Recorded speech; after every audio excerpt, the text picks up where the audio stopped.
Komið sæl, gott kvöld og verið velkomin að Rauðaborðinu, 50. 19. desember, rétt fyrir jólahátíðina. Það bara mjög lífleg samræði hérna við Rauðaborðið í kvöld.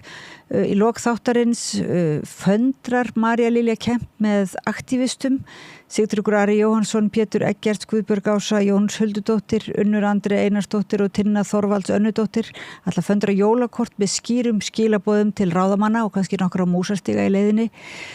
Þar á undan mikið bókaball hérna. Það eru 6 höfundar sem mæta með nýjar bækur sínar og lesa upp úr þeim og ræða reynslu sína af jólabókaflóðinu og svona bókaheimin almennt. Það er Linda Vilhjálmsdóttir, Margrét Lóa Jónsdóttir, Daniel Danielsson, Birgitta Björg Guðmarsdóttir, Sunneva Kristín Sigurðardóttir og Karolína Rós Ólafsdóttir.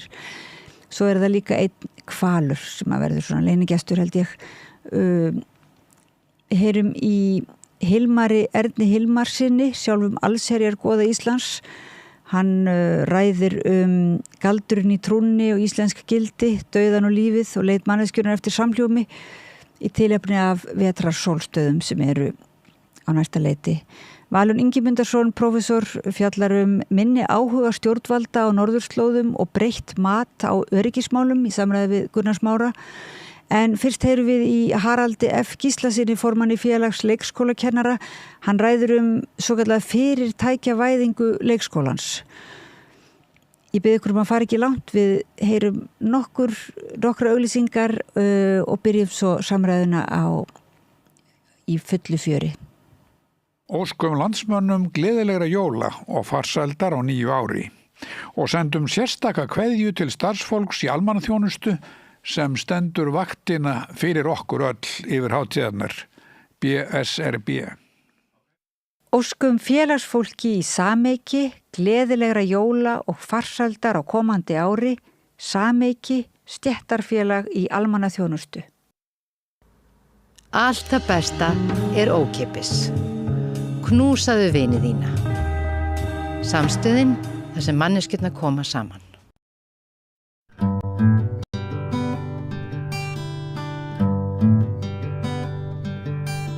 Komið sæl og verið velkomin að Rauðaborðinu í umræðu kjaramál, leikskólamál, samfélagsmál, eiginlega bara ýmislegt sem skarast í umræðinu hvað þetta engavæðingu leikskóla kerfisins einhverjum hluta eða stórfyrirtækjavæðingu. Til okkar er komin þungavíkta maður í þessu málaflokki, það er Haraldur F. Gíslason, formaður félags leikskólakennara. Vertu velkomin. Takk fyrir það. Takk fyrir að koma og segja okkur getur þú sagt okkur aðeins hver er staða mála? Staða hvaða mála þá? Staða þessara mála. Á þetta er eitthvað svo furðulegt þetta að einhver stórfyrirtæki ætla að fara að koma og skella nokkrum leikskólum? Já, þetta ég veit ekki hvort maður að segja að koma mann á óvart, svo fátt sem kemur manni orðið á óvart, en þetta er eitthvað svona nýr vinkill inn í umræðina að menn séu að spá í því, að fólk og pólitík séu að spá í því að gera samninga eða þjónustusamninga rekstur leikskóla við einkafyrirtæki, stórfyrirtæki sem hefur aðra kjarnastarfsemi heldur en að reka skóla. Og við höfum alveg verið með anga af sjálfstæðstarfandi skólum hér sem hefur verið svona bara ágætis svona sáttum, það er ekki mjög stórt hlutfall, bara það er ákveðin fjölbreytileiki því sumir þeirra eru bara mjög góðir og aðrir ekki eins og gengur að gerist. En í flestum tilfellum er það ekki talað að það er fagmennskan í fyrirrúmi en kannski sem er svolítil spurning núna hvort að þessir, hvað er þetta ekki, bankar og alls konar, hvort þeir séu þá bestir til þess fallir að reka leikskóla? Já, ég held að allir sem að fara í það verkefni að reka leikskóla sitt sér markmið að gera það að fagmennsku sjálfsögðu. Svo bara skiptir miklu máli hver er að reka leikskólan og það getur bara verið mjög mismunandi líka bara innan sveitarfélagsgeirans en kannski við förum bara yfir staðreyndina staðreyndin er þessi að sjálfstætt starfandi skólum hefur ekki tekist að laða til sín fleira fagfólk heldur en skólu reknum á sveitarfélögunum hlutfall í eða sem sagt kennara með réttindi í leikskólum sveitarfélaga 26% en það bara 18% hjá sjálfstætt starfandi skólum en það sem ég var kannski að reyna að koma á að þannig eðlismunur, það eðlismunur á sjálfstætt starfandi skólum sem hafa það markmiði að reka skóla og svo svona þessari slóð sem verið að feta það sem að sko kjarnastarfsemi fyrirtækisins allt önnur og þetta nýtt og þetta náttúrulega það sem allir kollega mínir því ég sinni nú erlendu samstarfi fyrir félagið og allir kollega mínir vara við þessari þróun hún hefur allstaðar þrátt fyrir góðan hug leitt til félagslegar mismunnar og alveg saman þótt að menn reyna að koma í veg fyrir það með einhverjum hættu auðvitað þurfa allir þeir sem að reka leikskóla starfa eftir lögum leikskóla og fara eftir aðlandskrón og allt slíkt sko en sko þetta sprettur náttúrulega bara út frá svona ofvexti leikskóla kerfinsins og það er svona rótin sem að þessar hugmyndir spretta upp í og fá að vaksa og það nú bara þannig að þetta skólastig hefur þróast á miklum hraða og stundum af meiri kappi en forsjó og við erum sífellt að stækka kerfi, við erum að reyna að mæta þörfum samfélagsins sem að síbreytilegt og við ráðum ekkert við hennar mikla vöxt vegna þess að við náum ekki á þessum hraða að auka nýliðin í kennarastéttinni. Við erum alveg með metinnritun í kennaranám en að meðan að kerfi vex á þessum hraða þá finnist það sífellt út og staðan einfaldlega þannig að okkur vantar 2600 kennara til að uppfylla lög og skyldur sem að hérna og já, okkur vantar þessa kennara líka bara til að auka gæði náms og það stóri vandinn. Við erum að reka þetta kerfi á annars vegar ófælaru starfsfólki sem að stoppar oft mjög stutt við að 33% starfsmannamelda hjá þeim hópi sem er mjög slæm fyrir leikskólana og það náttúrulega, þú getur googlað mörg ára aftur í tíman prófa að googla orðið mannekla í leikskóla, þú farið 7000 leitaniðurstöður sem allar eru það sama sko og það þetta mikla rót sem kemur bæði á haustin og svo bara líka orðið bara allt árið í kring á þennan hóp starfsfólks sem að ekki hefur bara á hreyfingu þessi hópur að fara bara í eitthvað annað hann leitandi meðan að þeir sem hafa helgað sig þessu og farið í námið og svo sér réttindi starfsmannalda þeirra ekki nema 11% sem þykir nú bara svona rétt svona eðlileg starfsmannavelta þannig að þetta stóri vandinn og tengist það náttúrulega lítur að vera kjarabaráttunni að sjálfsögðu gera það og hérna þú veist það sem mun gerast sko Alvotech eða Arion eða hver sem það nú sem mun ætla að reka leikskóla og verði þetta veruleika hann mun ekki sko framlega kennara á örskotsstundu og það mjög ólíklegt að hann muni laða til sín fleiri kennara sem að væri þá að taka annar stað frá vegna þess að eins og ég var að benda á reynslan ekki svo með sjálfstætt starfandi skólana það sem að sjálfsögðu við þurfum að gera og ættum að vera löngu búin að gera og hefðum ekki þurft að fara í verkvöld til að reyna að gera og þau eru við bara frestuðum þeim og við erum enn í viðræðum og búin að vera í löngu viðræðum við þurfum að jafna laun á milli sérfræðinga á milli marka, jafna laun á milli marka vegna þess að sko samkeppnisefni launa þeirra sem að mennta sig hún við þurfum að vera samkeppnishæf þar og svo þarf að búið til starfsaðstæður sem að þetta fólk vil starfa í og mér finnst það alltaf einhvern veginn menn hoppa dálítið yfir það og ég sé ekki borgarstjóra Einar Þorsteinsson eða aðra bæjarstjóra sem að hafa þessi völd til að taka ákvarðanir það og veita umboð sínum samninganefndum Reykjavíkurborg nú með sín sérstaka fulltrúa inn í samninganefndinni til þess að jafna laun á milli marka, það eru engi pokafullari prósentum að koma frá þessum einstaklingum inn á kjarasamningsborðið eins og staðinu núna og mér finnst það bara skrítið og meðan eru menn að segja, þeir segja við vitum það við verðum að fjölga kennurum og það verður gert með að gera laun og starfskjör betri en svo bara einhvern veginn gerist ekki neitt. En þú greinlega sérði náttúrulega málið einmitt, þú ert búin að vera að standa í kjarabaráttu núna í verkfallinu sem var frestað og heilmikið stuð og með svona af ykkar hendi þið voru mikið að reyna að efla svona baráttu viljan og allt svoleiðis en við kannski ræðum það aðeins eftir ef þú ert til í það að taka það aðeins fyrir en ég var bara að spókla, þú sérði þetta svolítið alveg, þú hefur líka starfað sjálfur á þessum vettfangi, þú ert alveg eiginlega með heildarmyndina sko og ert búin að vera í tengslu með fólk erlendis líka og inn í menntakerfinu og allt svoleiðis þessi lausn að fara að koma þarna með einkarekna útspill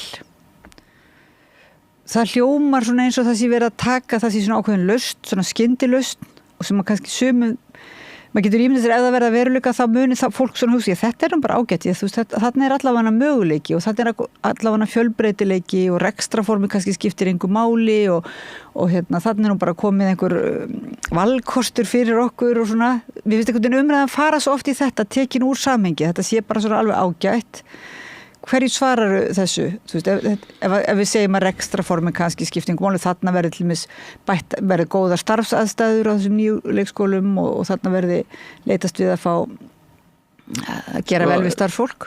Mín sýn á þetta að svo að þetta engin lausn og þetta engin skyndilausn. Ég segi það bara og vísa bara í tölur um fagfólk í sjálfstæðsstarfandi skólum versus sveitafélagsskólana og bara taka það fram það er ekki hærri laun í sjálfstæðsstarfandi skólum heldur en í skólum reknum og sveitafélögum þetta eru sömu launin sko þessu fyrirtæki mun ekki takast að manna þessa skóla með fagfólki það fólk einfaldlega ekki til og við þurfum að búa það til það staðan þannig að endanum verður þetta því að sko til að vera með skóla þá þarf þetta að vera með kennara og endanum verður þetta þá eitthvað skonar gæsla eða eitthvað slíkt þannig að ég bara sé ekki að því ég er búin að horfa á þetta svona lengi ég bara sé þetta ekki vera neina lausn og ég held að við séum að fara út á hálan ís og ég las grein í dag það sem að og ég nefndi það í greininni minni bara svona til að sjokkera ég sagði að fyrirsögn í greininni var Alvotech og Arion stofna grunnskóla það kom grein í dag hversu stigur það væri þú veist, og það var verið að veita styrki líka sko ráðherra var að veita styrki í velsældar námið eitthvað svo leysið, það kannski tengist ekki en ég fór að hugsa sko það er ekkert alveg út úr myndinni í þessari stefnu, svona nýfrálshyggju stefnu stjórnvalda að ég fæli að það verði bara eitthvað svona sér nám allir þessir leikskóla getur bara verið með sér leikskóla kennara nám, engareikið eða hvað, einhver svona þjálfun Ég finnst það bara ekki góð mynd sko ég held að í svoleiðis þú veist, einhverju svona quick fix ef við notum ekki íslensku hvað íslensku orðið yfir það?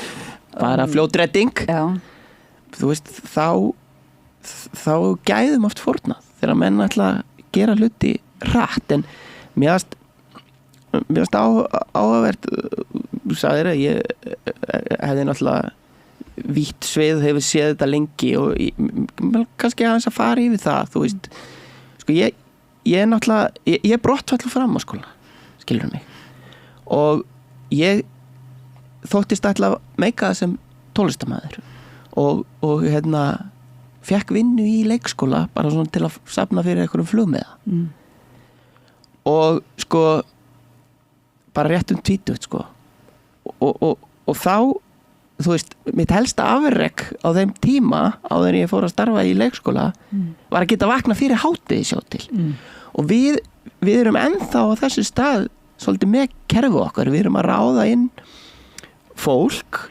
sem að hefja bara sína fullorðisgöngu í lífinu, við erum mikið að stóla á þannig einstaklinga og vissulega mikið einstaklingu líka eða ákveðin hópur sem er búin að vera lengi en hefur ekki sótt sem menntun og þú veist það blessaðist í mínu tilviki, ég hafði rosa gaman að starfinu og fór og menntaði mig og var síðan deildarstjóri og var með svona uppskiluru og svona slapp til hjá mér en sko ég starfsmannavelta hjá þessum hópi 33% eins og ég sagði á það og það það erfiðasta fyrir leikskólan, við erum ekkert veginn ég meina síðan 2013 þá vantaði okkur ekki nema 1300 kennara til að uppfylla lögin. Nú vantar okkur það búið að okkur vantar 2600 í dag vegna þess að við erum að stækka kerfið allt hratt og við náum aldrei nýlun og flug og þá eðlilega fólk segir en ég meina hvað foreldrar að gera? Við þurfum að komast út á vinnumarkaðinu og við hjá félagi leikskólakennara við höfum bara statt og stöðugt bent á það eina raunhafa lausnin á því lenging fæðingarorlofsins og fólk getur haft alls konar skoðanir á því en það eina raunhafa lausnin í dag til þess að það sé ekki verið að velta þessu álagi með stækkuninni yfir á leikskólana því að það hefur svo útþynningin hefur áhrif síðan á starfsaðstæðunir í leikskólanum vegna þess að bara það að geta fjölga kennurum það að bæta starfsaðstæðunar og sumir segja náttúrulega að það sé verið að velta álæginu yfir á börnin mörguleiti að það sé Já, svo það annar vinkill og við höfum líka kannski aðeins líka verið að kalla eftir því að við förum aðeins að kafa nánar ofan í það vegna þess að ákallið er að leikskólinn taki við að loknu fæðingarorlofi sem eins árs og við höfum svolítið verið að kalla eftir umræðum það hverjar eru þarfir eins á spanna? Það endilega best og við þurfum kannski að fara að rannsaka það töluvert betur það endilega best að við séum að leikskóli sé best fyrir þau það getur alveg verið að það sé það getur alveg verið þannig en þá þurfum við rosalega mikið af fagfólki til að sinna börnum á þessum aldri og ég hveti til að taka hingaði viðtal sérfræðinga í menntunarfræði yngstu barnana og þeir geta nákvæmlega sagtir hvers konar aðstæður þau þurfa til þess að leikskólinn sé það besta fyrir þau en í dag erum við alls ekki að ná að uppfylla þessa þarfir og við munum ekki ná því á næstu áratugum jafnvel þess vegna höfum við verið að segja við þurfum að kæla kerfið og eina raunhafa lausnin til að mæta þessum vanda þá lenging fæðingarorlofsins Þá svona heyri maður í foreldrum svolítið, þær raddir hafa verið háværir að bara koma út úr skápnum með það að foreldrum þykir erfitt að vera svona lengi og það sé ekki kannski hvorki börnum né foreldrum né neinu til góða að fólk sé einhvern veginn einangrað en þá heima of lengi en þá hugsa maður sér þá eitthvað kannski líka samfélaginu bara að það skulle vera komið svo að fólk sé þá einhvern veginn einangrað, þá vantar eitthvað inn í samfélagsstruktúrin sem að býr til, sem einmitt kannski skrítið að fara alltaf að setja, leysa þann vanda bara með því alltaf að stækka leikskólakerfið eða hvað? Mér finnst erfitt að kaupa þessi rök og ég get náttúrulega bara tala út rauninni persónulegu reynslu þegar ég og kona mín hefðum gjarnan vilja geta verið með börnunum okkar í fæðingarorlofi sem við hefðum skipt í aftur á milli okkar til 2 ára aldurs við höfum gjarnan vilja þá og meiri sé að dætur mínar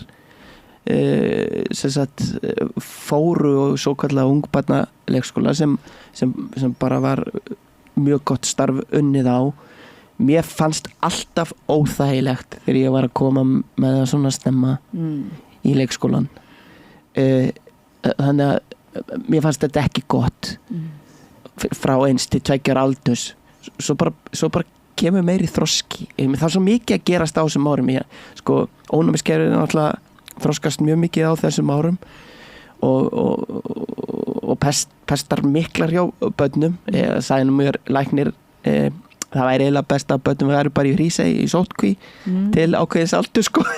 Nú það ju ekki. Já, en hefur ekki verið líka sagt þetta til að róa foreldra það sé svo gott að ónæmiskerfið mitt bregðist við sem flestum pestum sem fyrst að þá bara eflist ónæmiskerfið. Já, þetta allan svo læknir sagði mig þegar ég var að koma með börnum mín til lækni sko. En þú veist, þetta alls konar og mér finnst erfitt að skoða þetta út frá, ég held við verðum að skoða þetta út frá þörfum barnana fyrst og fremst og samfélagið að aðlaga sig að þörfum þeirra. Þessi ár kom aldrei aftur sko. Nei, ég veit að þetta er svona sjónarhornin sem að manni finnst að ætti að vera númer 1 sko, en það er ekki alltaf vinsælt þegar Sæunn Kjartansdóttir er með að tala mitt mikilvægi þessa tíma, þá sumir reyta hársitt þegar maður tekið eftir, en svo tengist þetta líka kjarabaráttunni sko, það sem er annað, maður heyrir inn í það sem þú ert að segja, það er þessi munur á milli ófaglegs fólks og menntaðs fólks. Og þessi umræða fer nú svolítið líka, þarna er urgur svolítið í mönnum, það er að segja að það sé kannski þessi hagsmunabarátta eða kjarabarátta menntaðs fólks og áherslan á menntun eins og þú segir, sé svolítið til höfust þeim sem ekki eru menntaðir þar að segja, en svo segja allir sem eru í þessu leikskólakennar auðvitað það er ofboðslega mikilvægt, það er mikið af góðu fólki, ómenntuðu fólki sem starfar og leikskóli þarf alltaf að hafa líka ómenntað fólk að einhverju leyti virðist vera. Þannig að hver er eiginlega vandinn þarna í svona afstöð? Hver er afstöð? Finnst þér vera er þetta hroki þeirra sem eru menntaðir gagnvart þeim sem eru ómenntaðir? Er þetta einhver svona yfirburður af þeim sem eru menntaðir telja sig að þeir eru að fá svona mikið meira borgað og þeim er alveg saman hvað hinum sko, fyrst kannski ófaglegt, fólk getur að sjálfsögðu og á að sjálfsögðu að vera faglegt þegar að ræði sig í störfi í leikskóla. Sko, eins og ég sagði áðan, þá er mikil starfsmannavelta með þessara hóps og ég sprett upp úr þessu kerfi, ég fór að starfa og mér líkaði vel og ég menntaði mig. Við erum með lög sem segja að 2/3 er sinna uppbyldumenntin leikskólum eigi að hafa réttindi til kennslu, það er bara lög og það erum við að gera til þess að gæði náms í leikskólum sé sem best og til þess að fólk sjái hagsinn í því að mennta sig sem kennarar, það þarf það að sjálfsögðu og sjá launalegan hvata í því og hann er ekki nægilega mikill eins og staðan er í dag og hann viljum við að sjálfsögðu auka og þarna stangast á tvenn sjónarmið. Annars vegar að laun ófaglarða og þeir sem hafa menntun eigi að vera launamunur þarna og ekki að vera x og x mikill en að sjálfu leiðir ef við fáum ekki fólkið til að sækja sem mentuna þá aukum við ekki gæði námsins og þú veist, á mörguleiti er þetta bara fordómar fyrir menntunarfræði ungra barna eins og það sé eitthvað ómerkilegri fræði heldur en viðskiptafræði, lögfræði, læknisfræði eða hvaða fræði það nú er. Við einhvern veginn höfum eitthvað allt aðra sýn á það, ég myndi aldrei fara að starfa sem læknir. Þú veist, ég þarf bara að kunna ýmislegt og mennta mig mjög vel til að gera það og okkur finnst okkur þá hitt í lagi og fólk finnst þetta ómerkilegri fræði heldur en önnur fræði og ég er bara ósammála því og ég ætla bara að vera á móti því og leyfa mér að vera á móti því ég held ég vissi nú ýmislegt þegar ég sem ungu pjakkur þarna kom inn og fannst ég bara ansi góður að geta vakna fyrir hádegi sko. Ég var bara vitleysingur og svo þegar ég fór að mennta mig og skoða þetta og rýna gaggrina hvað ég er að gera þá sér maður bara ýmislegt sko. En er það hægt að segja ef maður er svona tekur upp einhverju rödd og segir nú ertu að meina þá, þú segir að þú hefur verið vitleysingur en ertu að meina að þeir sem eru ófaglegir séu bara allir vitleysingur og þeir eigi ekki skilið hærri laun og þessi launamunur sem þarf að vera til staðar ef að þið náðu ekki árangri í verkföllunum með verkföllunum, verkfallsaðgerðum og í kjarabóta aðgerðunum að þá þá sé bara ágætt allavega að ófaglega fólki nái ekki kjarabót heldur til þess að halda við mununum. Þetta eitthvað svona, ég orðið eitthvað? Já, sko, ég að sjálfsögðu ekki að segja ófaglegt fólk séu vitlýsingar. Nei. Að sjálfsögðu ekki, en það bara staðreynd að starfsmannaveltan hjá þessum hópi er 33% og það bara vegna þess að þessi hópur á miklu leyti að hugsa eitthvað annað. Að hann ætlar að velja sér annan starfsvettvang. Sumir halda áfram heillasta starfinu eins og ég gerði og mennta sig og svo það sumir sem halda líka áfram en mennta sig ekki hverjar svo sem ástæður eru fyrir því og ég segi oft við þetta fólk farðu bara og farðu í námi, ég skal borga þér og við erum að styrkja þennan hóp þess að þegar við erum með styrki upp á 1,5 milljónir sem fólk getur fengið hjá félagi leikskólakennara þegar það er að sækja sér leiðhúsbréf ef það er komið BD-nám þar að segja þú veist, og fólk hefur ýmsar ástæður fyrir því að það fer ekki í nám og aldur, mér finnst aldur ekki rök að því að fara í nám, ég er orðinn gamall því að maður verður ekkit heimskari þegar maður verður gamall sko. Þannig að það, þú veist og það er ég stjórna því náttúrulega ekki sko. Öll mikilvæga reynsluþekkingi sem fólk hefur aflað sér hún ættir náttúrulega bara að koma og það er alls konar aðstoð við að komast inn í námi það er verið að meta reynslu fólks til að komast inn í námi og það er alls konar bjargir sem að fólk fær sko. Þannig en þú veist, þetta er tvískiptur hópur. Það er annars vegar þeir sem eru bara konir til að stoppa stutt við, oft ungt fólk og svo hinir sem eru búin að starfa lengi og það er bara staðan. Og þið eruð væntanlega ekki að móti kjarabaráttu þeirra sem eru ófaglærir? Sjálfsögðu ekki. Við styðjum þau bara heilsugar. Þau eru með sinn sjálfstæða samsýsrétt og eiga bara að nýta hann alveg svo við. Að því að það væri náttúrulega til bóta fyrir allt kerfið er það ekki ef að raunverulega kjör allra væru betri og alveg ekki vanþurfa á að hækka aðeins bæði virðinguna og að sjálfsögðu þú veist, ég meina partur af þessu líka er að fræðslu starfsemi störfin eru líka verðmetin heldur en oft önnur störf og það er líka hluti sem við þurfum að breyta það er engin það er ekkert meitlaði steina sérfræðingar í fræðslustarfsemi að hafa lægstu laun sérfræðinga, skilur við. Nei, mitt. Já, það er alveg heildar dæmi sem þarf að breyta og hérna... Og þetta er líka, við getum líka að tala um umönnunar stéttirnar við aldraða og spíllana og allt þetta, skilur við.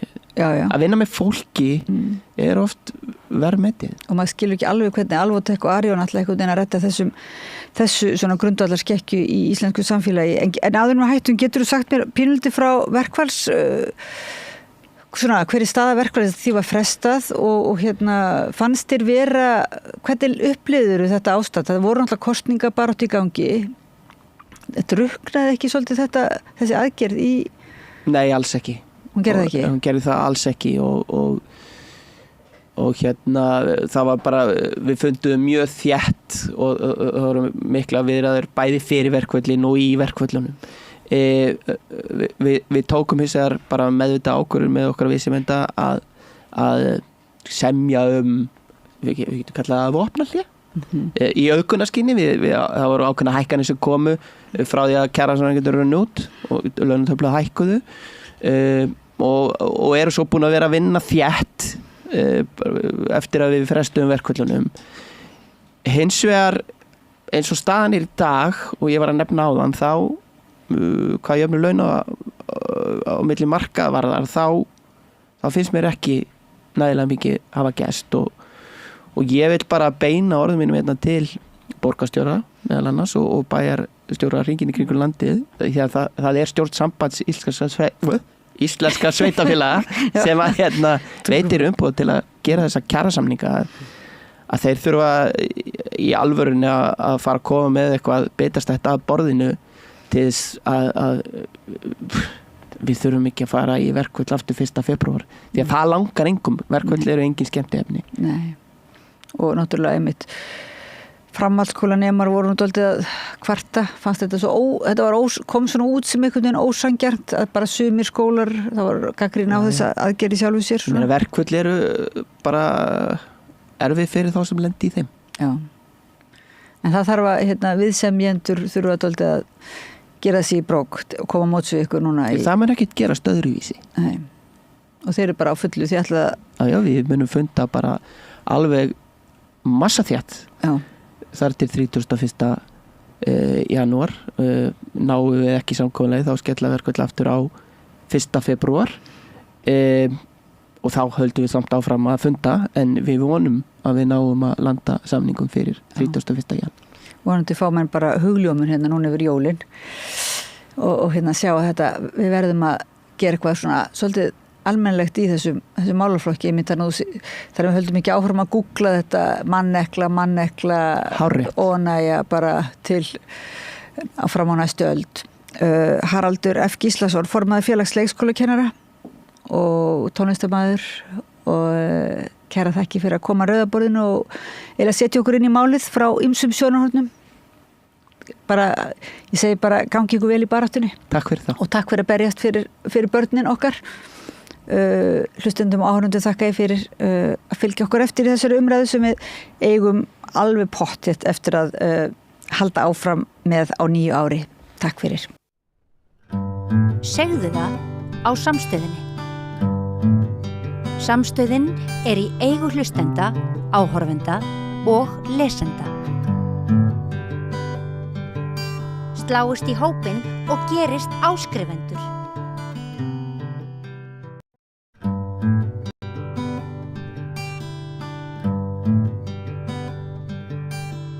Við ætlum að tala öryggis- og utanríkismál og hingað kominn Valur Ingimundarson prófessor.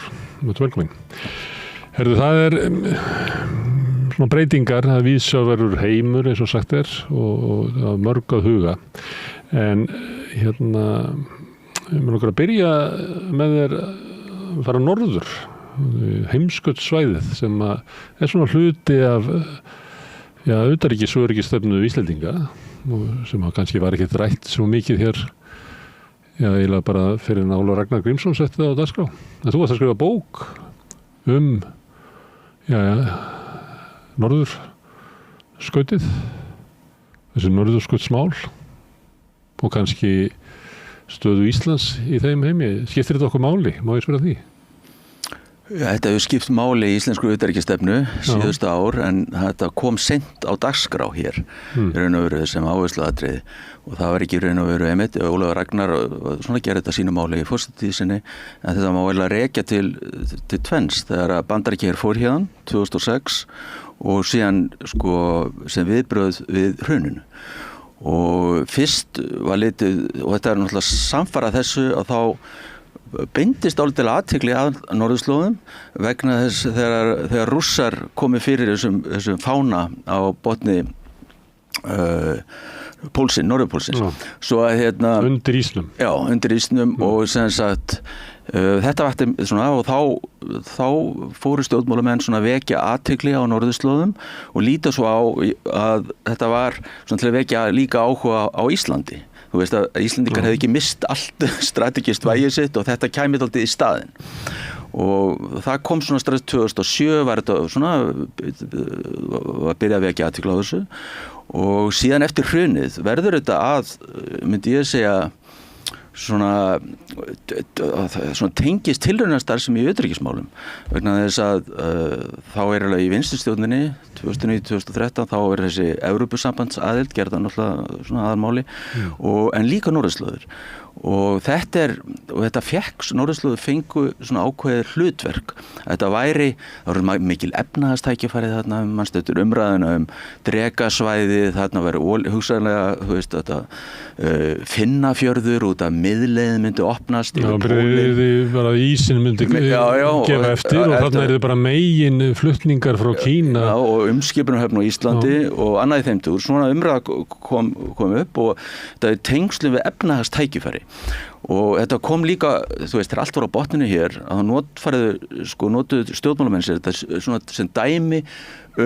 framtíða möguleika en þið þurfti ekki að raun og vera að tímasetningi var alltaf fjarri einfallega vegna þess að þetta voru mjög óraunsæjar hugmyndir en það gekk ekkert eftir umskipunarhöfn, Finnafjörður, það ekki að gerast í því Drekasvæðið, það var hætt, því var hætt en það kom ýmislegt þegar ég að tala tilraunastarfsemi að þá þess að Bandaríkjamenn á þessu tímabili sýndu í Íslandi mjög lítinn áhuga og líka brugðust ekkert við í hruninu raun og veru og vildi ekki koma til aðstæður eins og þau gert til dæmis á katartístímanum, það var bara beinlega stefna á tímabili í Bandaríkjastjórnar að viðhalda efnahagslegum stöðugleika á Íslandi vegna hernaðarhagsmuna þeirra. Og þá litum við kannski á sem megin svona sitt svæði væri lægi Norður-Atlantshafið. Já. Þeir telja það ekkert á þeim tíma, já. Og þeir voru síðan bara uppteknir af stríðum í Miðausturlöndum og öðru því, svo að þeir eru fjarri í raun og veru og þá komum við líka þessar hugmyndir með að taka upp viðskipti við Kína.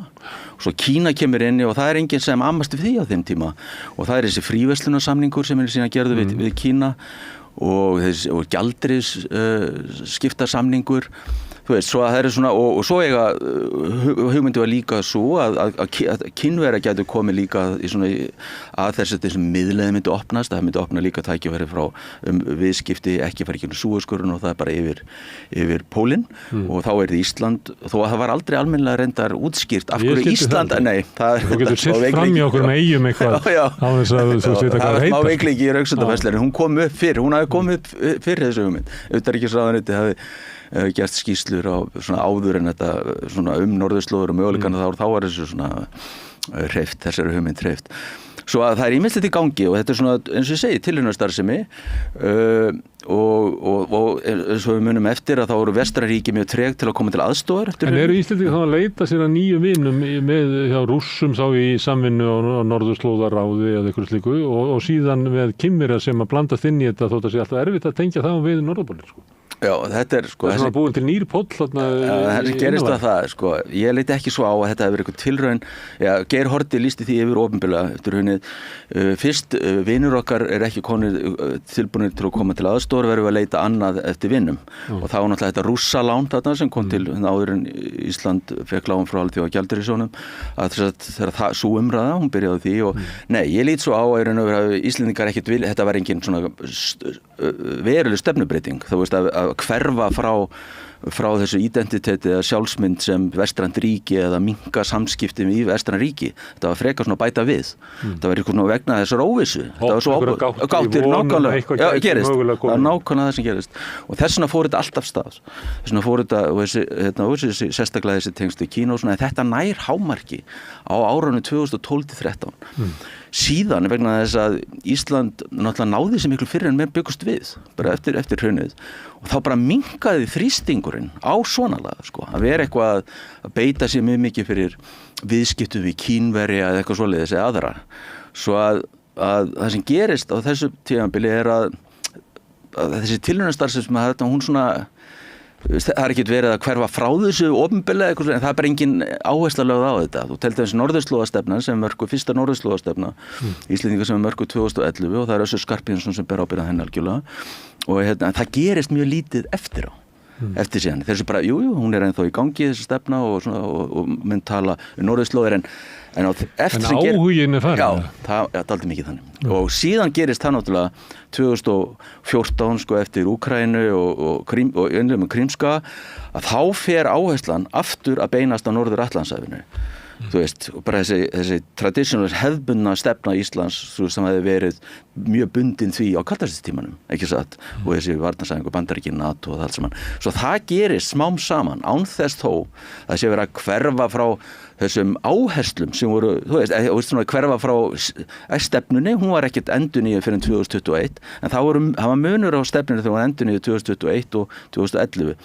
Til dæmis það, þá var byrjað að tala að nú þyrftu öryggismál, varnarmál, rússar væri að koma sér upp herstöðum á norðurslóðum og svona og vera að vara dálítið við því en mjög varfærnislegan hátt. Og síðan líka Kína, það ertu nú aðeins að huga betur að Kínverjum og vegna þess og efnahagsstefnu þeirra og viðskiptalega útþenslu. Þetta er svona sagt samt, þú veist, það er ekki farið, þú veist, það eru svona enn þriði hluturinn í þessir eftir Úkraínu en innrásinni í Úkraínu 2022, en á þessum tíma þá svona, þetta millibils ástandaldið menn eru að fara inn í nýja tíma án þess að hverfa frá því sem hefur verið stefnu sem hefur mörku áður, en það sem gerir þetta verkum líka Kína, hvernig viðhorfum breytast mjög gagnvart Kína en náttúrulega Bandaríkjamenn breyta stefnu og taka upp þessa stefnu samkeppni stórvelda og það sem bara Kína bara helsta samkeppnisland Bandaríkjanna á heimsvísu bara sagt og við hverfum frá þessari stefnu þú veist, stríðinu gegn hryðjuverkum öllu svoleiðis, nú bara koma okkur út frá miðausturlöndum einhverju leyti og fókusar á þetta, það að segja Kína og síðan Rússland, skiptir máli en minna kannski í stóru myndinni, þú veist, en þau eru líka spursmál efnahagslega hagsmuni og þá fer líka umræðan að breytast alltaf í Kína líka hér á Íslandi, þú veist, og byrja að vara alltaf meira við þessu og Bandaríkjamenn þrýsta mjög á íslensk stjórnvöld, sérstaklega út af þessari rannsóknarmiðstöð þarna á Kárhóli, þú veist, að gera ekki þetta gæti þjóna einhverjum hernaðarlegum og njósna tilgangi einhverju svoleiðis og þeir vilja ekkert Kína á þessu svæði. Þú minnst á þau upphafi að Kínverjar, hvað eru þeir eitthvað, þú veist, hafa áhuga á þessu svæði og ástæðan svo að þeir höfðu alltaf haft viðveru, þú veist, á suðurskautinu og svona og stundar rannsóknir á þessu sviði, en þetta svona, þeir, Kínverjar eru áheyrnaraðilar að Norðurskautsráðinu, ásamt fleiri Asíuríkjum og það þess að 2013 og þetta var svona að sýna þessu þannig sé áhrif og svona, en þetta oft það sem hefur, og sem Bandaríkjamenn líka miskildu held ég og margir þegar að vera að tala samskipti Íslands og Kína, að þetta allt meira meina uppalega að frumkvæði Íslendingar sjálfra og út af þessar ástæður sem ég var nefnaði hérna í upphafi, bara út af því að bregðast við óbúðslega erfiðri stöðu í efnahagsmálum og við verum einhvern veginn að, þú veist, og byggja eitthvað upp. Þannig svo að Þannig að norðurskautsstefna íslenskra stjórnvalda var liður í því að opna og leita fleiri vinum, opna gáttir og síðan hefur komið ljós kannski að koma ekkert mikið út inn það gáttir og einhver leiti byrja að loka gáttum eins og gátt Rússlandi og þannig að þessi svona samráðsvettvangur framtíð norðurskautsins það sitt ekki lengur allir við borðið. Rússar kom ekki lengur inn á ráðstöfunar sólarhringsins. Já. Nei, þetta akkurat sem hefur að gerast. Þetta svona, ég vil lítið svo á að þetta sé ákveðið afturhvarf til kaldastríðsins, loka skeiðs kaldastríðsins. Hvaða máli skiptir Ólafur Ragnar í þessu vegna þess að hann hefur náttúrulega verið með svona sérstaka utanríkisstefnu eða alla sína tíð og það má rekja hann alveg bara svo getur farið yfir á 8. áratuginn þegar hann var inn á þingi og bjóð til alþjóðasamtök þingmannum allan heim sem voru að reyna að búa til svona þriðja pólinn í heimsmálunum og öðru slíku að þetta hefur alltaf verið ríkjandi í honum að við ættum að horfa til Indlands og að við ættum að horfa til Kína og Rússland og fleira en þetta er stefna sem hefur kannski aldrei náð einhverju rótfestu inn í opinberu stefnu íslenskra stjórnvalda en þannig að í sambandi við norðurskauti þá erum við eiginlega með það eru báðir aðilar í þessu, það eru stjórnvöld og svo tekur Ólafur Ragnar svona það frumkvæði að reka eiginlega sína eigin utanríkisstefnu, svolítið í kringum þetta og með svona gamla takta frá Ólafur Ragnar í Grímssyni eldri, yngri frá fyrri árum sem það að Íslandi farnast best á því ekki binda sig alveg við að vera hluti af vesturvöldunum og vera alveg undir Bandaríkjunum, ekkert að skella neinu hurðu þar, en við framtíðin okkar og tækifærin okkar liggja í samskiptum við vaxandi þjóðir Asíu. Já, þetta tengist, hann tók til dæmis byrjum á norðurslóðunum, norðurslóðamálum, þá tekur hann þetta upp og þegar hann stofnar hringbóð norðurslóða, náttúrulega algjör frumkvöðull þar, að þá kemur þetta fram, sem þú ert að lýsa, það að hann lítur á norðurslóðir með svona breiðum grundvelli. Þetta sé bara út af loftslagsbreytingum og svona, að þá sé sem sagt, það ekki þetta að líta á þetta í svona þröngu svæðisbundnu samhengi. Það bara líta á þetta mál sem snertir alla í heiminum og hann svona gerir þennan vettvang þannig að... Þú hefur ekki þunga sögu, það er svona lítið á þetta því að þetta er norðurpóllinn, hann lítur á þetta svolítið sem hvítt blað, það með skrifa nýja sögu á þennan ísana. Hann er gangað aldrei gegn viðhorfum norðurskautsríkjana með þar á meðal Íslandi og það sem gerist, við leggum mikla áherslu á þetta og svo leggur hann líka mikla áherslu svona réttindi frumbyggja og eitthvað svoleiðis, grannlendinga og svoleiðis sem eru kannski sem eru bara minnihlutahópar í Norðurskautsríkjónu sjálfum eins og svo að þetta dálítið annar tónn og svona og þetta líka leið til að svona segja kaldastríðinu lokið við þurfum að vinna saman og eitthvað svona þetta líka og vill koma í veg fyrir einhverja svona polariseringu einhvers konar svona tvípóla kerfi svo að hann talar á þessum nótum og það kemur alveg fram þetta svona filosófían á bakvið hringbóð norðurslóða en sko íslensk stjórnvöld þau eru með þetta stefnu sem leggur þar sem áherslan lögð á forræði í raun og veru Norðurskautsríkjanna hefur alltaf verið og enn á þessu svæði en íslensk stjórnvöld eru alveg opin fyrir því að utanaðkomandi aðilar koma inn ég menna það þetta áheyrnar aðilar Norðurskautsráðinu en þegar kemur að stjórnun að þá sko séu það Norðurskautsríkin sem séu forystu og þetta öll Norðurskautsríkin eru sammála svo að þessi tvö sjónarmið það ákveðin spenna þarna á milli og en að vegna þess að hringbóð norðurslóð ekki bara Ólaf Ragnar þó þetta sé mikið náttúrulega hans pólitísku og persónulegu arfleið þetta er það hann svo dóminarandi í þessu að þá þetta líka hefur þróast í það að vera eitthvað svona dæmi ímyndasköpun og þjóðamörkun fyrir Ísland Íslandsstjórnvöld eru stolt að því hafa þessar ráðstöfnu hér Já, það algjörlega þannig og ráðherrar hafa alltaf sótt hana og eitthvað svoleiðis og þeir tala þessan ekkert sko gegn honum, hann hafa aldrei gert þó reyndar eftir að Rússar réðust inn í Úkraínu þá var Þórdís Kolbrún utanríkisráðherra hún heldur sem sagt ræðu og Arctic Circle hringbóði norðurslóð þar sem hún bara gagnrýnir mjög mikið Rússa og það svoleiðis en hann tók líka Úkraínsturinn tók hann svona mildari svona afstöðu upphafi og svona sagði Vestraríki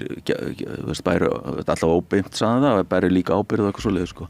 Svo þarna ég lít svo á að það sé ákveðin spenna þarna á milli og það hafi líka leitt til þess að þetta að hringbóð norðurslóða var dálítið miskilið erlendis og það komið og fyrstu hugmyndir og viðbrögð við þessu erlendis. Fólk hafi talið að þetta væri raunverulega á vegum íslensku stjórnvalda. Já, miklu meira en og nákvæmlega og þetta væri bara væri liður bara í stefnu stjórnvalda og þess vegna kom upp allskyns náttúrulega samsæriskenningar líka upp þetta væri beintengt þegar þetta var stofnað þá var þetta beintengt því að Íslendingar hefðu gert fríverslunarsamningu í Kína einhver svona og fleiri svona dæmi og líka það að þetta markmiðið væri það raun og verið að veikja Norðurskautsráðið það væri liður í því að veikja Norðurskautsráðið sérstaklega út af þessum hugmyndum þetta var nú kallað Assembly reyndar, Arctic Circle Assembly sem benti þess að þetta ætti að vera einhver svona alþjóðastofnun og hann svona, Ólafur Ragnar gaf þessu dálítið undir fóti með að segja að þetta gæti haft einhverja með því að stefnu öllum saman þetta gæti haft einhver svona stjórnunar áhrif en ég tel svo að hef ekki verið Ríkið þyrfti að beygja sig undir samþykktir það vel engar samþykktir Nei, og hann hefur ekki haldið það það myndi takast sko, þetta er ekki þannig vettvangur, þetta er bara svona NGO þetta er félagsamtök það sem þetta byggt út en það var svona mér að gefa þetta í svona að þetta hefði svona mikla vikt og hann reyndir náttúrulega að fá og hefur gert alveg frá upphafi að fá þekkt fólk, Holland, Frakklandsforseti kom og svona og svo þetta er svona dálítið blanda af svona elitu sem kemur svona stjórnmála elitu oft og svona og svo líka bara fræðimennum annars vegar Davos Norðursins og svo líka að vekja athygli á réttindum frumbyggja og hann hefur lyft þeim mjög mikið svo það er líka, þarna er ákveðin svona spenna En það ekki, það var þetta frumbyggja og kannski þær þjóðir til í Rússlandi sem búið hann nýst og Bandaríkjunum í Alaska og fleira, að þá er það náttúrulega einhver svona aðferð til þess að draga þá úr vægi þá Washington og Moskvu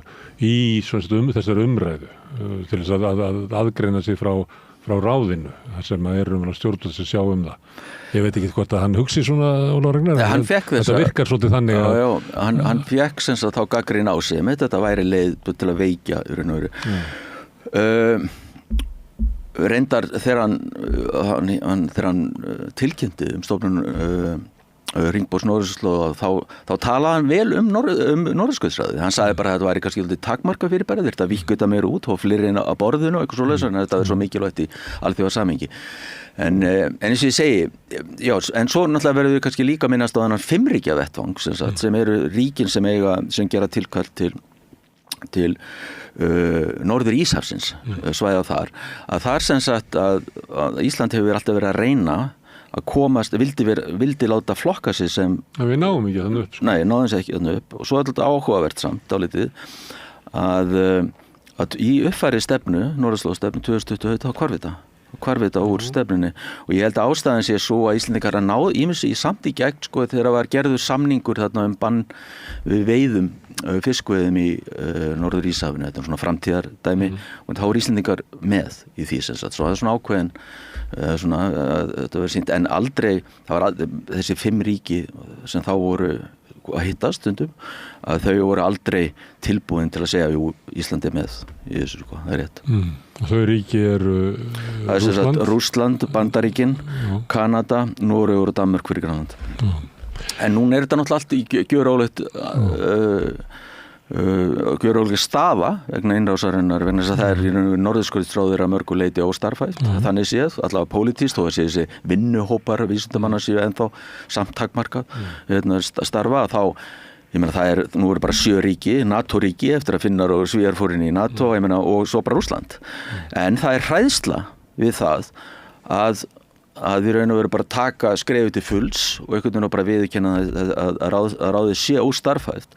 Þannig að þá óttast menn og þessi 7 ríkin óttast það að Rússar þá bara stofna í annað ráð, fá Kínverja og einhverju vinaríki, BRICS-ríki eða eitthvað álíka og inn í það. Og það er tregða þess vegna, menn vilja frekar sjá hvað gerist í framtíðinu. Og erfitt að sjá fyrir sér að Rússa séu ekki þarna inni? En alveg, vegna þess að maður til að breyta gráðuna, 50% af öllu svæðinu. En hérna varðandi að við tölum aðeins ráðið en Sólarhringnars, að hvað það, segju nú er Ólafur Ragnar potturinn á pannan í þessu, hann er eiginlega 3. bóllinn. Hvað sér þetta fyrir þér að þetta geti lifað og dafnað án hans? Það er ólega erfitt að segja það, einhvern veginn að sjá það fyrir, sko. Hann er svo ráðandi, hefur verið frá upphæfi líka bara í sambandi við dagskrána og annað þeim. Þó íslensk stjórnvöld styðji þetta, þá er sástuðningur frekar takmarkaður og hann ræði því sem hann vill ráða hana. Og þetta er byggt upp á hans tengslanetti sem er náttúrulega ævintýralega stórt og mikið. Og þú nefndir áðan að menn hefur verið að tengja fríverslunarsamningi við Kína við þetta. Kannski er það bara ekkert svo galið, sko, vegna þess að hann hafði mikil tengsl yfir til Kína og sama með Indland og svona þegar Íslendingar voru að leita eftir meiri samskipti við þá og að sömuleyti þá hafa menn til þess eins og Össur og svona farið eftir brautum sem að Ólafur Ragnar hefur rutt, sko.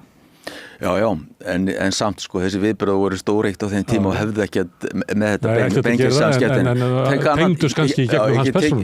Já, en eðlilega og líka út af því það eru kannski sendaldi misvísandi skilabóð. Maður var forseti fyrir til stofnað, svo byrju hvaða áhrif, fólk kannski veit ekki almennilega hver áhrif forseta og utanríkismál eða eitthvað svoleiðis, og ég meina það er eðlilegt kannski að það er svona hugmyndir þetta er svona ruglingur hafi komið fram hver ræður stefnunni þarna, en það voru fleiri svona dæmi eins og þetta logo eða svona merki þessara hringborðsins, það er svona 6 mann sem er að haldast í hendur og þá að þetta 6 og þá að þetta er greinilega, hér eru Íslendingar að senda þau skilaboð vilja vera fá aðild að vera partur af þessu 5 ríkja samstarfi. Þetta eru svona sem fulltrúar Norður Atlantshafsins. Já, eða eitthvað, en bara með hinum ríkjunum.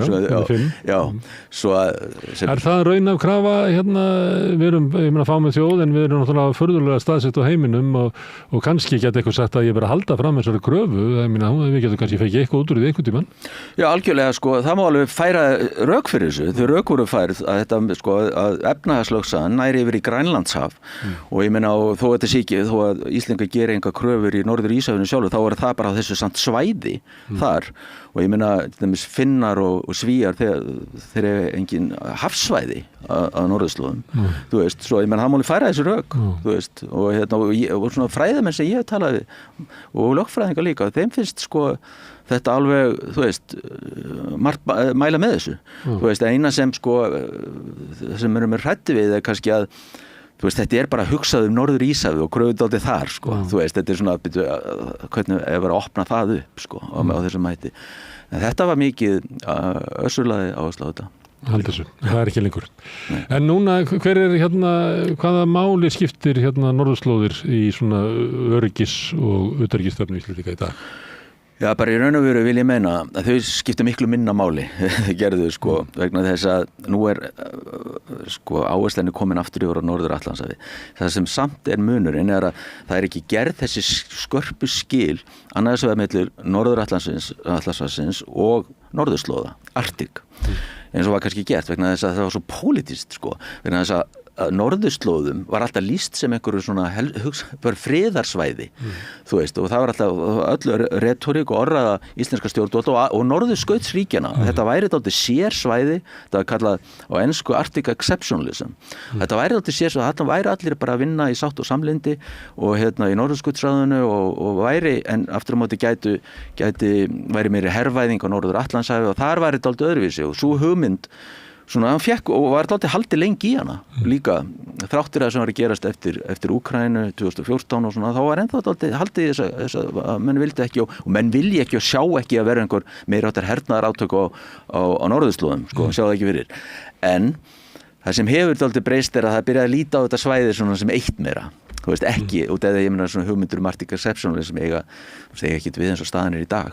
Þú veist, þetta En gæti ykkur ógn komið frá því hvernig Rússar skilgreina sko sína stöðu á þessu svæði, eitthvað slíkt, sérðu það fyrir þér að við þurfum einhvern veginn að hafa í huga að það geti komið ykkur ógn úr norðri eða þetta ástand geti leitt til? Já, þetta er bara hervæðing, ég myndi ekki tala um þetta kannski þannig, en þetta er bara hervæðing svæðisins er staðreynd náttúrulega og það er náttúrulega verið að fylgjast með náttúrulega því sem er að gerast þarna, þú veist, en ég lít miklu frekar á þetta sé afturhvarf til Norður-Atlantshafsins og ég meina við sem aftur orðin flugmóðurskip í Norður-Atlantshafsins í raun og veru og þar með inn á áhrifasvæði Bandaríkjamenn skilgreina Ísland sem hluta sínu áhrifasvæði hluta mikilvægan þátt í að verja Bandaríkin og raunlega þá skiptir í lengu máli hvaða stefnu við höfum íslensk stjórnvöld að ef það kemur til ófriðar þá koma Bandaríkjamenn bara að taka þetta já, það er náttúrulega alveg augljóst þurfum eitthvað varnarsamning þess Nei, það myndi sennilega gerast, já, ég held þessi rétt. Og varnarsamningun er líklega til af því að Bandaríkjamenn telja að meta þessi svo að í öllum tilfellum myndu þeir einfallega koma og taka landið áður en einhver annar taka það. Já, þeir eru náttúrulega vildu fá hér hernaðaraðstöðu strax 1900 eftir stríð líka varanlega 99 ára því var hafnað og við NATO-aðeldina var náttúrulega að það skilir gert við NATO-aðeldina að hér er ekki hér á friðartímum síðan var fallið frá þeirri stefnu 1951 en þeirra stefna hefur alveg nákvæmlega gjörbreyst gagnvart Íslandi. Þeir höfðu engan áhuga á Íslandi á árunum 2006 til 2014-15. Það var ekki fyrir en með Úkraínu að þeir fara aftur að huga þetta og eftir það fara þeir að sína landinu aftur áhuga og við reynum að koma aftur. Og eru komnir með herlið og það byrja að byggja blokkir og herinn er komin aftur og í miklu minna mæli síðan áður var en við vitum svo sem ekki hvert það þróast en það er fyrst og fremst af því að Bandaríkjamenn skilgreina það að þeir verði að hafa aðstöðu á Íslandi. Já, þetta er bara alltaf breyst. Við erum ekki að kalla eftir þessu. Það eru Bandaríkjamenn sem er óska eftir þessu. Upprunalega, þetta gerðist sko, þetta er frumkvæðið er þaðan, en ég veit að sum stjórnmálamönnum og ráðherrum fannst það óþægilegt vegna þess að það er náttúrulega varnarsamningur í gildi milli ríkjanna, hvað í raun og veru Bandaríkjamenn sýndu landinu lítinn áhuga á þessu tímabili, þú veist, og svo, en síðan þegar þeir fara sína áhuga, þá er ákveðið að svona reyna að formalisera þetta meira sko, þú veist að svona og þá gerð það yfirlýsing sem kemur 2016 svona aukið samstarf og eitthvað svona og síðan 2017 gerðu síðan annar samningur sem gengur út á það að Bandaríkjamenn fá formlega aftur aðgang að svæðu mannvirkjum á þessu öryggissvæði í Keflavík sem þau eru að afsala sér. Þeir eru bara með einhver möstur þarna í fjarskiptamöstur í Grindavík og þau eru alveg að afsala sér en þeir fá svona dual use sem kallað eða svona, man ekki, svona aðgang þar. Og upp úr því síðan þessar hernaðarframkvæmdir sem núna í gangi að það má rekja þær til þess tíma. Og þetta fyrst og fremst af því að það komin ógn frá Rússlandi að mati Bandaríkjamanna? Já, og NATO, þú veist, þetta er aðeins en semt þetta mjög bandarist, það er líka NATO greiðir ráðandi algjörlega. Og það er fyrst út af átökunum í Úkraínu og þá vaxandi skilgreiningar á því að ógn Rússlands gagnvart eiginlega öllum NATO-ríkjum. Já. Sérstaklega þeim sem að liggja að það er þetta samhengi sem þetta byrjar og til þess að mæta því að þá getum við, það er mikil hernaðaruppbygging í allri Evrópu og við getum reiknað með því að hernaðaruppbyggingu hér nema íslensk stjórnvöld rís upp og hafni því en hingað til hafa íslensk stjórnvöld tekið því bara öllu fagnandi bæði út frá sínum öryggissjónarmiðum líta svo á að dýbrað sem við erum inn í NATO varnarkerfi NATO, því öruggar eru við er líklega afstaða stjórnvalda en svo hafa menn Íslendingar náttúrulega alltaf hort til þess að gott að fá peningi líka. Ok, en þess vegna er eiginlega engin, þú veist, maður heyrir ekki nein svona efasemdir, ekki á stjórnvöldum, ekki á þinginu eða hvergi. Þess vegna er allir svona hissa þarna á mánudaginn þegar það var fréttir þetta og þú varst veist að kalla það til í Sirrið til þess að ræða þetta því að það voru allir svo hissa að væri bara að vera að byggja blokki fyrir hermenn. Já, þetta reyndi að höfðu sagt frá þess áður en ekki mikið, en bara í öðrum miðlum þetta er náttúrulega sterkum miðl líka en það hefur verið sagt fyrir allt sem kom þarna fram hefur komið fram áður í fjölmiðlum svo það er ekki að segja að enginn hafi vitað að þessu þetta hefur verið talað um þetta en ekki þetta hefur verið lágstemt og vakti enga athygli, enga umræðu og það er náttúrulega ekki gott það er ekki þetta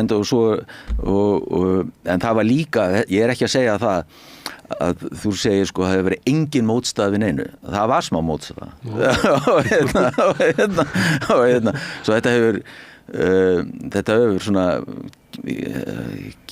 gengið hægar en sko þú veist þetta var mótstaða en síðan eftir Úkraínu og innrás Rússa í Úkraínu að þá fyrir þetta alltaf fullan gang sko. Þá er engin mótstaða Vilji Bandaríkjamanna og NATO til þess að byggja þarna upp var komin áður en innrásin í Úkraínu kemur og á hverju byggir það bara meðvaxandi óka hvort Rússland? Svona bara fyrirbyggjandi, þetta er hugsað þannig. En það var ekkert svona, það var ekkert þannig eins og það var bara í það að gera strax sko, þú veist, það var ekki svoleiðis. En þetta er svona ákvarðanir sem að við getum reiknað með að verði viðvarandi næstu áratugina? Já. Og forsetaskipti í Bandaríkjunum munu ekki breyta þessu? Nei, það er svona áhugaverða með þetta að Trump kemur aftur sko og hann er náttúrulega með samt alltaf aðrar áherslur oft og talar stundum það að hann vil ekki stríð og eitthvað annað þendur en þetta er náttúrulega allt sem fór í gang eftir Krímskagan er meira manni gerist á í hans forsetatið fyrir svo þetta er hans stefna sem verður að framfylgja. En stundum í orði talar hann næstu eins og hann sé að fara að draga sig úr NATO? Já, hann hefur náttúrulega hann hefur svona íað í opinberlega og sagt að víst í einhver samtölu við einhverja en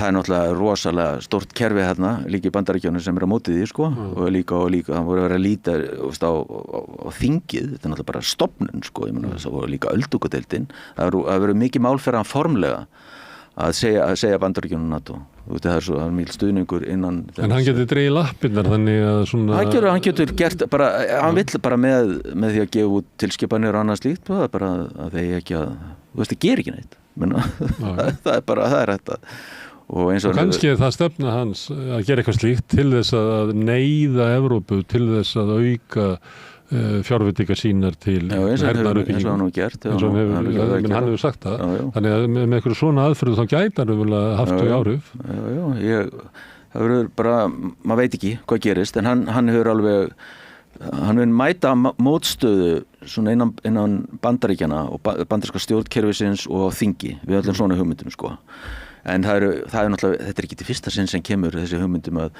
deila byrðunum, burden sharing, þetta kom strax að byrja á 7. áratugnum og að kemur hana heilmikil umræða á 8. áratugnum líka svona burden sharing að Evrópuríki sé ekki gera nóg, svo tekur hann þetta bara upp sjálfur alveg mikið fyrir kjörtímabilinu. Það er svolítið öðruvísi núna út af stríðinu í Úkraínu að þá er svona meiri þungi. Já, meiri þungi af því að það er eiginlega öll ríkin í Evrópu eru eiginlega með stefnum að auka framlögin og þannig að ef að Bandaríkjamenn myndu svo einhver leyti draga sér tilbaka þá er eiginlega spáð því að þá munu Evrópuríkin bara víta svo á að þau þurfi að auka það enn frekar.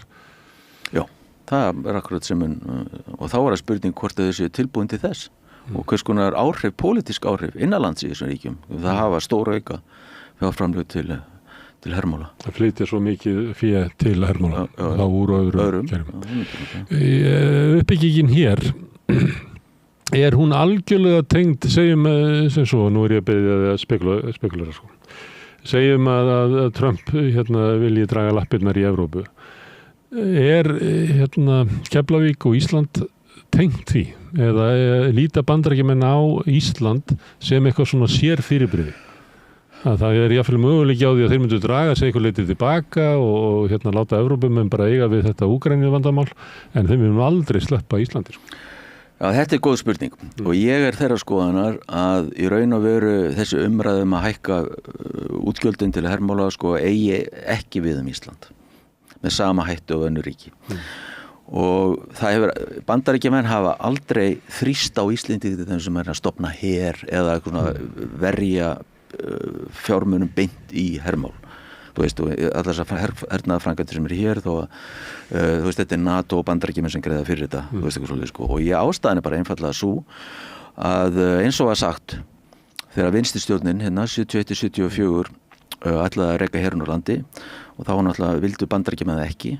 Þú veist, þú reynda að berjast gegn því og þeir sögðu bara að þetta er dýrasta fasteignin á Norður-Atlantshafi og náttúrulega með því að veita þessa aðstöðu hér og þú talar það að það er engin mótstaða almennilega við þetta, ég meina það virðist vera bara, þú veist, flestir flokkar vera að styðja þetta, allavega vera ekki á móti þessu að þá, allavega þannig að sem er á þingi og að þá verður ég til að það skipti bara meira máli að fá hér aðstöðu þú veist, og sem er í sátt þá við Íslands stjórnvöld að það skipti þá miklu meira máli heldur en að neyða Íslendinga til að eyða einhverjum peningum svona beinum hætti það er mín skoðun að þeir muni ekki þrýsta þannig á Íslendinga svo að því leyti eru við dálítið svona ennþá dálítið sér og öðruvísi afstaða þeir gætu breytt stefnu til auðgangað Evrópu en þetta jafnvel verið lítið enn að Ísland væri mikilvægara og þegar þeir eru að tala Ísland þá eru þeir ekki að tala okkur Íslendinga, þeir eru bara að tala þetta grjót þarna í Norður-Atlantshafi. Þetta er svona stóra myndin af fasteignin. Það er svona vilja ekki að vissum her eitthvað að vera í okkur. Já, þeir eru alveg verið til í það, bara til að, þú veist, þó að sé bara kannski tákræni tilgangi, en bara til að sína og líka til að þeir voru náttúrulega stundu krítiskir á Íslendinga fyrir það hvað verið lítil umræðum þessi mál af svona sérþekking á þessu sviði og svona voru að hvetja Íslendinga stundum til að taka þátt meir í því og fara inn í stofnanir eins og Íslendingar reyndar hafi gert á undanförnum árum það eru fleiri embættismenn og svona verið að sinna þessu en engin bara þrýst ykkur út af því að það vita það allir það mun ekki skipta neinu höfumáli þú veist út í Íslandi bara út af fámenninu og eitthvað svoleiðis og þetta er svo þú veist en ég segi þeir eru ekkert á mótið hefði ekkert sett upp á mótið held ég á íslensku en að gera enga kröfur en maður heyrir og minna sig silfurþættinum sem að þú varst í þá heyrir maður Þórdísi Kolbrúnu segja það að Íslendingar eigi að taka meiri þátt eins og hún notar hugtakið held ég verður bandamaður eitthvað slíkt sem að manni finnst nýtt hugtak eða svona er notað og það er einhvern veginn til þess að mæta kröfunum það að Evrópuþjóðirnar eigi að verja meira í hernað og að við eigum að vera virkari þáttakandi sem er svona gegn þessari hugmynd sem að þú ert að tala hér og má eiginlega ekki alveg aftur til stofnunar NATO og hvernig Íslendingar komin í NATO og þeir sögðu þetta einfallega við varum bara alltaf fámenn og til þess að standa í þessu við varum alltaf á einhverjum sér díl það er eiginlega hljómar í ræðu Bjarna Benediktsson eldri En núna virðist vera þannig að það sé einhvers staðar lesa íslensk stjórnvöld og íslenskir ráðherrar einhvers þrýsting á okkur að vera verðugri. En þú ert svona að segja að það getur nú alltaf verið frá Bandaríkjunum af því að þeir eru þannig. Nei, ég er kannski orðað þetta öðruvísi. Það er sko þannig, það er mikil þrýstingur, en það er út á Úkraínu. Þú veist, sem allir verða að leggja eitthvað að mörkum og það með sínum hætti vegna þess og þá er líka að staðan bara, þú veist, í þessum málum hefur breyst og eitthvað svoleiðis og þess vegna verða allir. Þetta er svona, ég er bara að segja að það kemur engin hótun. Ég á ekki von á því að þið verðið að leggja fram 2% minimum til eins og aðra þjóðir. Ég á ekki trú á því. En það gerist alltaf svona þegar NATO er að standa í einhverjum aðgerðum eða tekur eitthvað upp, þá er þrýstingur, til dæmis það, eftir að Bandaríkjamenn eftir að kaldastríðinu lauk og Ísland misti voru mikið svona hernaðarmikilvægi sitt að þá kom þrýstingur á íslensk stjórnvöldum það gera eitthvað samt á vettvangi bandalagsins með að senda friðargæsluliða þá kom öll þessi umræðum þú veist að fyrst var þetta borgarleg störf svo allt þegar voru konur búin að taka sér hlutverk í Kabul taka sér að þá var þetta orðið svona munur í milli þess svona þess að hernaðarlega og borgarlega það er svona Urðu fyrir árásum og þá náttúrulega eftir það dróðu því en þetta var svona dæmi það já þið verið að gera samt eitthvað þið verið samt að taka þátt fyrst í bandalaginu verið að gera þátt svo þetta það kemur ekkert óvart á þessi þrýstingur hún er örugglega miklu þrýstingi þú veist að taka þátt í einhverju að leggja peningi hitt og þetta sko en ég bara tala þetta sem varst að minna sérstaklega að þessi krafa 2% ég á ekki von á því og kemur óvart þegar hún myndi koma sérstaklega vegna Íslendingar að láta landsvæði og mikið af hendi, þú veist, fyrir bandalagið og Bandaríkin á saman tíma. Telur þú að staðan í heiminum sé þannig að þurfi að, hvað við segja, endurskoða öryggisstefnu okkar? Að þetta sé kalli á svona til dæmis hver er staða okkar í NATO og hvert er hlutverk okkar í NATO og Já, það er verið að tala það Ég er ekki alveg ekki til að þú leggir tökum úr NATO Nei, ég bara segja og þá umfram það sem að auðvitað þarf að endurskoða öryggisstefnuna bara reglulega en hvort að sé eitthvað í þessari stöðu í heiminu núna sem að kalli sérstaklega á það að við svona hugsum okkar gang hvert er hlutverk okkar Mér finnst það bara alltaf að gera það í raun og veru og sérstaklega núna eins og bara eins og staðan er þú veist bara það er alveg rétt hafi mjög mikið breyst frá 2022 en aftur á móti sko stefnan er nokkuð skýr sko þú veist bara það er þessi varnarsamningur í gangi og Bandaríkjamenn eru komnir að miklu leyti aftur og Ísland er í NATO þú veist síðan má tala það verið að tala sérstaka varnarstefnu þá er að svara því hvert er hlutverk okkar í NATO af því að þú vísar til og ég var að vísa til Bjarni Benediktsson eldri sem eru svona tiltekna stöðu innan NATO en það er nú er komið svona spurningamerki við það og komið tillaga að við höfum að skoða aðra stöðu sem væri að vera verðugur bandamaður sem er svolítið opið, maður veit ekki alveg og ég er ekki að ætla þeim að fara eitthvað langt en maður áttar sig ekki alveg á því hvað felst í þessu ég veit ekki heldur en aftur á móti það hefur verið að tala sérstaklega varnarstefnu, það minnst á það en maður veit ekki hvort að það sé bara svona einhver útfærsla á því sem við verið að gera og einhver kannski einhver lofur, það er góð að gera meira en ég átta mikið á þessu ég reyndar svo hefur svo hugmynd komið upp þú veist að Íslendingar eru hluta af einhverjum norrænum her það kom líka, þú veist eitthvað tengslu við Norðurlandaráð þú veist að það er mikil breyting að öryggismál kom inn í Norðurland sem voru ekki bara fyrir 5 árum alls ekki og það er náttúrulega og við erum komin í bandala með Norðurlandunum og Bretlandi í einhverju svona sér aðgerðum það eru Bretland og Holland Eystrasaltsríkin og Norðurlöndin sem eru þar en þetta er nú oft bara þannig að þetta er náttúrulega mjög tákrænt sko þú veist og líka þetta þú veist Nordefco það sem aðalega bara snýst hernaðarlegt samstarf Norðurlandana og þeir eru svona að vilja spara þú veist í vopnakaup þú veist bara samnýta hluti og svona kóordin allt miklu betur sko þú veist Íslandi er partur af þessu og tekur þátt í þessu öllu saman en ég meina þetta er mjög mikið tákrænt þú veist Íslendingar er ekki með her þú veist svo menn þú veist þetta er ekki það er náttúrulega málið að meðan Ísland hefur ekkert her að þá verður Ísland alltaf í þessari stöðu sem kom upp við upphafi að vera herlaust ríki í hernaðarbandalagi sem er svona eins og Bjarni benti á að það var ekkert gefið að Ísland yrði með upphaflega bara út af þessari stöðu en svo bara hann setti þetta bara í stærra samhengi þetta verður bara Ísland skiptir svo miklu máli fyrir aðra og bandamenn og eitthvað svona þá verður við með þessu út að þau vilja þetta Þetta var náttúrulega frumkvæði. Þú veist, Íslendingar vildu fyrst vildu hugsanlega vera aðilega þessu norræna varnarbandalagi, skandinavíska varnarbandalagi sem var við umræðunni fyrst áður en NATO var stofnað. Og síðan það ekki Bandaríkjamenn sem þrýsta á eftir að það rennur út í sandi þessu hugmynd, að þá það Bandaríkjamenn voru mikið sem þrýsta Íslendinga að vera með í NATO.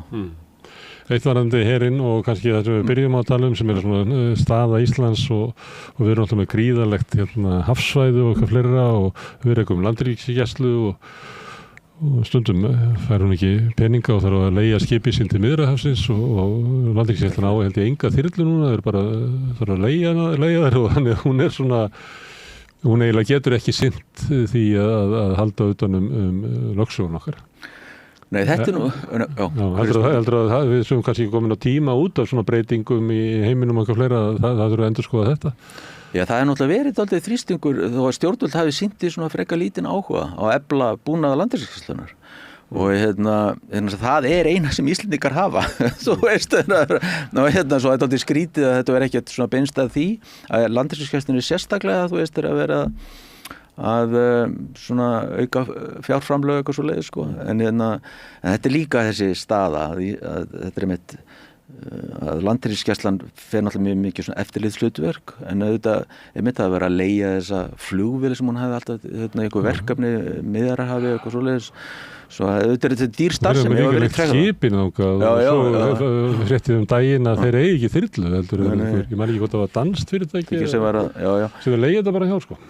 Þetta sko þetta ráðamenn hafa ekki vilja efla landhelgisgæsluna og það ekki partur samt skiptir í raun og veru landhelgisgæsla mjög miklu máli vegna þess að svona sem kallað svona verkefni sem tengjast einhverjum vörnum og einhverjum svoleiðis það náttúrulega bara landhelgisgæslan ekki satt og síðan þegar eru loftrýmisgæsla þegar þessi erlenda loftrýmisgæslar hér NATO-ríki hér þá það landhelgisgæslan sem styður það og eitthvað svoleiðis sko. Svo að þetta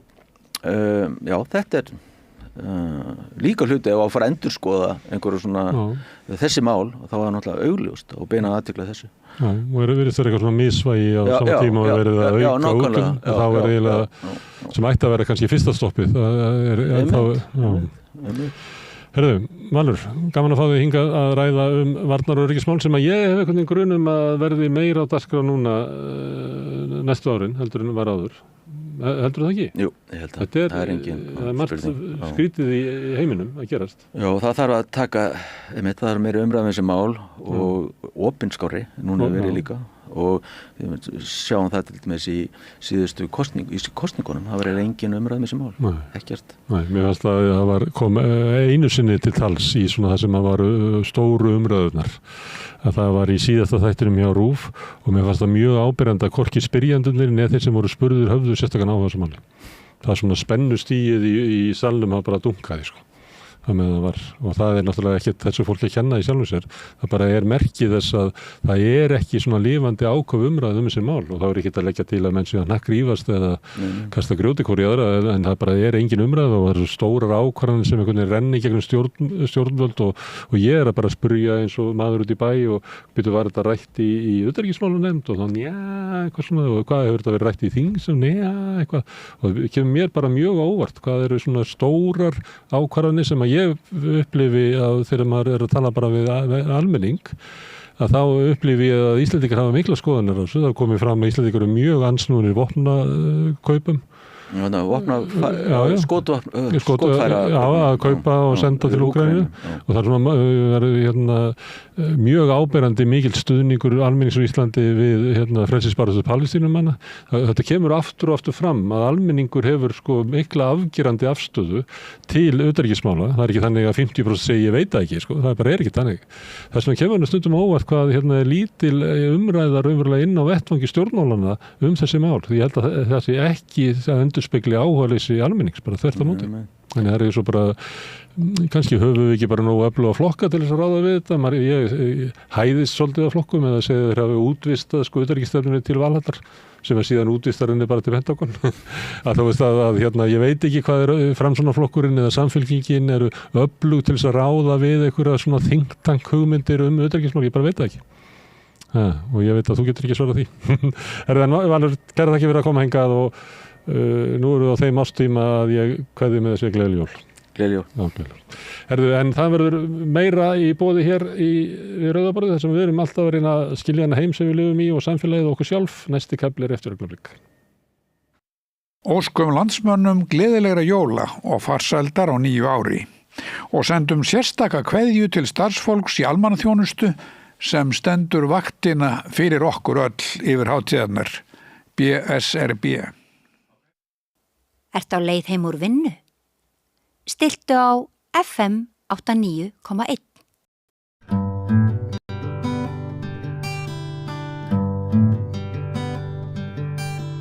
Komið sæl og hjartanlega velkomin hingað að Rauðaborðinu. Það María Lilja sem að heilsar ykkur hér á þessum fína 5. degi þegar 5 dagar eru til jóla. Nú, það eru ekki bara jólin sem að beðið eftir, heldur eigum við hér von á okkar fornu hefð, vetrarsólstöðum, en hingað mættur til mín, engin annar en Hilmar Örn, allsherjargoði, komdu sæl. Sæl. Og velkomin. Sæl. Já, við jólin eru þetta svona sambland eitthvað skonar af heiðnum síð og... Jólin eru heiðna nafnið. Einmitt. Því að eitt af nafnum Óðins eru jólnir en þessi hátíð hefur verið haldin í öllum samfélögum og öllum tímum. Rómverjar héldu upp á Saturnalíu og síðan voru það hermenn sem voru miklir tilbýðandi guðsins Míþrasar sem héldu upp á fæðingardag hans sem var 25. desember og þetta svo kom kristnin og tók þetta yfir. En þeim tókst ekki að breyta þessu í kristmessu eins og í ensku eða Weihnachten, Víennótt, helganótt á þýsku. En við á Norrlöndum hefur haldið gamla nafni jól eða júl. Þannig að við deilum þessu bara með öllum okkar kristnu eða búddísku sambúðurum. Já, og það kannski, þetta þetta okkar siður. Við okkar arfleið svolítið. Já. Og það svona þessi heiðna pæling að vilja drakka út jól, hún hefur haldist ansi vel, menn gera það stundum. Já. Og gera vel við sig í mat og drykk. Já. Og það svona, einmitt, það hefur haldist í hendur við þessa kristmessu. Já, það voru reglur það hvað þetta var til mikið af bjór eða öli á heimilinu. Það var norsklög. Já. Og þannig að það þurfti að vera til svona vestlufeng sem bara mjög fínt. Já, það Skipuleggja sig. Já, það bara ágætisregla. Það eiga alltaf nóg til þess að gefa með sér svona þegar maður fær fína gesti. Já. Bara svona kannski svona aðeins yfir á kannski persónulegri nótur, Hilmar Örn. Þú byrjar ferðu mjög snemma inn í þessa trú okkar sið. Já. Það bara 16 ára? Já, ég mætti bara á 16 ára afmælisdaginn og skráði mig í Ásatrúarfélagið. Ásatrúarfélagið var ekki mjög gamalt þarna á þessu tíma? Það var rétt rúmlega 1 árs. Já. Þannig að þetta var bara fyrir mér var þetta lífsnauðsyn. Ég var orðin hundhærinn mjög snemma en Ásatrúarfélagið ekki stofnað fyrir en ég 14 ára, svo ég beið og náði því að vera meðlim númer 36, þannig að ég var unglega hreyfingin svona framan af Og þetta var virkilega góður félagskapur. Ég lærði mikið þar. Já, og hefur væntanlega gert í gegnum árin. Já. Nú stækkar söfnuðurinn á hverju ári? Já, það er bara, við erum komist að vera, það er nokkuð ljóst. Og hofið í Öskjuhlíðinni. Já. Hvernig standa málin þar? Við erum svona kannski 2-3 árum frá því að klára. Við erum búin að koma okkur fyrir, erum með aðstöðu og við erum eftir að smíða hvelfinguna yfir hofið. Það er öll steinsteypa búin, þannig að við erum svona komið 70%. Það er frábært og þetta er allt fjármagnað af ykkur sjálfum og safnaðar meðlimum. Já. Og engin lán. Nei, þetta er mjög sósíalist. Við vorum mjög, okkur var svona eitt út í þetta því að bankinn sem hefði verið bakhjarlinn hjá okkur að hann brást á öfugstundu og við ákveðum þá bara að við byggjum fyrir það sem við eigum sem er alltaf mjög praktist. Þú hefur ekki alltaf, þú hefur, þó að hafa kannski verið leiðarstef í þínu lífi ásatrúin. Eða svona, ásatrúin er kannski ekki alveg rétt nafn, er það? Nei, við náttúrulega erum svo miklu meira en að trúa á æsi.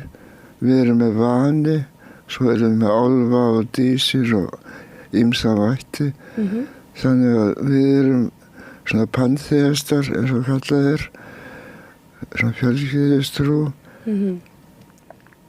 En ásatrúarnafni það er búið til af danskum presti á 19. öld og það hefur ykkur fest sig í sessu.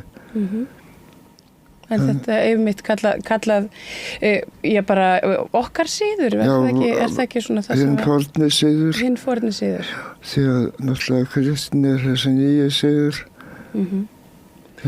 Og náttúran tengist mikið hérna inn í. Þetta er svona náttúru trú, að trúa allt sé lifandi í kringum okkur og það séu eins og ég segi álfar og dísir og ýmsar huldaverur sem eru með okkur sem er eitthvað sem hefur verið í flestum samfélögum og við erum mjög svipuð eins og Indjánum í Ameríku og líka því að við erum með svona hrekkjáttan guð sem er Loki en er Coyote hjá þeim þannig að við erum með mjög skemmtilega svona guði og verur. Já, þetta er mjög svona breytt litróf karaktera. Já.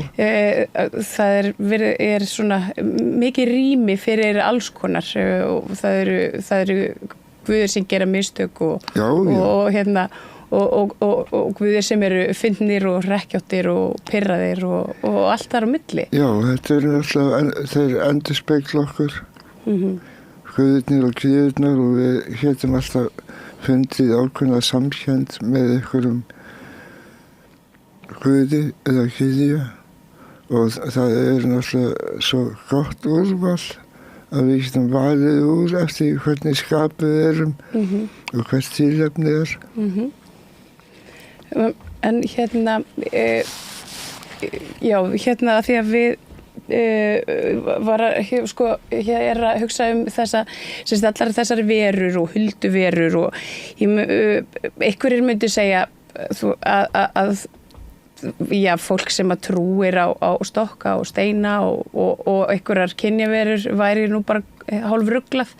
Hvað myndir þið segja við svoleiðis fólk?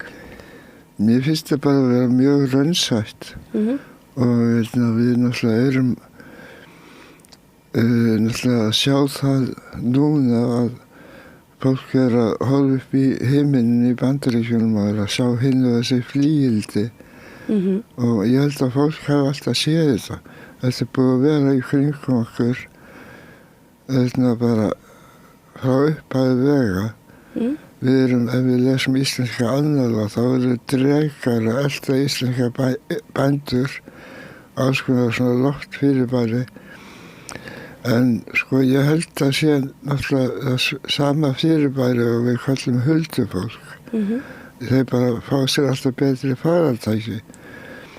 Á 19. öld þá fór að birtast loftskip og síðan allt niður fara að koma flugvélar og í seinni heimsstyrjöldinni þá voru bæði bandamenn og þjóðverjar að halda að þessar svoköldu draugaflugvélar væru eitthvað sem að hinir ættu, en svo kemur í ljós að þetta var ekki þýst eða þessi bandamenn sem áttu þessar skrýtnu flugvélar. En svo allt farið að breytast og verða rakettum, eða það eru eldflugar sem sást yfir Svíþjóð mikið og fara gjarnan ofan í frosinn vatn og skilja eftir sig gati í ísnum.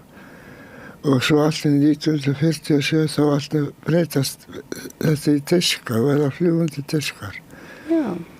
Og svo núna þetta orðin ykkur dularfull flygildi í Bandaríkjunum og engin veit hvað þetta er.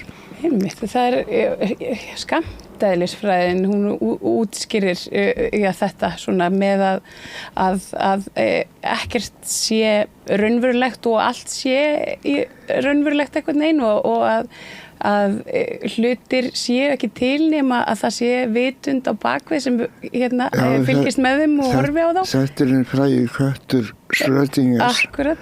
Að bara með því að fylgjast með hlut þá breytur ferlinu og það er raunverulega þín vitund sem er að skapa heiminn á hverju sekundu. Þannig að þetta er, við erum loksins að komið með einhverja mjög flókna útskýringu á einhverju mjög flóknu fyrirbæri sem er hjá okkur alla tíð. Já, og það er alltaf gaman að skoða þessar kenningar og líka bara hvernig vitundin getur haft áhrif á umhverfi okkar sem er alltaf annar eðlisfræðingur, Wolfgang Pauli, hann settur fram kenningu með Carl Gustav Jung það sem að kalla synchronicity eða svona merkingar bærar tilvíðanir, hvernig við getum kallað fram tilvíðanir í kringum okkur og þá er komin útskýring á því af hverju galdur virkar. Bara með því að hugsa sér hluti þá hefur áhrif. Einmitt. Já. Og það er einmitt, þegar maður tengir sig inn í alheiminn og nú er þetta svona, rauði þráðurinn í flestum trúarbrögðum er einmitt þetta, þessi að tengja sig inn í alheiminn og vitundina og með því að trúa hlutunum og þá getur maður einhvern veginn einmitt breytt framgangi þetta er svona, þetta er bæði skemmtilegt og hættulegt. Það er ekki langt síðan allir Íslendingar voru að lesa The Secret og héldu að við værum snillingar í fjármálum og héldum búið til auður engu og fórum aðeins fram úr okkur með því. En þetta er, eins og ég segi, þessi gamlu vísindi. Já, þetta virðist virka. Já. Það er bara eins og það er. Nú hafa, allavega eins og til dæmis í þjóðkirkjuna, hefur aðsókn og svona nýliðun í rauninni bara staði eða í raun meiri og það hefur verið svolítil fækkun svona á milli ára og án þess að það sé beint greinanlegt í öðrum trúarbrögðum. Hvers vegna heldurðu að þetta sé og er þetta gott eða slæmt? Mér finnst það ekki gott því að við erum að raunverulega breyta okkar samfélagssáttmála því að þjóðkirkjan er ríkur hluti af íslensku þjóðlífi og ég er fæddur inn í þjóðkirkjuna, ég var eitthi æsku minni mikið í dómkirkjunni. Þannig að mér er mjög hlýtt til þjóðkirkjunnar og ekki síst núna þegar við erum komið með yndislegan biskup. Og þannig að mér finnst hún eiga mjög ríkt hlutverk og einmitt á þessum tíma þar sem að verið að halda upp á hluti þá hún líka svo stór partur af þessi hefð okkar. Ég hlusta á jólamessuna eins og allir Íslendingar og tímasett hlutnið alltaf út frá því. En munurinn sá að ég ekki að hósta í beinni útsendingu á Dómkirkjunni. Það ég hef hugsað þetta svolítið að því að ég var sjálf lengi vel svona pirruð út í þjóðkirkjuna með svona asnaleg og forneskjuleg og sagði mig mjög hratt úr þenni af einhverjum svona pólitískum ástæðum og svona einhvern veginn fylgdi þessum straumi sem að var svona hvarf úr kirkjunni þarna mjög hratt bara í kringum 2005 kannski og en núna hugsa ég að þetta gæti mögulega að því að nú umgengst ég mikið af múslimum bara í mínu lífi og þeirra menning bara eins og okkar, það snýst þetta samfélagið og það þurfa að vera einhver svona miðpunktur samfélagsins og ég hef einhvern veginn lært að hugsa kannski þjóðkirkjun okkar aðeins upp og nýtt út frá þeim vegna þess að þeir segja við mig að það sé María, það verður að vera duglegri að rækta samfélagið þitt og þá fór ég svona að spyrja mig hvaða samfélagi eru þeir að tala og þá þetta sko og út frá því hef ég farið að hugsa svona þetta svona tengslarof sem hefur orðið á milli manna í íslensku samfélagi. Það er talað skautun og það er svona eins og fólk einhvern veginn hittist síður, það er svona samfélagsleysi. Heldur þetta geti tengst kirkjunni eða þessari úrsögn úr kirkjunni eða trúarbrögðum?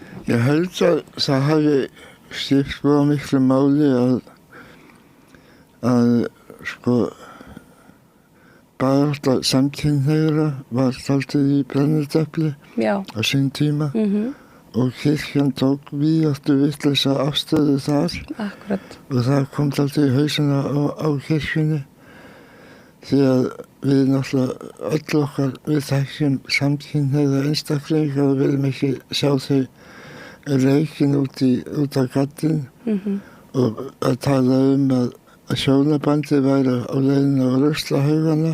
Akkurat. Og ég mjög stoltur af því að hafa verið svona framarlega í flokki þeirra sem vildu gefa saman samkynhneigð börn og það örugglega eitt af því besta sem ég hef staðið fyrir í mínu lífi og því að sko þarna erum við raunverulega að skemma samfélagið og samfélagsáttmálann með því að útiloka einn hóp út af einhverju svona skrýtni eins og kynhneigð eins og það skipti öllu máli. En sko ég held að kirkja sem ekki hluti af samfélaginu, hún setur sig út í horn. Þannig að sem betur fer held ég að það séu breyttir tímar og kirkjan situr alltaf að hlusta á raddir fólksins. Þannig að þú eru ekki svona sérvitringa og sértrúarsafni eins og Ásatrúarfélag til þess að svona hrindast að breytingum. Já, þú segir, sérvitringa og sértrúarsöfnuði en þetta nú okkar arfleið og... Já, ég ekki sér að líta. En við erum nú svo sem sérvitringar og skringilegt fólk og við höfum þótt í gegnum tíðina.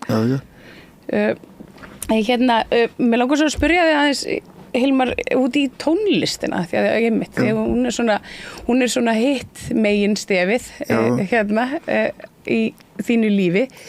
Þá hefur gert heilan helling, alveg ótrúlegan feril bara þú varst inn í bresku senunni, þessari svona köld senu og svo á Íslandi aðeins í pönkinu og svo kvikmyndatónlistinu og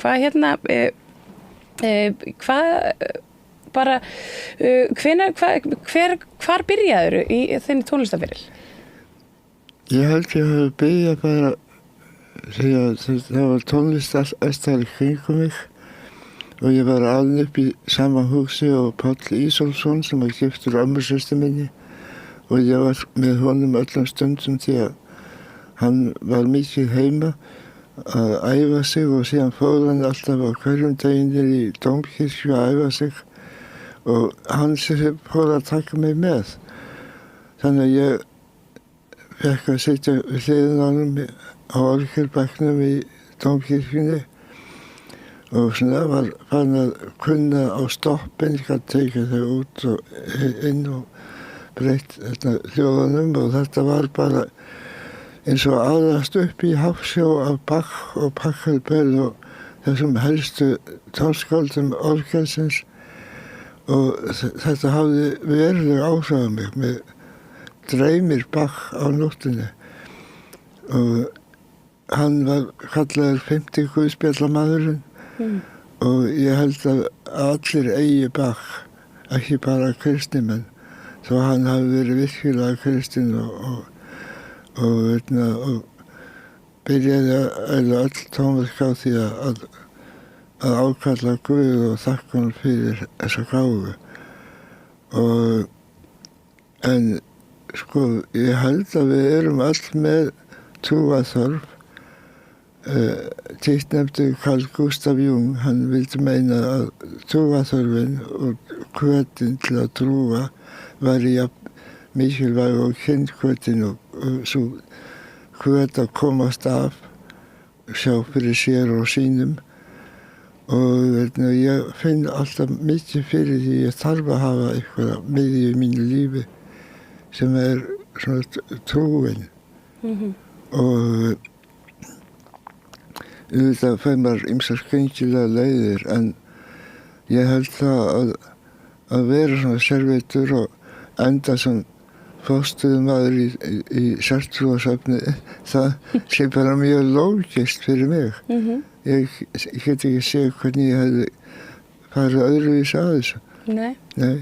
Og hvernig hefur trúin, hvernig fer þetta saman, trúin og tónlistin? Þetta bara sami hluturinn. Þetta bara spurning harmoníu eða samhljóm. Við þarna setjum að sig í tengsl við sem eitthvað stærra og meira maður sjálfur. Og tónlist það sem að tekur við þegar orðin skortir vægi eða það ná ekki utan merkingu hlutana, þá fær maður í tónlistina. Þannig að þá hún svona tungumál út af fyrir sig. Og eins og ég segi þessi hugmyndum reglu í heiminum eða harmoníu, að hún svo sterk í okkur. Já, ég sammála því. Nú kannski aðeins aftur að vetrasólstöðunum, fyrir við bara fram og tilbaka. Hvað eru vetrasólstöður? Þetta náttúrulega svona tími sem hefur svona stjarnfræði þetta byrjun, þetta einn af þessum hverfipunktum ársins. Við erum með sumarsólstöður og vetrasólstöður og það þegar sólargangurinn lengstur og þegar sólargangurinn styrstur. Og fólk hefur fundið fyrir þessu á öllum tímum að það eitthvað sem breytist þegar sólinn endurfæðist á þessum tíma. Og eins og ég segi, við erum með bara hreinlega fornleifar sem að sýna hvað þetta mikilvægt. Það eins og Newgrange á Írlandi sem byggt þannig, þetta svona steinahleðsla og það sem að sólin þegar hún rís eftir kemur upp á vetrarsólstöðum og þá lýsir hún bent inn í þessa hleðslu og við sjáum að Stonehenge og önnur mannvirki alveg sem að steinafólki sem engin veit hverju voru að þau eru byggð þannig að þau eru svona sólúr og við erum einmitt að nota þessa hugmynd alltaf í hönninu og hófinu okkar og við erum að nota þessa punkta jafndægur sólstöður og til að endurspegla svona sólina og hennar hringferð á árinu sem að náttúrulega hefur áhrif á okkur bæði í hugsunargangi og líka bara við sjáum hvernig umhverfið okkar breytist á þessum tíma og það náttúrulega stórkostlegt að þegar daginn tekur á lengi og sólin hefur endurfæðst og þetta svo einföld táknræði að það finna allir fyrir þessu. Þetta hefur áhrif. Já, það rétt. Men samt þá fólk, það reynir svolítið að svona afneita náttúrunni og svona samfélag, við myndi segja bara þetta svona vestræna nútíma samfélag sem að einhvern veginn reynir að sverja af sér svona þessi svona jafningatengsl við náttúruna og jörðina og allan einhvern veginn svona náttúrunar gang.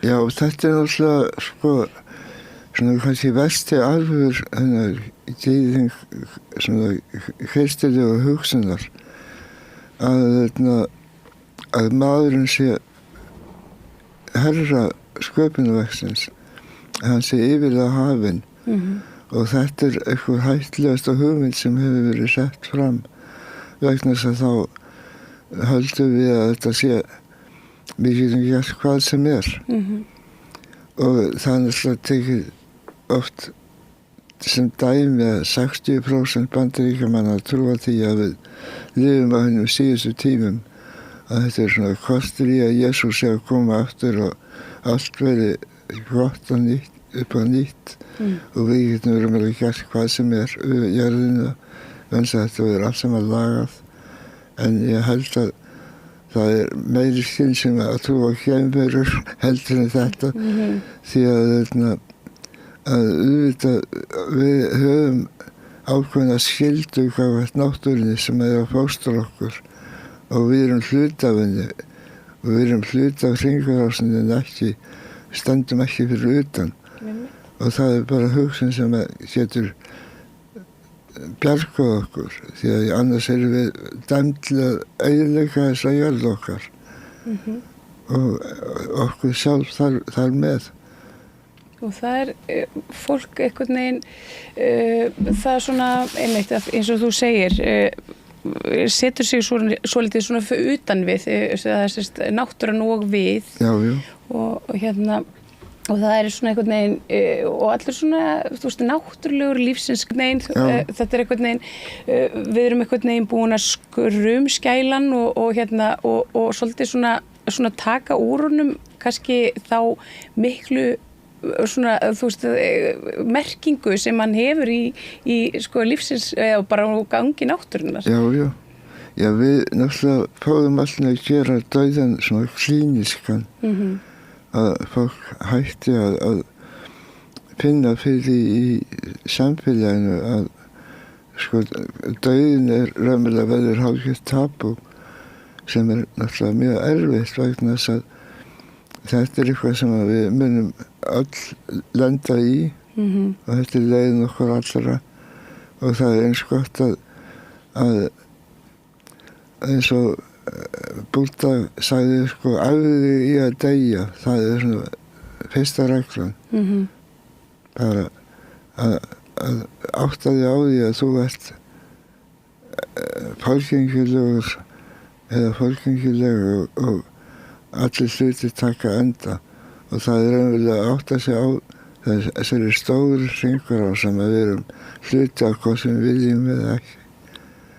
Þetta eitthvað sem óumflýjanlegt og til dæmis á miðöldum þá þessi list að deyja, hún var þótti mjög það sem að kalla allmóríandi, að það var mjög mikilvægt að iðka það, að kunna þessa góðu list að deyja. Já. Og deyja góðum dauða. Það þegar að fólki líka trúir því og svona í meiri mæli að það sé eitthvað sem taki við okkur. Já, maður átt að segja á því hvað þetta nauðsynlegt að finna eitthvað tilgang, að sumir náttúrulega vilja helst að það bara slokkni á þeim, en aðrir þrá svona framhaldslíf í einhverju mynd, hvort sem endurhólkun eða einhver himnavist. En ég held að við erum náttúrulega mjög sérkennileg, þessi mannskepna. Við höfum nóg vit ástæðu til þess að verða hrædd og óttast einhverja hluti, og svo kannski vinnum við mismunandi úr því hvernig þetta verður. En maður fer að hugsa sér hvað gerist ef að heiðin maður, hann sumar langar til þess að fara til Valhallar og berjast þar.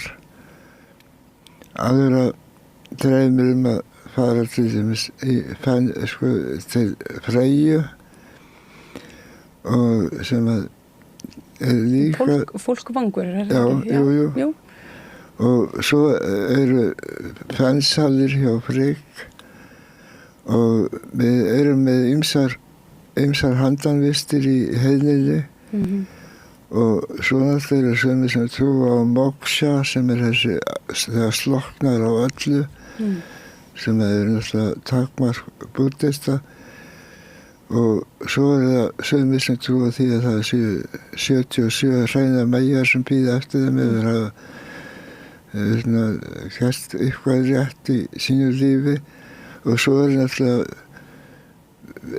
mennlandamenn sem mátti ekki finna fyrir eitthvað hvöt í sér, og þá flegðu sig í þyrnirunna eða sátu upp á súlum, og það til þess að vera sem finna fyrir sem minnstu áreiti. En maður fer að hugsa hvernig það ef að einhver maður býður eftir 77 hreinum meyjum, allir kemur eitthvað þurs og að fara að berja þig. Eða meðlætamaðurinn, hann fær 77 hreinum meyja sem táldrar hann. Þetta bara, hugsaði bara ef þessi handanvistir rugla saman. Það alltaf skemmtileg útkoma. Já, það mjög skemmtileg útkoma. Eða kannski ekki alveg fyrir alla. Ekki fyrir alla, sko. Nei. En svo einhverjir sem eru hræddir við helvíti, en það ekki það sama á hel. Nei, alls ekki. Það búið að skemma þessa fallegu hugsun, því að Egill Skallagrímsson, hann yrkir í Sonatorræk, menn ég glaður og með góðum hug heljar bíða, því að hel ekki slæm. Og hún bara einn af þessum mörgu kostum sem við höfum. Og ég held að svona þá erum við með hinn merka sænska sjáanda Swedenborg, sem gat séð himnaríki hérna megin og helvíti hinum megin við sig. Og þetta var bara svona spurning sjónarhald. Þetta allt saman til staðar allan tíman og með okkur. Og þetta mjög skemmtilegt að skoða mismunandi hefðir og hvað höfða til fólks á ólíkum stöðum á ólíkum tímum. Og það eru ýmsar kræsingar í boði. Og þetta líka hryllilegi hlutir ef út í það farið. Já, þannig að þú telur að það sé gott að sjá fyrir sér, uppi að við skildum endin skoða. Að maður sé búin að sjá fyrir sér svona framhaldslífið bara í lifanda lífi. Já, ég held að það sé bara mjög heilbrigt. Og við erum ekki að smakka okkur með því að hugsa svona, heldur erum við að auka ákveðna vísinni og erum með eða fleiri hluti að velja og þetta eins og að vera með stóran og góða matseðil og svona smátt og smátt bæta við hann hvað maður myndi nú vilja og ég með ýmsar óskir og hlakka til að sjá svona hvað verður því að þetta svona eitthvað sem hefur verið mjög sterkt í mínu lífi síðan ég fann þennan dauðakeið sem ungur drengur og lenti því að fara að lesa 100 sannanir fyrir framhaldslífi eftir Víglund Möller og hinn og þessar spiritistabækur sem ömmu mínar áttu og ég kærasti mitt mjög sterkur og samtrúaður spiritisti á tímabili áður ég fann ásatrúna og þetta raunverulega eitthvað sem ég held að sé svo sterkt í okkur og við þurfum að hafa eitthvað tilgang og vita því að það sé til eitthvað umbund fyrir góða breytni. Já, þá við einmitt að það virki sem svona hvati á okkur til góðra verka. Já, ég held það. Já, og einmitt eins og að þú segir með umburðarlyndið að nú hef ég svona í mínum persónulegu störfum þar sem ég með sjálfboðaliði með flóttafólki og tala mikið við innflytjendur. Það er ákveð bakslag greinum við í svona hatursorðræðu það er ömurlegt að fylgjast með því. Já. Því að ég held að vorum við búin að temja okkur ákveðna vísinni. Já, það talaði mitt, það eru þeir notum bara rétt orð rasistar sem að og svona fara fram með þessu svona óumburðarlyndi og segja sé íslenskir siðir og við þurfum að vernda hitt og þetta. Hvernig finnst þér þegar fólk notar okkar forna sið og menningu í ömurlegt sko því að bara að við skulum einhvern hátt vera bendlu við hatursumræðu og öll okkar fólknu tákn sem notuð minna að ég þurfa að fela Þórsamherinn minn ef ég er í útlöndum. Það er bara ömurlegt því að þetta er eitthvað sem byggir á hreinni sögufölsun að þessi hugmyndum þjóð og þessi eitthvað kynstofn að hún sé öldgömmul, það er bara alls ekki rétt því að hugtakið þjóð er svona freka nýtilkomið og kynstofn er náttúrulega hlægilegt fyrirbæri að segja til einhver aðri kynstofn og einhver óaðri kynstofnar. Þetta er bara svona fyrirlega hræðsla sem verður til, myndi ég að segja mestapart á 19. öld og því miður þá höfum við séð svona ýmsar hæðir í þessum hlutum með því eins og í Þýskalandi nasismans það sem var búið að búa til einhvern aðri kynstofn og meira tengja það við einhverjar fornar germanskar hugmyndir sem er bara hrein fyrra sko. Og þetta er eitt af því sem maður er að berjast við. Það er bara hvernig við búið að stela það er búið að vera svona menningastöldur á okkar arfi og vera að nota eddukvæðin í skurmskælingu til þess að búa til eitthvað sem er að aðgreina fólk og skipa því einhverja bása. Það er bara fáránlegt. Já. Og bara eitthvað sem má ekki gerast. Og það er svona að tekja þetta mjög alvarlega að vernda þennan arf okkar og aðgreina frá þessum fáránlegu hugmyndum sem eru í gangi sumstaðar, sem betur verið ekki allstaðar. Og ég finn það að barátta Ásatrúarfélagsins fyrir halda okkar arfi fyrir utan þessa fáðalegu umræðu að það að bera árangur. Já. Þú hefur staðið í ströngu við þetta. Ég meina, hverju svarar svona fólk sem að tekur sér þessu fornu tákn og svona skrumskælir söguna þegar þú segir við þau að þetta sé hreinlega ekki í boði? Já, það endar á því að vera hjartstopp og síðan að hóta því að drepa mig. En þetta bara baráttu sem verður eiga stað og þetta svo mikil viðsnúningur á okkar arfi sem að byggir á umbyrðarlendi og vera opinn fyrir hlutum.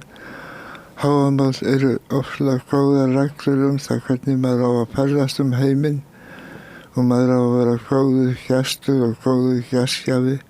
Og þetta spurning að opna sig og vera örlátur og geta lært af hlutum og vera ekki svona heimskur í merkingunni að vera bara heima hjá sér og halda það sé nafli alheimsins.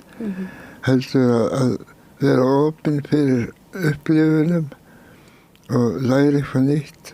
Þannig að það myndi ég segja sig þunga miðjan í þessum gamla sið. Að vera opinn og bara að vera heiðarlegur og opinn. Nú hefur svona trúnni oft verið spyrnt saman við galdra. Hvernig tengist þetta tvennt og Hilmar, ertu göldróttur? Ég hef einhverjum tímum í mínu lífi lagt mig eftir því en þetta náttúrulega eitthvað sem þekkt í mannfræði að það verið að tala að eitt stigið í að búa til trúarbrögð það sé að fara í gegnum galdur og síðan oft aðgreining á því sem kallað dulhyggja eða mystík og að galdur aðgreindur frá mystík og en ég held að þetta sé sami hlutur. Ég held að galdur sem allir trúa á verða trúarbragð og það umvel bara spurning hvort þetta einn maður eða margir og ég held að þessi töfra veruleiki sem við Íslendingar eigum og kemur fram í okkar Íslendingasögum og öllum okkar förnu ævintýrum og þjóðtrú að við erum með þennan plastíska veruleika þar sem að við viljum trúa því að við getum breytt hlutum í kringum okkur. En mestan parta þá til og með að maður getur séð það eins og í galdrasafninu sem hérna á Íslandi að þessi galdur sem var iðkað hér, hann var ekki einhver illska, heldur bara spurningum að komast af og þarna verið að venda sauðfé fyrir refunum og því og þetta bara þetta gengur út á uppskeru og fæði sem flest lömb. Þetta bara spurning að komast af í sínu umhverfi og þarna maður að reyna að temja umhverfi með hugsuninni. Aftur við komin á skammtafræðina með því að skoða ferlið þá breytir maður því. Þetta óvissu lögmál Heisenberg að maður getur raunverulega haft áhrif með hugurorkunni. Já, ég trúi þessu. Já.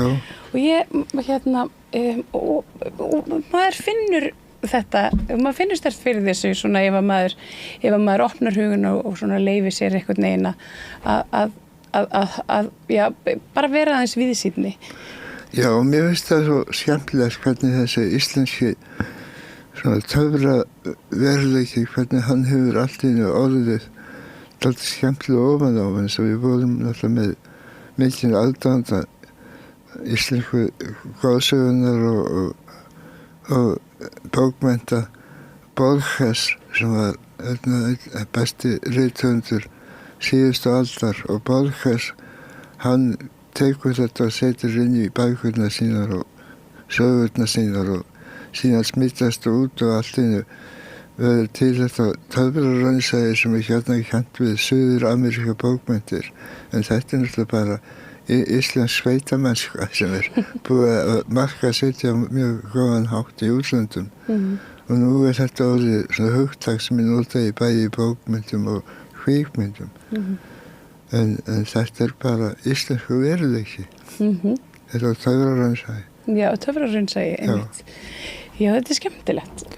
Má ég spyrja þig, Hilmar, bara persónlega, þú hefur verið að glíma við veikindi? Já, ég greindist með krabbamein fyrir 4 árum og þurfti að fara í mjög stóra aðgerð sem að náttúrulega tókst vel og það líf mitt að þakka að hafa fæðst á þessum tíma það sem til þessi tækni því að ég var tekin í sundur og setti saman aftur og svona Rópa og Hilmar eftir það og það hefur líka svona aukið mína auðsýni að standa frammi fyrir þessum hlut og það var eitthvað sem ég segi ekki að hafi verið ofslega gott að lenda í en það var lærdómsríkt. Á hvað leyti þá? Nei, bara þarna verður maður að horfast í augu við sem eigin fólkengileika og fer að átta sig á því hvað skiptir mestu máli í lífinu og ég hef svona sá hvað skiptir mig mestu máli og núna þegar síðast ári þá var ég afi aftur og búin að augnast yndisleg barnabörn og þetta er það sem lætur mig bara að klakna og þakka fyrir þetta góða líf sem maður hefur horfa á þessa yndislega afkomendur og þetta er bara það besta sem til er. Já, því trúi ég. Já. Og það sem að er svo dásamlegt við börn er einhvern veginn hvernig þau kenna manni að elska lífið. Já, það er svolítið þannig. Það er ekkert sem líkist í dásamlegt. Ég sá einhvers staðar daginn að þegar maður lítur tilbaka og minnist þess hvað það var einfalt og eitthvað neginn svona næs að vera barn þá er það ekki endilega vegna þess hvað að maður var ungur heldur að maður hafi verið í núinu maður hafi verið á staðinum heldur þetta sé satt? Ég held það. Já. Og náttúrulega ég var svo heppinn með afa mín og ömmur þetta var fólk sem elskaði mig takmarkalaust og ég hef svo góða fyrirmyndir í þeim og ég er svona að finna minn innri afa sem náttúrulega held ég besti parturinn af mér þessi innri afi sem búin að blunda þarna allir þessi ár og mér finnst svo dásamlegt að horfa á sjálfa mig í þessum börnum og rifja þannig upp þennan tíma þar sem maður er raunverulega í paradís sem maður missir síðan þetta er eins og eitthvað sem við lendum öll í að það er það sakleysi benskunnar og það lífið mitt eins og þú segir í núinu það sem allt er bara að gerast allan tíman í einu og þetta er held ég eitthvað besta leksía sem til er að horfa á börnin hvernig þau upplifa heiminn og taka hann inn og fara aftur í þessa paradís. Ertu að vinna eitthvað í tónlistinni? Já, sem betur fer. Ég er við áttum vitlaus, ég kæti það ekki. Því að þetta svo mikil, bara þessi tilfinning að skapa hluti, það ekkert sem líkist henni. Og bara ég gæti ekki án þess verið. Ég meina hvort góð músík eða slæmi, það veit ég ekki, en hún allavega, þetta mitt og hefur mikla merkingu fyrir mér. Einn trommari segir það ekki, hann segir að hann skapi bara fyrir sjálfa sig, en ef ykkur fílar það, þá það bara bónus. Það það. Já, ég held að við erum alltaf að hugsa svo trommarar. Það mjög heilbrigð og það geta búið til hávaða sem hefur merkingu, það stórkostleg tilfinning. Já, það mjög vel orðað til maður. Það að búið til hávaða sem hefur merkingu bara, já, sem mjög skemmtilegt. Kannski bara svona lokum, hvað fólk sem langar að komast í kynni við félagið og bara kannski mæta á blót eða... Já, allar athafnir hjá okkur eru opnar. Við erum ekki að beðja einhverja félagsaðild, þannig að við verðum með blót núna á Sólstöðum 21. eftir 2 daga. Þannig að fólk getur kent sér þetta á heimasíðu okkar og mætt og fylgst með. Það ásatrú.is? Já, ásatrú.is. Og við erum, þetta allt saman mjög barnavænt. Við passum að okkar athafnir sé bara táknræn svo einföld að það náði allir sama hvað þeir koma. Og við, eins og ég segi, allar okkar athafnir eru opnar og við bjóðum alltaf alla velkomna. Og þær eru auðvitað í mörgum landshlutum en hér á höfuðborgarsvæðinu í Öskjuhlíðinni? Já, þá bara gott að leggja við Nauthólsvík og labba aðeins í austur. Þá sér fólk hvað við erum að byggja hófið okkar og hér komið þangað og tekið þátt í þessu. Hilmar Örn, allsherjargoði og tónlistamaður, galdrakarl og allt þar afi. Já, afi. Já, bara allur pakkinn. Já. Þakka kærlega fyrir að koma að Rauðaborðinu og spjalla við ykkur og það alltaf gaman að tala við þig. Já, takk fyrir að bjóða mér. Já, þakka þér fyrir og hlustendur góðir, þið tókið við og bíðið hér eftir næsta innslagi. Sósíalistaflokkur Íslands óskar landsmönnum öllum gleðilegra hátíða og farsældar í baráttu sinni á 9 ári. Þökkum stuðningin á árinu sem að líða. Sósíalistaflokkur Íslands.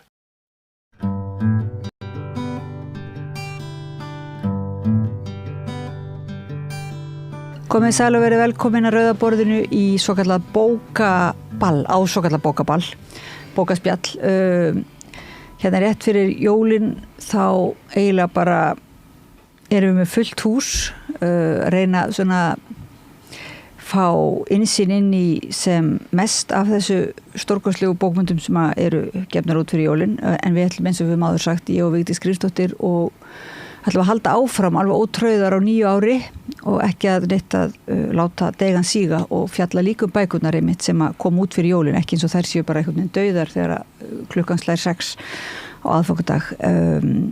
Í dag veit ég nú ekki, við erum svolítið svona mörg, við veit ekki hvað við náum að ræða eitthvað að vita bókmyndir, en við náum allavega eitthvað að spjalla. Hér komin Linda Vilhjálmsdóttir, Daniel Danielsson, Karolína Rós Ólafsdóttir, Birgitta Björg Guðmarsdóttir, Margrét Lóa Jónsdóttir og Sunniva Kristín Sigurðardóttir. Verið velkomin og takk fyrir að stökkum borð. Takk. Þið eru svona við erum eiginlega með bæði ljóð og aðrar bókmyndir. Allt flokkast undir skáldskap. Ég veist að það sé það er svona prósa. Hvað kallað þú þína bók, Daniel? Sem heitir bara Edda? Skáldverk fyrst og fremst, en já, kannski mætti líka sem einhvers konar tölvuleik og vitundarferðalagi og svona dansmilli lesanda og höfundar og sögumanns. Hvernig finnst þér hafa gengið að kynna hana í jólabókaflóðinu með þessum hætti? Finnst þér vera svona móttökuskilyrði? Ég veit það ekki. Ég veit ekki hvort það jarðvegurinn sé grýttur eða bara mýri. En hérna, það kannski bara kemur ljós eftir jólabókaflóðið kannski meira. Er þetta fyrsta skipti sem þú ert í jólabókaflóðinu? Já, svona almennilega, svona með alvöru verk og með svona alvöru útgáfu, heyrandi útgáfu. En já, þannig að þetta svona, já, ég er svolítið blautur á bak veirun í þessum bransa eins og hefur verið í pennanum áður en hérna, já, þessi jólamanja, hún er hérna, jafn góð skepna, getur verið hræðileg fyrir höfunda og þannig að maður svona, það er gott að koma hérna í viðtal með svona spöku og rósumu fólki þannig að rétt fyrir jól. Hérna eru nýliðar og hérna eru meistarar. Svona, þetta eru meistaradeildin og nýliðadeildin svona mestu leyti. Þótt að þið séu líka reynsluboltar, þessi sem eru ný, þeir eru búin að vera vinna í útgáfumálum með öðrum og svo leiðis. Bara nefna að lengra haldi að þetta er þín eigin, þetta er þitt eigið útgáfufyrirtæki, er það ekki? Jú, ég og Sunniva erum saman hérna í pirrandi útgáfu og stofnum, já, svona þetta yfirheiti yfir í rauninni okkar sjálfsútgáfu en sjálfsútgáfa hljómar svona svolítið eins og maður sé bara einn eitthvað að skrifa vördskjal og gefa þetta út sem að ég veit að þetta hafi bara vist verið í gamla daga, þá hafi höfundar bara svolítið farið beint í brennsmiðunar með verkin sín nánast þannig að kannski erum við komin í svona back to basics stellingar en líka erum við með hópa fólki sem kemur að þessu, Karolína til dæmis, hönnur logósins, rottunar góðu, pirrandi rottunar. Þið hafa verið saman líka í ritlistinni og í Bjáskóla og svona búin að hristast saman og taka það til alls konar verkefnum og þú Karolína ert líka, kemur að bókin hennar Birgittu. Já, heldur betur.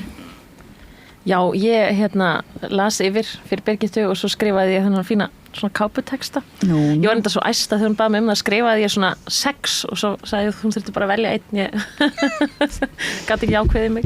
Það var sko mjög erfitt val. Þetta voru mjög fallegir káputekstar. Birgitta vildi kannski byrja á bara að lesa káputekstan. Ég hef aldrei svona áhuga á káputekstum. Þeir eru oft svo vondir einhvern veginn að þeir eru líka mjög góðir. Já, þessi er einstaklega góður. Moldin heit er spennandi og falleg saga þar sem hvert orð dansar við það næsta og vefur þéttan vef hyggju, missis og minninga. Kemur í ljós hvort þetta svona fellur í grítanjarðveg eða næra svona lokka lesendur að sér. Það er þessi stóra þegar líka ljóðskáldin og rithöfundar sjálfur eru eru allt í einu þeir sem eiga einhvern veginn að reyna að höfða til einhvers markhóps. Það er ekki alveg kannski augljóst að taka sér það hlutverk sko, en einhvað síður mjög svona áhugavert að sjá eiginlega bak við tjöldin. Hvað fannst þér það, Sunniva? Kristín, þú viltu sýna okkur þína bók líka sem þú gefur hjá út þessari sömu pirrandi útgáfu? Þetta eru ógeðslegir hlutir.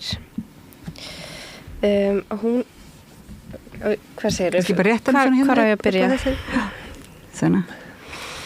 Hvað finnst mér að vera minn eigin markaðsmaður? Já, eða svona hvernig fannst þér að vera, þú ert náttúrulega ekki fyrsta skipti að gefa út bók, en þetta er svona, er það ekki fyrst skipti sem þú ert í jólabókaflóðinu? Nei, ég var tæknilega að segja jólabókaflóðinu síðast líka, en ég bara fattaði það ekki. En það er svona kannski beauty við að gefa svona lítið verk út, maður fattar ekki endilega að maður sé í ykkur jólabókaflóðum. Ég upplifa það ekki endilega þannig núna heldur, sko. Mér finnst maður vera ennþá út fyrir sviga einhvern veginn í þessu svona stóra flóði. Frekar í ykkur svona hliðarlæk kannski og það er bara ágætt sko, það getur kannski verið svolítið yfirþyrmandi að vera í ykkur svona svaka gýr og ég er rosalega lélegur markaðsmaður, Hvernig er nú káputekstin í þér? Ég er ekki með neitt káputeksta eða sko hann er að listræn toga. Já, þannig að það er ekki svona hvað, en sko En hafið ekkert farið... Þú ert með ljóð aftan á, er það ekki? Jú, ég er með ljóð aftan á bara. En ég er að pæli því, sko, pirrandi útgáfa, er það bara vegna þið eru fyrirfram að segja, þið vita að það er pínum pirrandi að vera með svona litlar útgáfur sem engin veit fyrir hvað standa og þá er bara alveg skott að það heiti pirrandi útgáfa eða hvað, hver er pælingin? Já, akkurat. Jú, það er bara akkurat þannig. Og kannski líka bara hvernig við höfum upplifað okkur bara sem personur. Sem personur. Í daglegu starfi og lífi, sko. Já. Alltaf verið smá rotta. Eða þessi svona staða, sko. Mér finnst það að vera þessi svona pirringur í að, þú veist, að þetta er ekkert endilega slæmt að vera að gefa út sjálfur og eigi ekki plássi eitthvað þannig, en það er svona getur verið pínu pirrandi. Bæði pirrandi það fyrir ykkur að fá ekki meira pláss og pirrandi fyrir hina sem að héldu þau ættu plássi sjálf og þá koma þessar litlu útgáfur og svona tróða sér inn á. Já. Og líka pirrandi að vera eitthvað svona staðsetta sig sem eitthvað grasrót eitthvað þannig, svona getur verið pínu svona kannski klísukent. Það er eitthvað, já, nú erum við komin í eitthvað pöngluturki eitthvað svona, það er líka upphafið. Já. En er það samt ekki líka bara hlutverk svona útgáfa að vera, þú veist, í andstöðu við stóra útgefundur og vera grasrótin. Þú veist, þið megi alveg standa með því, sko.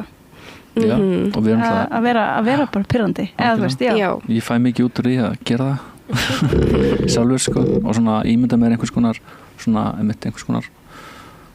jöfur, oftast kallkyns, sem einhvern veginn er að horfa niður á mig.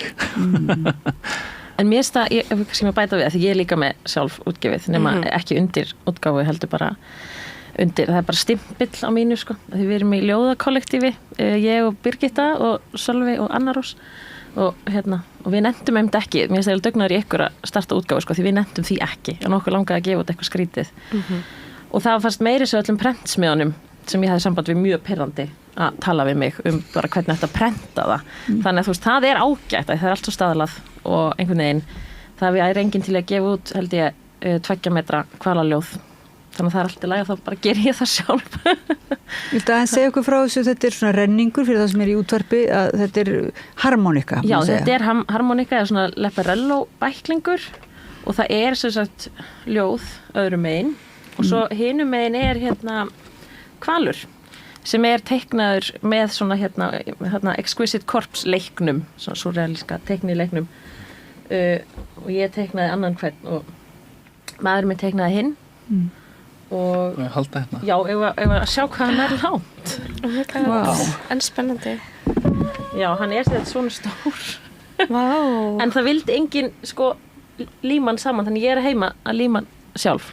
Ef einhver vil koma að hjálpa í límpartí. Já. En ég held já, takk þetta en svona er það þegar maður hefur kannski líka einhverja skrýtnar hugsjónir og þá þarf maður aðeins að vera alltaf að hringja upp í einhverja prentsmiði og segja hvort ég get ekki gert þetta aðeins skrýtnara og fyrir aðeins minni pening líka já, einhvern pening heldur En ertu búin að dreifa þessum Nei, þetta er fyrsti bæklingur sko, fyrsta verki til að koma út út fyrir mínar dyr á mínu húsi sko, af því að það tekur svo ótrúlega langan tíma að gera þetta og við Sölvi sem þetta gefa út á sama tíma og hans er ennþá bara komið prenti og hann þarf líka að líma sitt. Já, Sölvi Halldórsson. Já, Sölvi Halldórsson. Hans heitir Þegar við vorum hellisbúar og þannig að það kom að vera hellisbúa hvalapartí í byrjun árs. En við ætlum að hafa líka, að því við erum bæði fara að vera á Akureyri jólin, þá verður sko svona forútgáfupartí á Akureyri. Já, ég var einmitt með mína ljóðabækur sem eru orðnar svolítið margar hafa safnast upp að því ég af einhverju þrjósku ákvað að gefa þér út sjálf með þessu, alltaf með svona fullan metnað í því einhvern veginn, en hef ekki, sko, er alls ekki handlægin og bara ræð ekki alls ekki við þetta límstúr, sko, þannig að það er mjög pirrandi þegar maður ætla bara sko að skvera þessu út og festist svo bara einhverju límbasrullu og missir einhvern veginn móðin. Það er bara, tekur allt, ég held að ég var búin að vera að gera ótrúlega marga núna síðustu dag, en já, ég er búin með komplett 25. En þá kemur þetta bara, þú getur gefið þetta kannski fyrir jólagjafir, það er mikil örmarkaður. En nú eru þið hérna Linda og Margrét Lóa, þið nú svona þá bara, þið hefur náttúrulega alveg mikla reynslu, bæði af, hefur þú gefið út sjálf líka? Nei, ég hef aldrei gefið út sjálf, sko. Ég hef aldrei haft taugar í það, sko. Er það ekki? Nei. Og bara einhvern veginn ekki framtak eða nokkuð skapaðan hlut. Nei. Og svo þar auki ég algjörlega ónýtt markaðsmannskja. Ég til dæmis spyr aldrei sölutölur eða, og við erum að tala það, ég og vinkona mín sem myndlistakona í gær, að okkur finnst það leiðilegast við listina og sköpunina að þetta skildi þurfa að vera söluvar. Og gjafavara líka, það er eiginlega verra. Nei, ég veit ekki, ég held að gjafa veru svona hugtakið, það einhvern veginn, mér finnst það betra heldur en söluveru hugtakið. Okay. En allavega þá, þú veist, þetta markaðsraus og einhvern veginn jólabókaflóði hefur í gegnum tíðina að fara rosalega í töðnar á mér. En núna einhvern veginn í seinni tíð þá er ég farin að sættast við það og allt í einu núna þá líti ég ekkert á það þannig að ég sé endilega í jólabókaflóðinu af því ég er með ljóðasafn. Heldur þetta bara svona bók sem á að vera til árum saman. Ég held að kannski við vitum öll að þessi bók er ekki eina af þeim sem er bara fallin í gleymsku 1. janúar eða 25. Af því að þetta er klassík, sko. Já, þetta er hildarsafn þinna ljóða. Þetta eru mína 9 ljóðabækur í einu, pluss lausaljóð. Ok, og þetta heitir bara því svona skýrandi nafni safnið. Já. Og ég, þá allt í einu líður mér voða vel í þessu jólabókaflóði og er bara afslöpuð og fín og finnst þetta ekki stress og bara gaman að fara í viðtöl og gaman að lesa upp og teka þetta ekki alvarlega. Loksins. Loksins. Þetta tók þennan tíma. 10. bókin. Já, 10. bókin. En sko, sumir segja að ég skipta svona höfundum í tvennt, að sumir finnist þetta bara mjög ná einhvern veginn að gíra sig inn í, þú veist, þetta er svona eins og bara karnival eða festival, þetta jólabókaflóð og fara og þeysast og ég vil að fara, taka þetta svolítið sem íþrótt, maður hefur heyrt höfunda sem að fara fylgjast með sölunni í búðunum, þú veist, og fara og tekka á hvort að bóki þeirra hefur nokkuð fallið sko undir Arnald eða þú veist, og svona leifa sér að vel íta Arnald aðeins og setja sína bókum mína. Mér finnst þetta vera mjög svona aðdánavert og líka svo jákvætt bara að hugsa með sér, þú veist, þetta er auðvitað skiptir máli að selja eitthvað bara að því að þetta er atvinna, má segja. Já, sko ég vil hafa lesendur, en þú veist, ég vil ekki endilega þurfa að hugsa þetta sem söluvöru og vera að spá í hvað selst mikið. Nei. Mér finnst það leiðilegi hlutina þessu. Já, mér finnst það líka, sko, en ég er alltaf að reyna að hugsa að sé eitthvað bara hrókafullur að verði að fara í þetta. Nei, þetta er bara það sem mér finnst og mér finnst það bara, verður bara að segja, mér finnst það bara tómleiðindi. En finnst þér líka þá í gegnum árin, að því nú ert þú með svona tíma span eða hvað svona getur mannst tímar að tvenna finnst þér þetta eitthvað að hafa versnað skiluru að það sé beinlínis gerð krafa núna á þig sem höfund að þú að líta einhvern veginn á þín skrif sem söluvöru Já, mér finnst það hafa aukist og mér finnst sko að það komið svolítið mikið frá forlaginu til dæmis, þeir vilja að maður sé sjálfur að auglýsa sig og koma sér í viðtöl og lesa upp sem víðast og svo framvegis. Þannig að það hefur aukist og svo náttúrulega jókst það bara töluvert þegar sko Facebook og samfélagsmiðlarnir kom til sögunar því að áður að þá hafði maður sjálfur kannski mjög takmarkaða möguleika á að koma á framfæri en núna til dæmis ætlast til dæmis forlögin til þess að maður sé bara að auglýsa á Facebook eins og maður sé ykkur auglýsingastofa. Ég vil bara hafa framkvæmdastjóri en ekki standa í þessu sko. Nei, mitt. Já, það ætti að vera lúksusinn við að gefa hjá að þeir séu bara ekki bara með límbandnsrúluna heldur líka, þú veist, sölumaskinuna sko. Já, mitt. En þú, Margrét Lóa, þú ert líka með töluvert reynslu. Hefur þú ekki líka einhvern veginn gefið út sjálf? Ég hef mjög oft gefið út sjálf. Og fyrsta ljóðabóki mín, hún var skrúfuð saman. Ég var 18 ára og Ólafur Engbertsson sem átti hugmyndina að því og hún var úr plasti og það var svo skemmtilegt að ég hef nú sagt frá þessu áður í viðtali að ég tók þetta ekkit svo hátíðlega og sá þetta meira fyrir mér svona fyrir vini og fjölskyldu. En ég var samt stolt af bókinni, hún heitir Glerúlfar og Sjón, las yfir, þannig að ég hafði líka svona ritstjóra og náttúrulega þá strákana þarna í Medusu, Ólafur Ingi Bergsson var náttúrulega átti þetta framtak algjörlega og eins og ég segi, svo bara í kjölfarið þá gaf ég alltaf reglulega út sjálf og hef gert og fundrað, ég gef út eina bók sem bara talandi svona fundur að þá ég fundrari. Ég get alveg viðurkennt það. Ég var að bjóða þér að koma að líma. Ef ég hefði aðeins mér tíma. En allavega, einn þeirra til þess að svo kremkekskaka í útliti. Það eru tré, sem sagt, kápan úr tré, þannig á hlið þegar maður horfið þá hún eins og kremkekskaka því að hvíta á milli er textin og ég myndskreyti hana. Ég er náttúrulega líka myndlistamaður og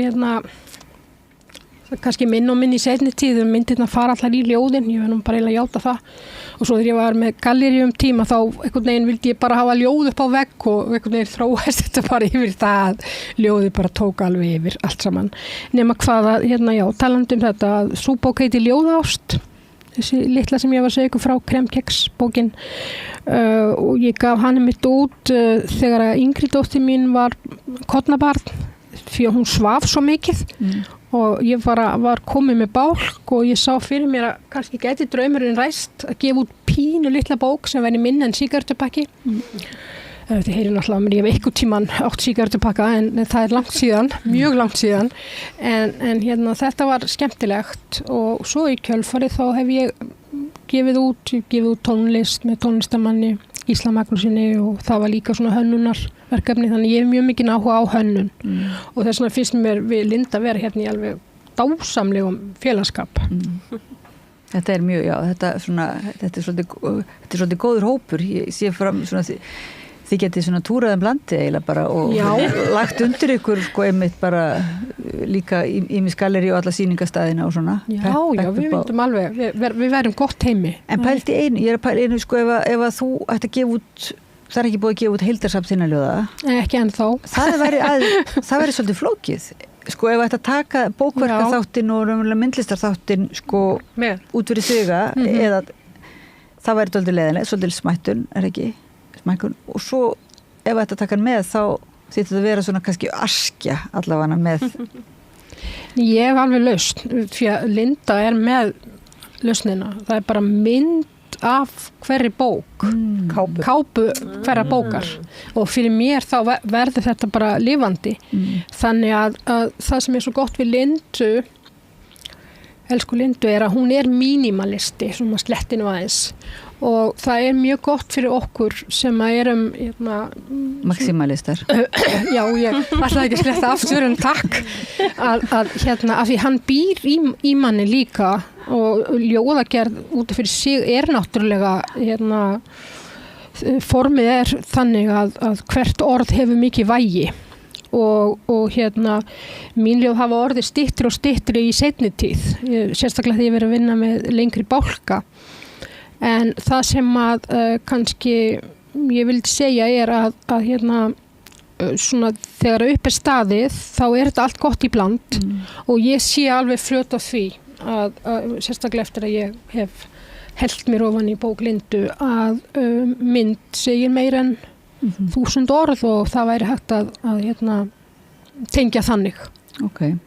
Og svo náttúrulega bara þeir sem eiga til minnst þessa bók sem ég var að tala áðan, Glerúlfa og kvarta stanslaust þegar ég hitti þá að verðast allir einhvern veginn ljóðunendur eiga þessa bók en hún var bara gefin út í eitthvað 100 eintökum sem ég skil aldrei hvernig allir já, fólk segir alltaf ég á hana erfitt að flytja með hana og maður þarf að taka skrúfurnar úr og ég fæ svona smá kvartanir hún stendur alltaf út úr bókahillunni hún stendur út úr það er sem sagt alveg dularfullt að verðast einhvern veginn allir þetta er svona svolítið eins og þegar Jesús var með brauðið og fiskan og allt þetta ég hef aldrei alveg skilið þetta ég rengi ekki fólk en mér finnst ótrúlega margir eiga þessa bók og eiga í vandræðum með hillupláss í kring og þess áttar þannig að það er bara mjög gaman.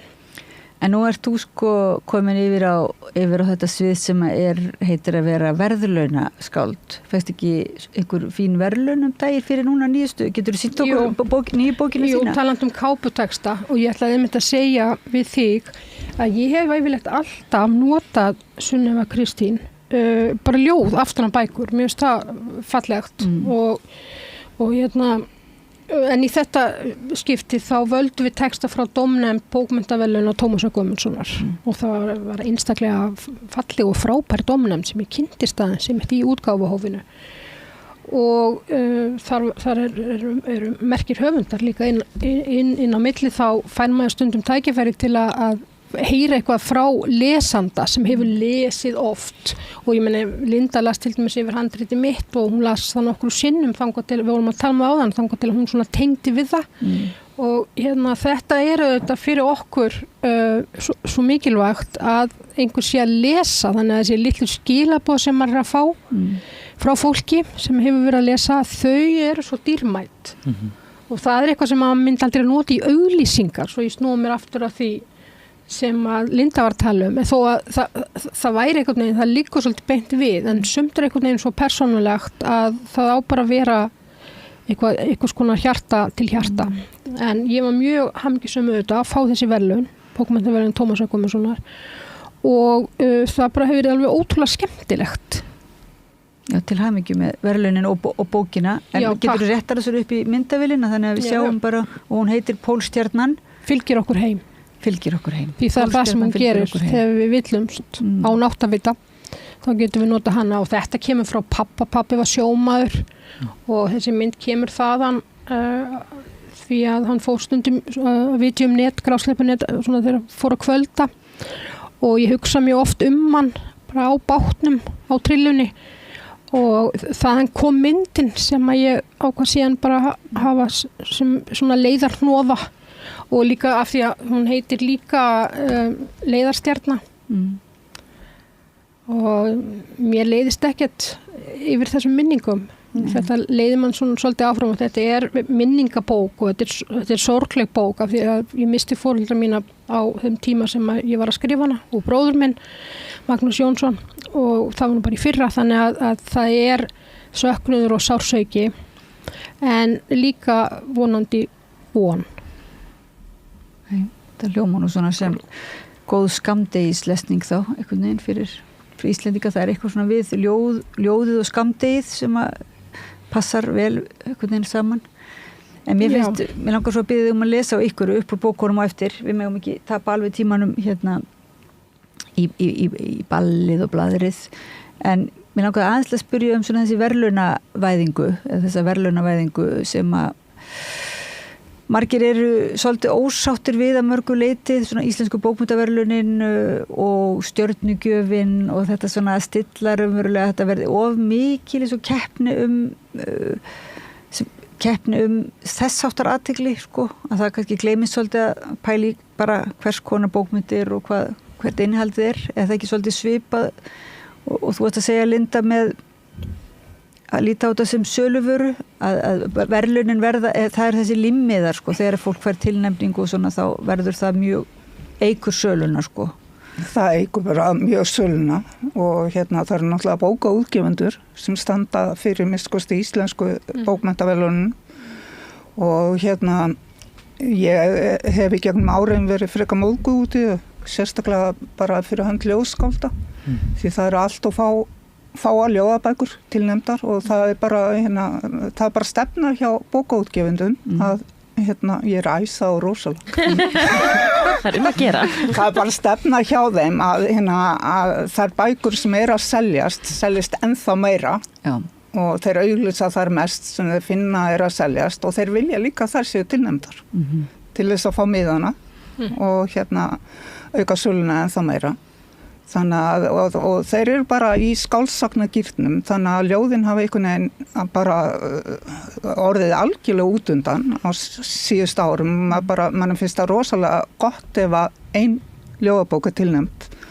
og ég hef í gegnum svona síðust ár hef ég stundum verið að nefna að það ætti að vera sér flokkur fyrir ljóðabækur þá fæ ég alltaf það svar að það sé nú komið maístjarnan Maístjarnan ekkert eftirtektarverð, hún hefur einhvern veginn ekki orðið neitt. En ég myndi vilja hafa sérflokk fyrir ljóðabækur ef að maður vill yfir höfuð vera að hafa þessi verðlaun. Ég alveg orðin á móti verðlaunum og mér finnst það sko að þetta ekki bara bókmennta- og listaverðlaun. Þetta orðið út allt, þú veist, þetta bara stigveldið sem einhvern veginn alltaf að segja að setja einhvern 1, 2 eða 3 á stall og hinn eru lúserar. Og þetta ekkert samfélag sem ég vil búi í sko. Þetta hefur bara aukið svo rosalega á síðustu áratugum að það verið að verðlauna fyrir bara allt og verið að tilnefna fólk fyrir kennari ársins og eitthvað, þú veist, þetta bara bull. Einhvern veginn finnst manni þetta orð sem svolítið svona mikið notað, þetta polarisýringin eða skautinni, sko, þú veist, þegar þú ert að segja þetta þá sér maður að það á sér að pílulítið staði þessu líka, það er svo gægilega verið að svona auka bilið milli metsölubóka eða þeirra sem teljast vera og þá líka leið góðar gjafir í pakkana og svo milli hinna sem eru það okkur jaðarsinn, sko, en svo einstaka sinnum auðvitað eru tilnefningar og verðlaun af hennu góða, þar að segja þau eru bara eins og þú ert tilnefnd til erst þú ekki bæði, Birgitta, tilnefnd til Íslensku bókmenntaverðlaunina og Fjöruverðlaunina? Jú. Þá segir við bara til hamingju við það það er jákvætt í sjálfu sér ætti allavega að vera hvað sem öðru líður, sko, að þá er það viðurkenning, en til dæmis Fjöruverðlaunin sem bókmenntaverðlaun kvenna, þau eru held ég uppálega hugsu þannig svolítið til höfuðs kannski það sé bara einhver ein verðlaun og ein stjörnu business og stigveldi svona, að það sé líka þá verið að verðlaunin geti verið hugsum til þess að vekja athygli á einhverju sem umverulega dæmt svolítið til þess að vera í skugganum, sko. Já, sko, það var hugsunin, af því ég var svolítið involverið í Fjöruverðlaunin þegar þau voru að byrja, að það var hugsunin til að byrja með, og sérstaklega var það hugsunin, sko, að þá voru bara svo fáa konur tilnefndar.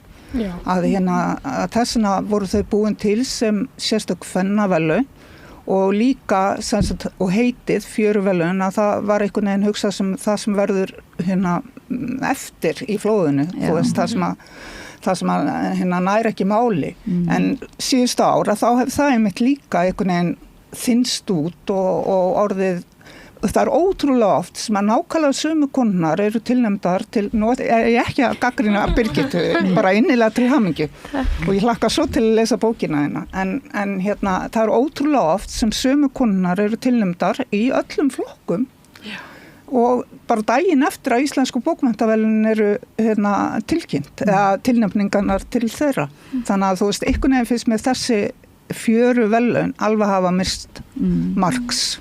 Þetta lítur einmitt að þurfa að vera svolítið meðvituð svona viðleitni til þess að auka fjölbreytileikann. Já, og það er kannski, þú veist, það er kannski eina 2 bækur sem að eru, sem að þeir eru greinilega að hugsa og reyna að vekja athygli og örugglega þín bók örugglega þar, sko, hugsuð, af því að það er tvart omnefndir á starfum.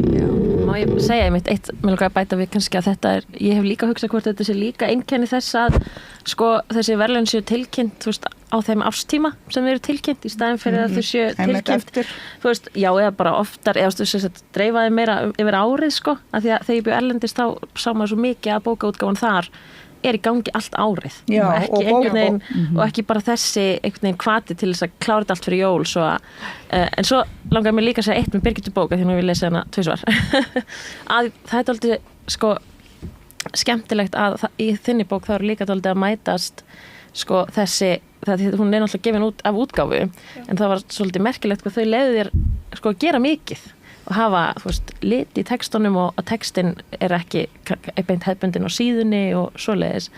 Þannig að það er einmitt þetta að, þú veist, Fjöruverðlaunin einmitt, kannski er að reyna að vekja athygli á því en einhvern veginn að því að þetta er líka allt bara gerast á 2 mánuðum. Þá algjörlega drukknar kannski maður í því hvað er virkilega verið að benda manni á og hvað er virkilega einhvern veginn er að gerast, sko. Hvernig líði þér, Birgitta, með það var þetta ekki góð tilfinning að fá þessar tilnefning, er þetta ekki þín fyrsta bók? Þetta er önnur bókin mín. Við gáum út, ég og jafnaldra mín í svona eins konar sjálfsútgáfu, hún var útgáfan fyrir að verða 6 árum núna og en þetta er alveg fyrsta bókin mín í flóðinu, það má alveg mér liði náttúrulega bara ótrúlega skringilega að því ég var ekkert að gera ráð fyrir að fara svona hátt og fá svona mikla athygli. Ég var alveg að gera ráð fyrir að þurfa að berast í bökkum og vera svolítið svona aggressív. En ég stend alveg með því sem þú ert að segja. Mér finnst verðlaun eiga að sinna þessu hlutverki, að lyfta upp bókum sem þú myndir annars ekki taka eftir. Og ég mjög þakklát einmitt fyrir að hafa verið lyft. Já. Má ég segja eitt? Sko, ég var einmitt eins og Linda líka, tók þátt í þessu þegar að fjöruverðlaunin voru að byrja og einmitt þessi hugsjón og hugmynd það sem skólar að landi þegar flóðið hefur svona rénað. En til dæmis ein vinkona mín, Ásdís Ólafsdóttir, núna tilnefnd þar fyrir ljóðabók og það þótti mér óbúslega væntum. Og svo náttúrulega fleiri bækur og bara við náttúrulega vitum þetta vekur athygli á bókum. Ég var að tala við gamlan vin minn Bjarna Bjarnason höfund þegar ég var nýbúin að fá verðlaunin og var á svona einhverju útgáfuhófi og við vorum með andblæ í gamla daga, gáum út tímarit bókmenntir, þannig að maður var svona í grasrótinni. Ég ritstýrði því í 2 ár og Andvara, já. Andblær heitir það. Og það var ótrúlega gaman og þá var maður neðanjarðar og það var bara þannig og það var gaman og svo var ég að segja við hann einhvern veginn bara upp úr þurru, skrítið samt einhvern veginn að allt þurfi að hafa hennan verðlauna stimpil, segi við hann og hann svaraði því eitthvað svona heimspekilega fannst mér og ég var einhvern veginn svo sátt og hann sagði, já það bara mikil samkeppni og mikið af bókum að koma út og þetta hefur bara þróast svona að það veitir ekkit af að minna á bækur.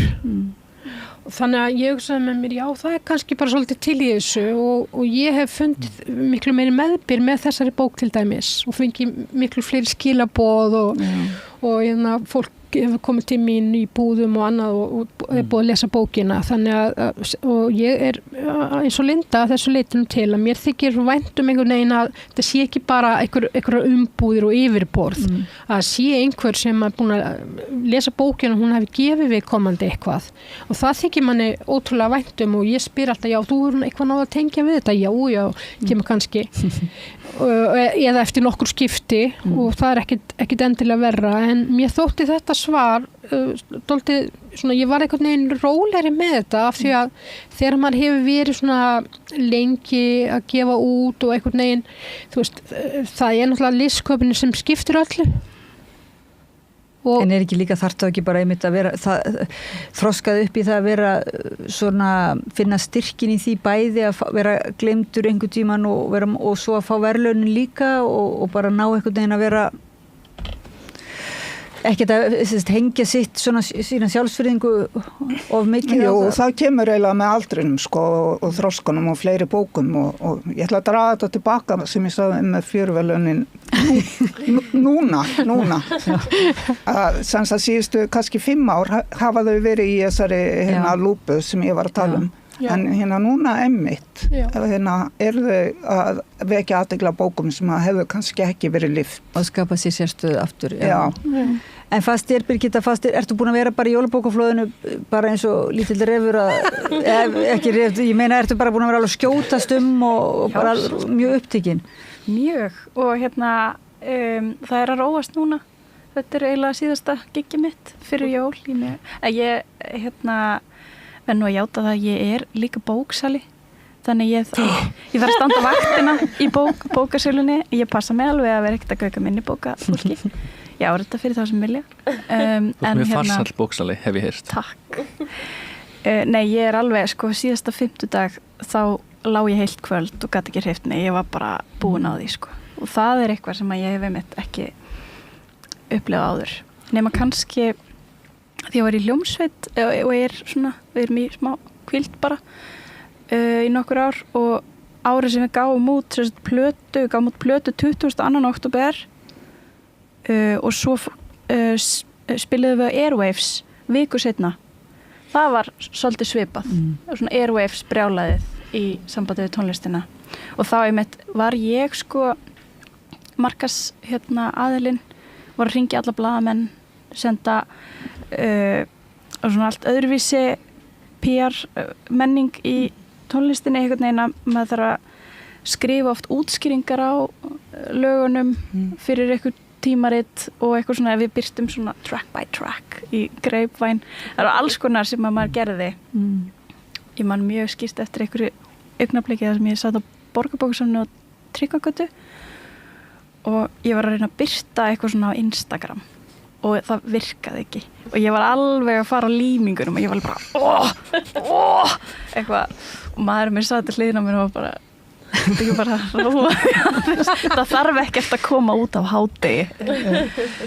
Þannig að þú ert búin að sjá það þú beggja megin borðs líka búin að sjá það skiptir máli hvað að höfundurinn sé svolítið hvað finnst þér það að sé höfundurinn þurfi líka að vera svolítið virkur í þessum leik svona eða þessari skorpu Jú, ég sé það skiptir alveg sköpum en það fer líka kannski bara eftir höfundum, held ég veit ekki, ég er alveg fylgjandi því að fólk þú veist, hvíli sig bara því þú ert búin að skrifa bókina, ég veit ekki núna réttir hana bara og það er komið að lesendum Varstu búin að rétta þín upp og sína áhorfundum okkar fallega kápu Svo fín kápa. Moldin heit. En vitið hvað er furðulegt? Að tíminn er floginn frá okkur. Eigum við að viljið lesa bara sko örstutt höfu tíma Pétur í örstuttan lestur. Eigum við byrja bara Linda ég ætla ekki að vera með neina skeiðklukku sko en bara svona ég ætla að lesa bara mjög stutt ljóð. Við skiljum fyrir skellur í tönnum. Eftir hálfrar aldar blóðuga baráttu við að halda brothættri sjálfsmyndinni innan viðurkenndra skekkjumarka get ég staðhæft að konur af minni tegund eru enn sem fyrr óþekktar stærðir. Þetta var frekar talað inn í samræðinu hérna, takk fyrir. Flott, kæra þakkir, Linda Vilhjálmsdóttir, Daniel Danielsson, með bókina, bara Edda, svo falleg, þetta miðjuborði. Það var ekki nóg, hún er ekki nóg þjál, eða eitthvað. Já, kannski fara í... Ef þú vilt smá tíma til að finna, þá getum við kannski beðið Karolínu að lesa undan. Já, ég ætla að lesa fyrsta ljóðið. Ég stíg borð eins og í ferju með poka og annan og þægilega seiðandi guttlið í eyrunum, támjóa skó sem skera net, blotna í fæturnar, köllum það skincare eins og allir kalla svo margt. Nú myndu sjá mig sem ljómandi flöt í ólgandi hafi birtist og hverfur, býtu, var það? Þarna? Auga sem blikkar þig og þú alltaf jafn mikið fyrir hafið. Þögn á litlum rauðum báti sem hefur selt miða á sýningu. Vonar bíðum bara þolinmáð bíður lítill hátalari stjórnborðsmegin. Svona mun ég birtast innan úr hvalnum. Vonandi stökk og léttur úðinn glitrandi í gegnum loftið, sest á skjáinn.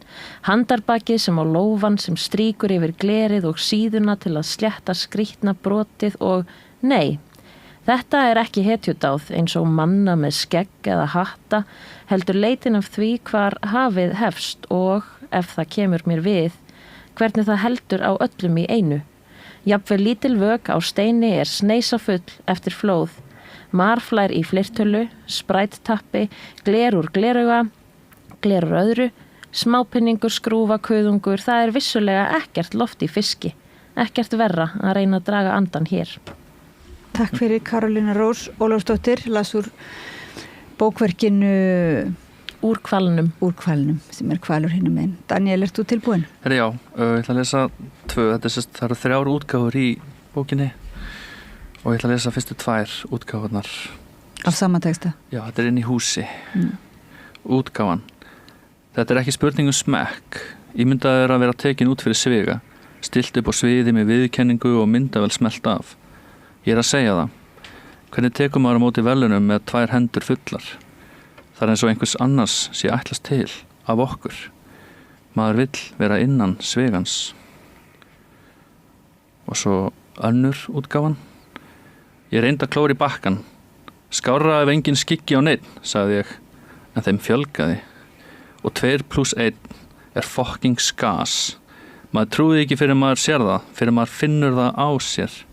Við erum gjörsigraðir. Uns þær fara, það bara tímaspursmál, uns trendið fjarar út. Takk fyrir, Daniel Danielsson, úr bókinni Engin Edda. Bara Edda. Já, fyrir ekki bara Edda. Byrja bara på nýtt. Daniel Danielsson og þakka fyrir að lesa upp úr bókinni Bara Edda. Þetta var önnu versjón sem sagt. Flottu titill. Þá það Birgitta Björg Guðmarsdóttir.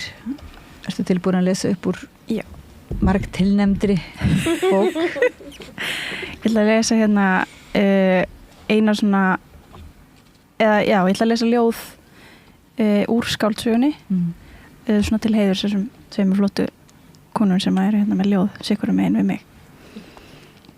Fórnin, og þetta brot úr þessu ljóði. Sviðsgólfið djúpsvart eins og munnhól sem gæti gleypt heilan dansflokk fyrir miðju tré, málað frauðplast og vír, ský úr málmi, kúftir speglar eins og þeir sem finnast á hættulegum gattamótum. Berar tær, auðvitað, sviðið beð, svört mold, stútfull af fræjum, ormum, maurum, já og nú þarf bara blóð. Frostið hefur þiðnað, hér hiti, skordýr brjóta sér leið upp, í gegn. Moldin mæri, fyrir neðan, bjöllur, greinar, lauf, bein, hræ til að kjamsa og kjamsa og kjamsa á, fyrir ofan bálkur sem stígur dans. Þrammar og stappar og þjappar niður á við svo dynkirnir hljóða og aukast og fuglar takast á loft. Fyrir ofan, hún, það stúlka. Hún ósnert, hrein mey, slétt enni og barnafita óspjölluð, engin trámu hafa skeð, engin ótti, bara blóð og blóðið síður svo ótt og hún þarf að dansa. Takk fyrir. Birgitta Björg úr bókinni Moldin heit. Margrét Lóa úr verðlaunabókinni Pólstjarnan fylgir okkur heim. Já, ég verð samt að segja eitt áður. Þetta blóm, notar það sem svona bókamerki? Já, þetta af blómvendinum sem útgefundur mínir, eða sem, þau gáðu mér. Þetta verður að sjást. Já, þetta fallegt. Það ekki oft sem að sér þetta. Ótrúlega fallegt. Blóm sem bókamerki. Já, ég ætla að lesa smávegis úr bókinni svona undir lokin. Já. Og eins og ég sagði áðan, hún heitir líka Leiðastjarna, Pólstjarnan. Pólstjarnan fylgir okkur heim þegar við villumst, þegar við siglum inn í nóttina án áttavita. Ég hugsa söng. Söng fyrir brjóstmylking. Söng landamæralausan heim. Söng sem heldur á lofti minningu þeirra sem fallið hafa í stríði. Ég hugsa söng. Söng vonina. Veraldar undrið sjálft. Takk. Takk fyrir Margrét Lóa. Og bókinni Pólstjarnan fylgir okkur heim. Og að lokum Sunneva Kristín lesur bókinni Ógeðslegir hlutir. Já. Marcelo kveikir á elskhugum einum í einu eins og eldspýtum.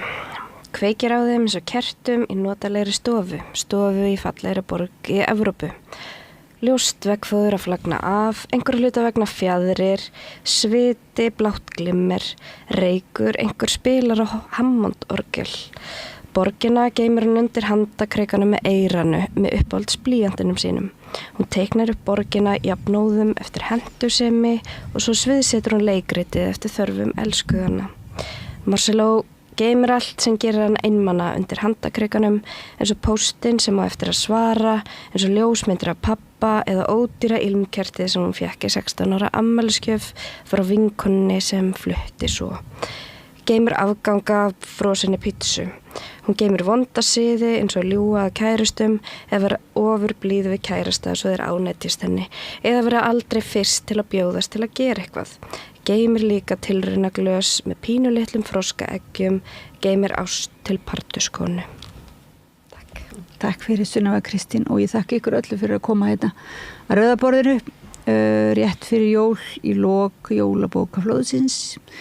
Fjaran tekur við, Linda Vilhjálmsdóttir, Daniel Danielsson, Karolína Rós Ólafsdóttir, Birgitta Björg Guðmarsdóttir, Margrét Lóa Jónsdóttir og Sunneva Kristín Sigurðardóttir. Það held ég aldrei verið svona mörg skáld við þetta Rauðaborð og þau rúmast hérna öll það pláss fyrir öll skáldin og hlustendum og áhorfendum þakka ég kærlega fyrir að vera með okkur og við höldum áfram að njóta bókmyndana. Takk. Með því að ganga í leigjendasamtökin styður þú baráttu leigjenda. Leigjendasamtökin eru fyrir öll þau sem vilja vinna að réttlæti og öryggi á húsnæðismarkaði. Leigjendasamtökin.is Samstöðin þakkar öllum hlustendum samfylgdin á árinu sem að líða og óskar þeim öllum gleðilegra jóla og farsældar á nýju ári. Starfsfólk samstöðvarinnar. Gerist áskrifendur á samstöðinni og taki þátt í að byggja upp öfluga og róttæka samfélagsumræðu.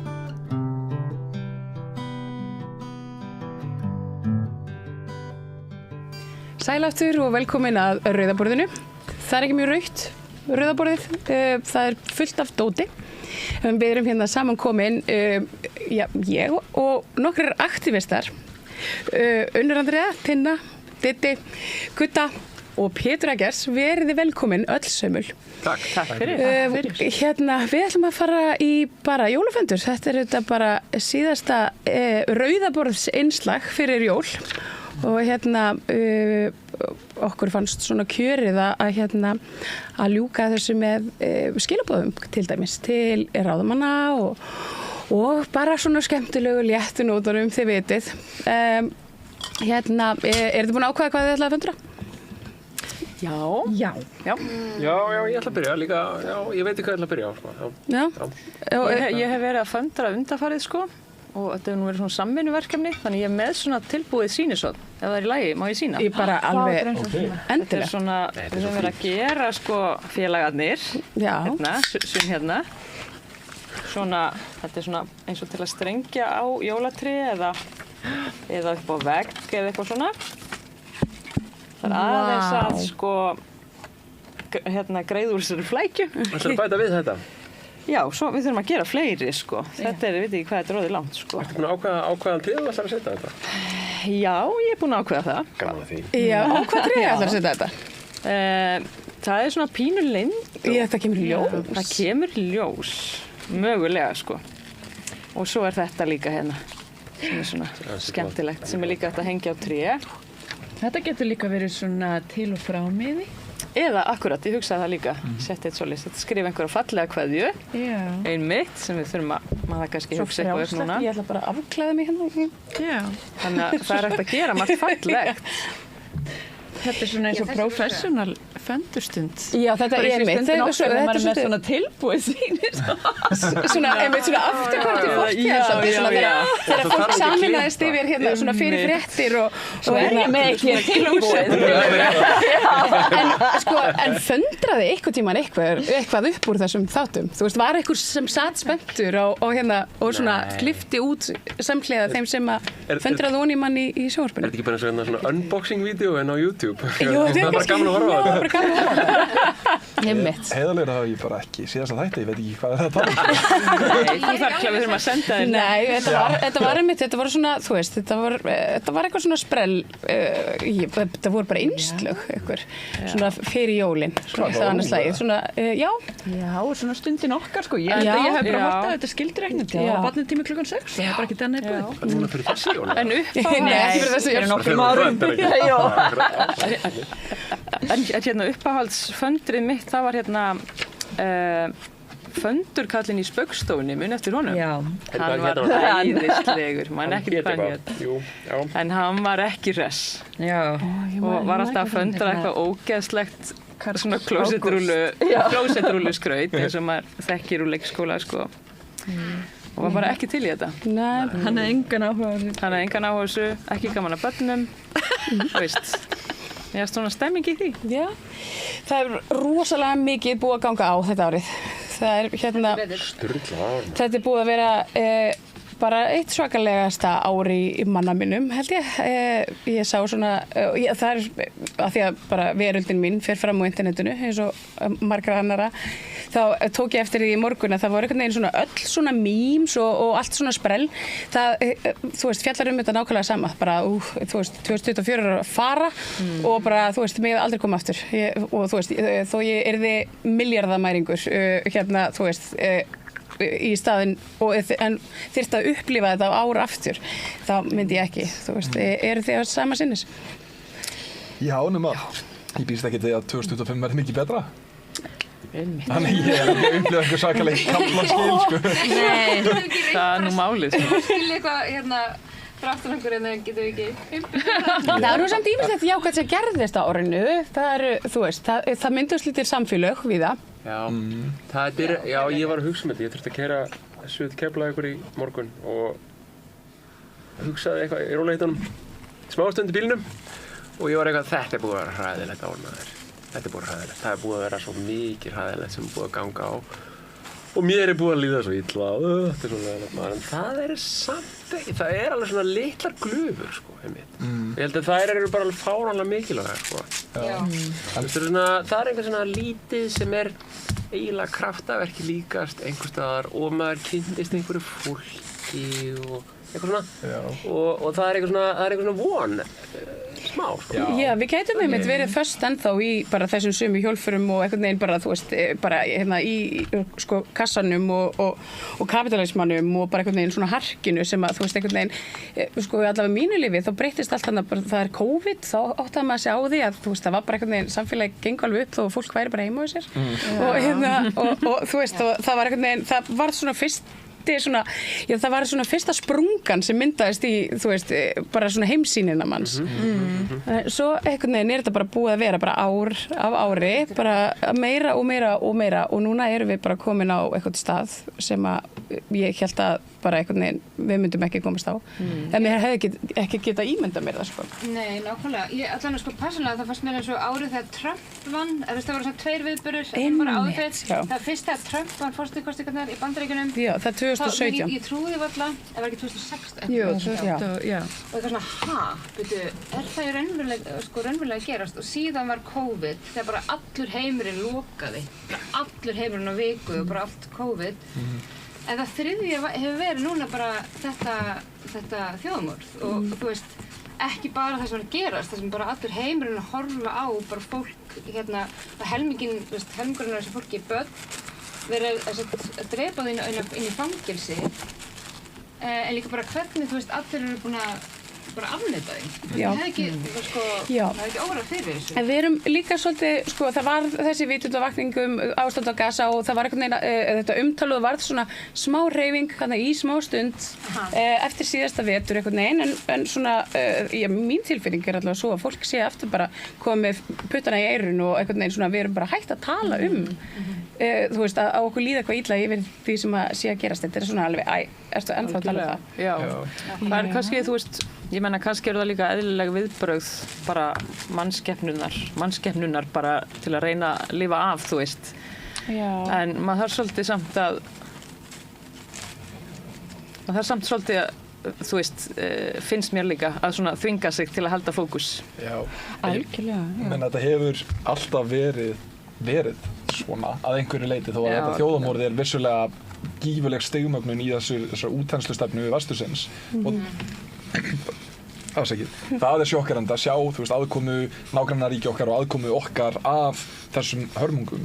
En ef ég alveg heiðalegur, þá hefur bara síðan ég var unglingur, skilurðu, þá var ég að glíma við fíknivanda og það voru svakalegi fordómar og rosalegar gaslýsingar og raunveruleikin hefur alveg verið dálítið mikið svona stéttaskiptur og fólk hefur bara reynt að gaslýsa mann fyrir það að ávarpa óþægilega staðreyndir og þú veist, á meðan heimurinn þægilegur fyrir stóran hluta þjóðarinnar, þá verður það áfram svoleiðis og því miður þá verðist það bara ekki vera nóg að það sé verið að livestreama þjóðamorðið í beinni til þess að breyta því.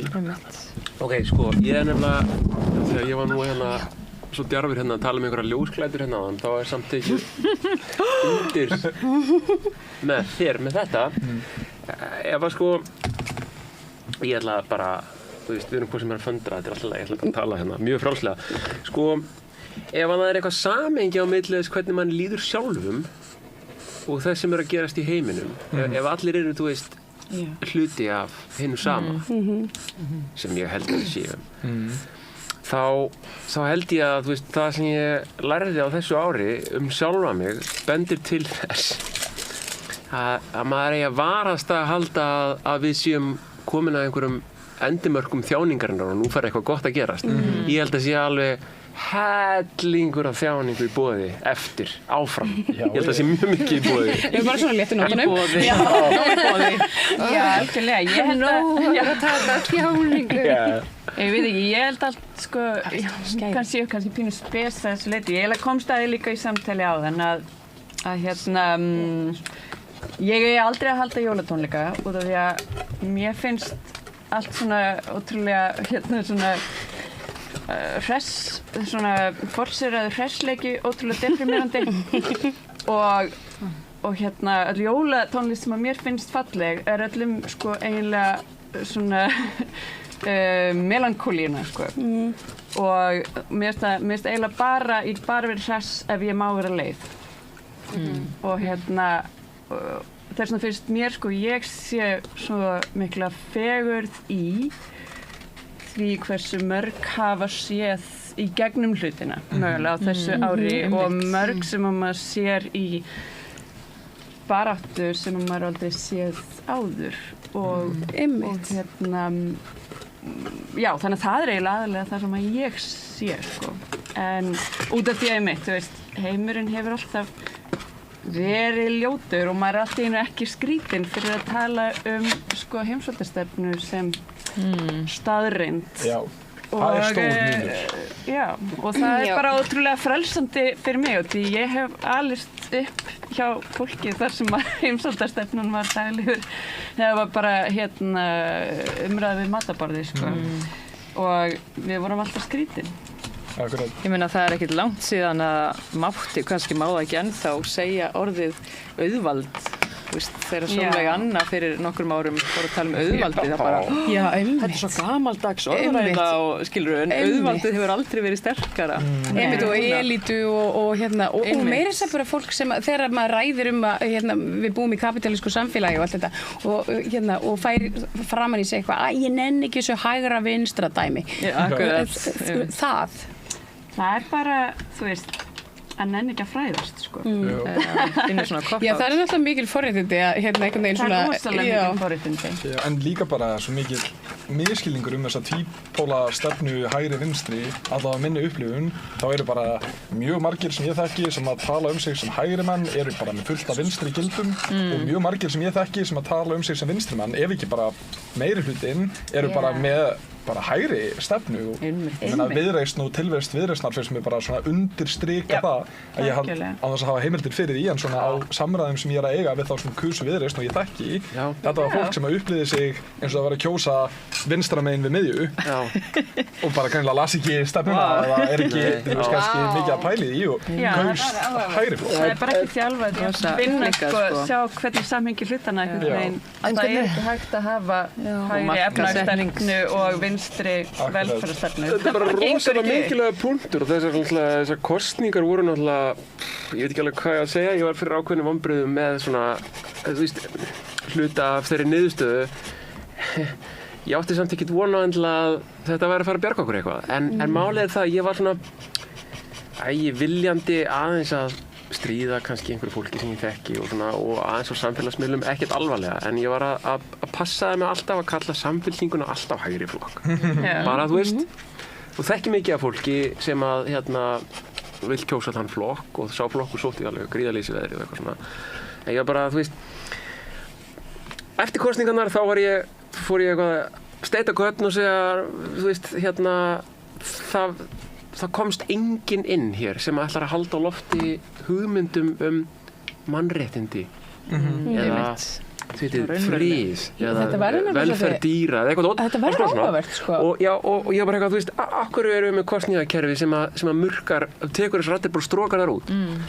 Þá komum við samfélkingavinni mín og bara, nei, þið er bara komin samfélkinguna. Og ég bara eitthvað, nei, róa sig, þannig að samfélkingin er í eðli sínu hægri flokkur. Hún er svona hlinn frjálsu markaðsfyrirkomulagi á þann, og ég meina, ég er ekki að líka fara að hatast eitthvað við það, en það er samt þannig að sko með þeim kapitalísku undirtóni sem gerir það verkum að þau þurfa nú að semja sig aðeins lengra til hægri heldur en þau lögðu einu sinni upp með sko, og það er ekkert mál hjá Samfylkingunni. Það hefur aldrei verið það, ekki einu sinni þegar hún heit Alþýðuflokkurinn í gamla daga. Og þannig að þú veist, ok, ég bara passaði mig að kalla Samfylkinguna hægri flokk og það var eitthvað, fólk var eitthvað svona, nei, þetta er náttúrulega sameiginlega reglívar vinstri apparatið. Ég bara, nei, ekki nema þeir tali gegn þjóðarmorði, ekki nema þeir, þú veist, ætlið að koma böndum aðeins á hennan trillta kapitalisma. Það sem við erum að biðja, þetta er svo ekki svona bare minimum. Já, akkurat. Þú veist, það er bara að kalla hlutunni allavega réttum nöfnum. Þú veist, bara please. Mér finnst líka bara stangast svo á að, þú veist, við erum í núverandi hagkerfi sem er kapitalískt hagkerfi og er skapað af útþensluríkjum og það er að drepa okkur og það skiptir engu máli hvað þið finnst einhvern frjálsan markað, að þetta er augljóslega ekki sjálfbært fyrirkomulag. Og þú veist, ég vinn í sprotageiranum, ég er í starfsumhverfi, bara svona það sem er mjög hægra megin og ég sé ekki fyrir mér neina framtíð þar sem það er ekki verið að rækta nýsköpun, en það er þessi hugmynd það að það séu bara vinstri kommunistar á móti hægri frjálshyggju einhverri stefnu. En það er bara augljóst að verðmæti eins og við erum að skapa þau og þú veist, þetta kapitalíska fyrirkomulag, það gengur ekki upp. Og sama hvort einhver vill kalla það hægri eða vinstri stefnu, það verður bara augljóst að koma einhverju á eða koma einhverju formi á það þar sem að það er ávarpað sem vandamálið sem það er. En allir sem eru, allavega í stjórnmálum í dag, að setja sig upp sem einhverja vinstri flokka eða mannúðarflokka ætla sér samt að framkvæma allt í gegnum þetta kerfi í þessari mynd og það er bara svona eins og margir tala um einhvern pólitískan ómöguleika sem að fólk beitir fyrir sér, þessi pólitískur ómöguleiki að gera hitt og þetta og það að hugsa hagræðingu svona stóðkerfisins það er bara vitfyrt og það er pólitískur ómöguleiki og hvernig dettur þér í hug að bera það fram. En síðan á sama tíma ekki að ég hæli Kínverjum því að það er fasistaríki dauðans. Já, þetta er vesen sko. Að mörgu leyti, en svo verðum við líka að við náttúrulega erum óbúslega lituð af óröðri vesturveldana þegar kemur að Kína og Norður Kóreu og Rússlandi og þessum löndum sem að okkur hefur verið talað trúa að séu bara í öxulveldi hins illa. En það kannski bara við kenna svona fávísku að mörguleiti. Já, ég hugsa einmitt að það sé, akkurat, það sé þú veist, ég meina auðvitað, það eru, ég hugsa að allstaðar það sem að það er einhver svona yfirstétt sem fer með völd yfir fólki í x langan tíma, þá bara, þú veist, það bara býr til aðstæður og sem að einhvern veginn svona verða til þess að fólk mun verða misnotað og fólk mun misnota vald sitt. Þetta er einhvern veginn svona, ég held að það sé bara það. En það er líka þessi aðgreining sem að kemur svona daldið allavega inn í minn hugarheim frá kínverskum stjórnarháttum sem að er þessi bara skýr, það bara aðskilt bara hvað eru innviðir og hvað er opið fyrir frjálsamarkað og flókið samtal svo sem, en það er mjög augljóst að þú veist, ef við skoðum vöxt miðjustéttar í Kína og bara gefa eins að ég er aðeins að skauta fram hjá þeim fasisma sem hefur átt sér stað til þess að koma því á en við sjáum að það er augljóslega gott til þess að rækta traditional miðjustjættina að festa í skorður eins og það að heilbrigðisinnviðir eru og eiga vissulega að vera þú veist, á barmi ríkisins og bara sameign og rekið sameiginlega. Akkurat, og auðlindastefna er líka annað, þú veist, við sjáum Noregur að verða eitt ríkasta land í bara aftur, svona sinnum 10 Já, nema eru samt líka bara með mjög skýra stefnu það hvernig á að fara með þennan drekasjóð þarna og þú veist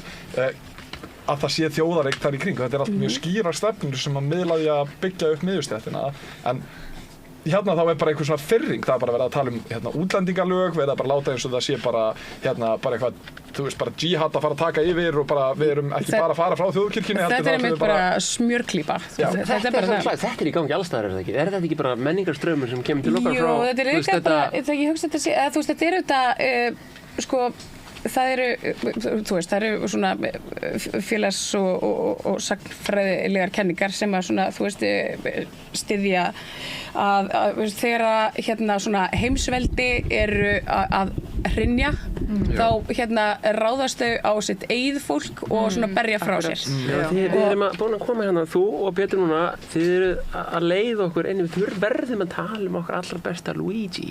Hann er symptom á þessu þannig að þú veit að sko við erum með ultrakapitalist hagkerfi og svo erum við með líka þú veist eitthvað ultra eitthvað annað einhverstað annað, við erum að tala þeim bæði Kína og Bandaríkin eða eitthvað og þú veist, þú varst að tala heilbrigðiskerfið og það verður að vera, þú veist, ríkið verður að hafa með það að segja eitthvað, annars fer þetta þannig að ef fólk þú veist, hvað kosta 2 svona pennar til þess að sprauta sig við sykursýki í Bandaríkjunum eða ekki tryggður að kosta $6,000 eða eitthvað svona. Það er bara svoleiðis. Og svo eru fyrirtækin og segja bara nei, þú færið ekki þetta og þá þarf bara að ampútera það eyðileggjast útlimnar fólki, það þarf bara að höggva þetta við hné og eitthvað svona. Og Bandaríkin er bara þar. Og ég meina, þú veist, einhver verður þreyttur. Kemur í ljós þegar hann verður þreyttur og lætur vaða. Ég meina, fólk er kannski ekki endilega að fagna því að einhver hafi verið myrtur en fólk er algjörlega búið að missa allt úthald gagnvart þessari djöflasýru sko. Og þetta er líka svona einhvern veginn fyrir við báða flokka bæði, sko, Trumpararnir þetta saminar alla. Þetta snýst bara mannúð. Þetta snýst bara mannúð, þetta er svo áhugavert. Já, algjörlega. Saminar stéttina sem að þú veist, vissi kannski bara ekki alveg fyrir að þau ættu svona mikið saman. Já, það er alltaf svo mikill svona hávaði, þú veist, í eitthvað svona þú veist, transfólk, þú veist, klósett, þú veist, kennsluefni í grunnskólum og þú veist, nokkrar palestínskar hræður sem að leita skjóls. Þú veist, það er svo mikið eitthvað svona, einmitt, og það verður bara svona eins og, þetta er svona eins og það er að suð í útvarpinu eitthvað neginn svona, og svo, það þarf bara svona aðeins að stilla það, finstilla það til þess að heyra en þú veist, og til þess að ná einhvern veginn saman. En ég meina þetta divide and conquer sem strategía er bara mjög vel þekkt að þú skiptir þín eigin fólki upp í andstæðu hópa og gerir það helst eitthvað sem að varðar ekkert raunveruleg málefni sem að varðar hvorugan hópin og þannig aðvegaleiðir alla umræðu og fær fólk upp á móti hvert öðru og viðheldur, þú veist, ég meina Netanyahu gerir þetta. Bjarni Benediktsson gerir þetta þegar hann talaði tjaldbúðirnar. Já, einmitt. Og þú veist, ef maður, sko, mér finnst leiðilegt að sjá að þú veist, þessir svona Andrew Tate karakterar eða, þú veist, ungir kallmenn bara á mínum aldri sem að byrja eitthvað ferðalag á internetinu í einhverju sjálfshjálparskyni og bara kallmenn eru svo sannarlega, bara geðheilsa kallmanna er vanræktuð, menntun kallmanna er vanræktuð, það er, þú veist, rosa margt að sem er óávarpað og þeir leita á internetið og þeir finna einhverja sjálfshjálpagúrúa sem að þetta svona eiginlega bara kristna hægri er bara búið að taka yfir og leið og þeir byrja að subscribe einhverja sjálfshjálp þarna og hún er farin að snerta því að þá sjónna allir aðrir þessa karaktera. Þannig að það er bara leið og einhver er orðin bara hverju, já ég var að hlusta hérna á Jordan Peterson og það bara, nei, annarkvort þá færði eitthvað sem er bara, já ég elska Jordan Peterson og hérna bara allt sem hann segir er rétt og bara ertu búin að hlusta á Andrew Tate eða þú færði eitthvað sem segir bara, já þú kemur aldrei aftur í mati mín. Þannig að það er eins og það er bara ekkert reyns þannig á milli og það er, mér finnst það eiginlega bara sárt því að þú veist, ég á marga vinir sem er bara mjög mikið spunnið í og þú veist, þurfa félagslega stuðning. Þeir voru bara að leita sér að einhverju svona Já, en þú veist, en það líka bara þetta, þú veist, samfélag karla, það svo veikt, þú veist, það svo, og þú veist, og ég hugsa oft, sko, þú veist, eins og hérna í gær var ég með, hérna, forsvarskonu kvennaatkvæðisins og hana, hérna, Þórdís Elfu sem með, hérna, sérhæfis í svona nýð. Og við vorum að tala þetta út frá reynslu heimi kvenna, en það sko, það má ekki gleyma því að, þú veist, að þetta bara sikk hvor vasinn og sömu buxunum, við ólumst allir upp í sama samfélaginu, sko. En við bara duttum einhvern veginn svona sikk hvor megin við og við megum ekki gleyma því að, þú veist, að hérna, þetta toxic samfélag sem að konur eru einhvern veginn að reyna að brjótast út úr, karlar þurfa líka að reyna að brjótast þaðan út. Öll þessi polarisering, hún skiptir máli og það er hérna, þið vitið, það að, og ég mér finnst trans-samfélagið svo æðislegt, ég hrifinn að því, sko. Það dregur fram svo mikið af, þeir skjóta kollinum allir þessir Jordan Peterson-gaurar og allir hérna, og hún hérna, J.K. Rowling og allt fólkið bara, og hann hérna, skáldið þarna í Skerjafirði og allt þetta lið, sko, í alvörinni og hérna skáldið í Skerjafirði sem býr á Ítalíu. Já, eitthvað svona. Og ég meina ekki eins og slæmt með þessu. Málið er það að við verðum að fá að sjá þetta. Við getum ekkert gert ef við vitum ekki að það er þarna. Já, en líka bara sína, þú veist, sama þegar maður að hugsa bara almenningi í Ísrael, skilur maður verður að sína skilning og saman. Já. Það bara að þú getur ekki skilið aðstæður sem fólk í og ef maður lætur eins og þetta sé allt bara byggt á hatri og það er bara rangkomin. Þetta er alveg grundvallar. Af því að þú veist, og ef maður er staddur þar, þá fer maður bara sjálfur í hatrið og það er ekki eins gott. Nei. En það er, þú veist, það er erfitt að halda, þú veist, það verður maður bara svo, maður er búin að sjá bara það mikið, það er rosalega erfitt að vera bara einhvern veginn. Þú veist, ég get hugsað ákveðna einstaklinga sem ég hef hitt í Ísrael og ég þarf að hugsa til þeirra meðvitað til þess að hugsa bara, þú veist, ég óska ekki neinum neitt illt, þú veist, það er bara, skilurðu, að því að maður verður svo rosalegri og maður skilur hvernig, einhvern veginn, hatur hefur aldrei gleypt við mér, ég hef aldrei hatað neitt, en ég get einhvern veginn á einhvern hátt skilið bara, þú veist, eftir að hafa séð einhvern veginn hvernig fólk getur bara, eitthvað getur drifið fólk til illra verka. En svo það maður náttúrulega að sko geta einhvern veginn beint haturinu á réttan stað. Það er náttúrulega, það hérna, þú veist, þjónar bara engum nema auðvaldinu að þú veist að hérna fara síðan að ráðast á jafninga sína bara annars staðar. Já, þetta er svolítið, þú veist, þetta er að því að sko hatrið og ég held að ég hafi sagt þetta hérna við borðið svolítið oft vegna þess að ég hef hugsað þetta svo mikið með hatrið að því að ég man, þú veist, sko, ekki beint hatrið heldur bara svona reiðina, bara reiðina og þú veist, og reiðinu þetta getur orðið svona, þú veist, þegar þú fókuserar reiðinu í einhverja ínátt þá þetta verður hún hatursfull en hérna reiðin eitthvað svona er hreyfi Hún er bara orka líka. Sem bara, þú veist, þetta bara tilfinning en þetta rosalega sterk tilfinning af því að hún kveikir upp eitthvað svona eld í fólki og þú veist, og þess vegna einhvern veginn samfélagið þreytist ekki á að segja manni að slappa af ekki vera svona reið maður á líka bara að skamma sín fyrir að vera reið það er og maður á ekki inn í þessa reiði og maður á bara eitthvað, þú veist, einhvern veginn að bara, nei, herðu, við förum nú ekki að æsa okkur yfir þessu og þú veist, eða talaðum einmitt þú veist, þessi er alltaf svo reiður og hérna, aktivistar þau eru nú alltaf svo reið yfir öllu og hérna, en sko þetta er það sem breytir veröldinni, það er einmitt reitt fólk. En síðan er líka langum alltaf að taka fram að ég tala það að sína eitthvað skilning og samkennd og eitthvað, ég er mjög hávaxinn, þú veist, ljósarður hvítur kallmaður á Íslandi, mjög ákveðinn og á ekki erfitt með það að, þú veist, taka mótlæti. Það er mjög auðvelt fyrir mig að segja þetta, eitthvað, já, heyrðu, sínum bara smá skilning og eitthvað, bara þegar, þú veist, ég tek eftir til dæmis, kærasta mín er bara fluggáfuð, þú veist, hún ætti alveg fullt erindi inn í þetta samtal, en þegar hún er að segja nákvæmlega sömu hluti og ég, við kallmann, sérstaklega, að þá bara, ég bara sé með einu augum að fólk bara dismissar.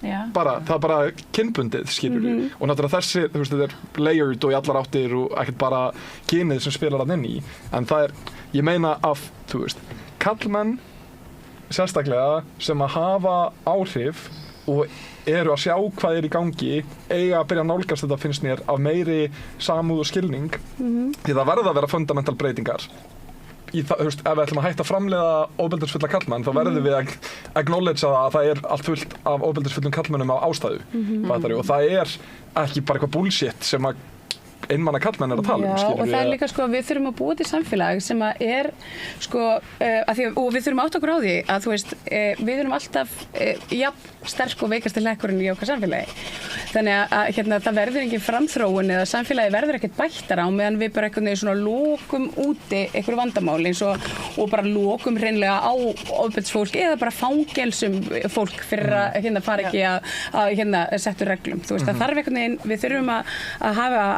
svona opnara samtal og meira kannski, við þurfum að vera meira kannski bara duglegri ekki beint að fyrirgefa en svona þú veist, vinna með fólki og koma því í skilning að þú veist að það sé allt í lagi að þú veist, breyta stundum rátt ef að maður áttar sig á því og kannski bara gerir það ekki aftur og þú veist, og þetta nefnilega bara svo rosalega einfalt að því að ég meina, þú veist, það mjög ríkt í sjálfri mér fyrir nokkrum árum síðan að ef að þú veist, ég fór með einhverja vitleysu að gerði eitthvað rangt eða eitthvað svona, þá leiði mér svo bjánalega að í staðin fyrir að einhvern veginn svona þú veist, bara einhvern veginn svona já, vá, hljópa á mig, þá einhvern veginn svona eldist ég að reyna svona, þú veist já, fara í vörðni mitt og ég held að þetta sé bara þetta að lagast en þetta var alveg átak þú veist, og þetta alveg þannig það þarf að fara alveg í svona smá sjálfsvinnu og maður þarf að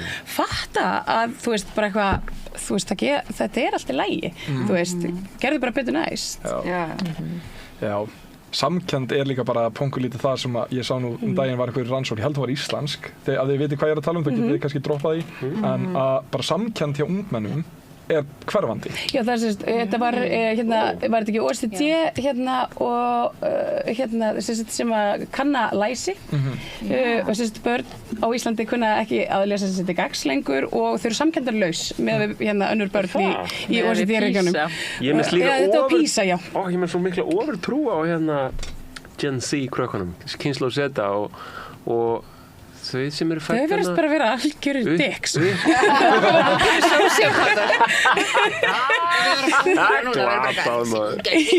þetta blára? Þau eru samt sko það þarf ekkert að kenna þeim neitt mikið tilfinningagreind og alls konar svona, þau eru bara að vita þau bara lærið þetta TikTok bara fljótlega upp á 10 ára það er spurning hvort það sé samt meira svona inn á við eða svona sjálfhvert gagnvart þeim og þau þú veist, kannski þau en það náttúrulega okkur að kenna þau séu samkenndarlaus betur ég setja mörk og eitthvað þannig sem er náttúrulega bara geggjað maður þarf að kunna setja mörk og maður þarf að passa sig að vopnvæða það ekki, eða svona weaponize ekki markasetninguna svoleiðis en það er, þú veist, ég var alveg spáð í þessu af því að það eru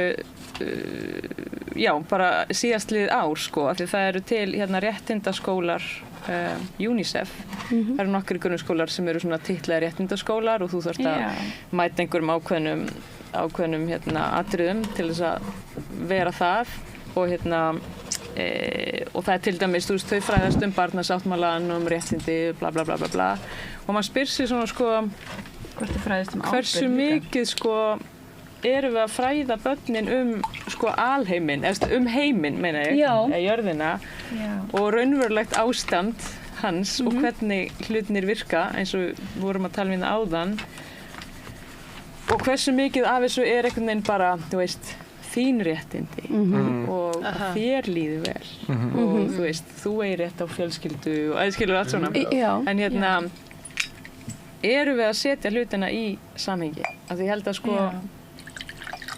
ég held að ef við kennum börnum bara mannréttindi sem maður lærir mannréttindi og bara geggjað, þá heldur maður bara allir búið við einhver mannréttindi þú veist, en svo það ekki þannig og ef þú lærir ekki það hvernig áttu þá að fara einhvern veginn fara þangað að reyna að þú veist, berjast fyrir þeim að reyna að berjast fyrir betra siðferði eða berjast gegn kerfinu eða það er líka, og kannski sjá eigin forréttinda eða svona vera meðvitaður eigin forréttindablindu Akkurat að þú veist að það skiptir líka miklu máli að þú veist kunna meta svolítið Já, og öllum réttindum fylgi ábyrgð, sko.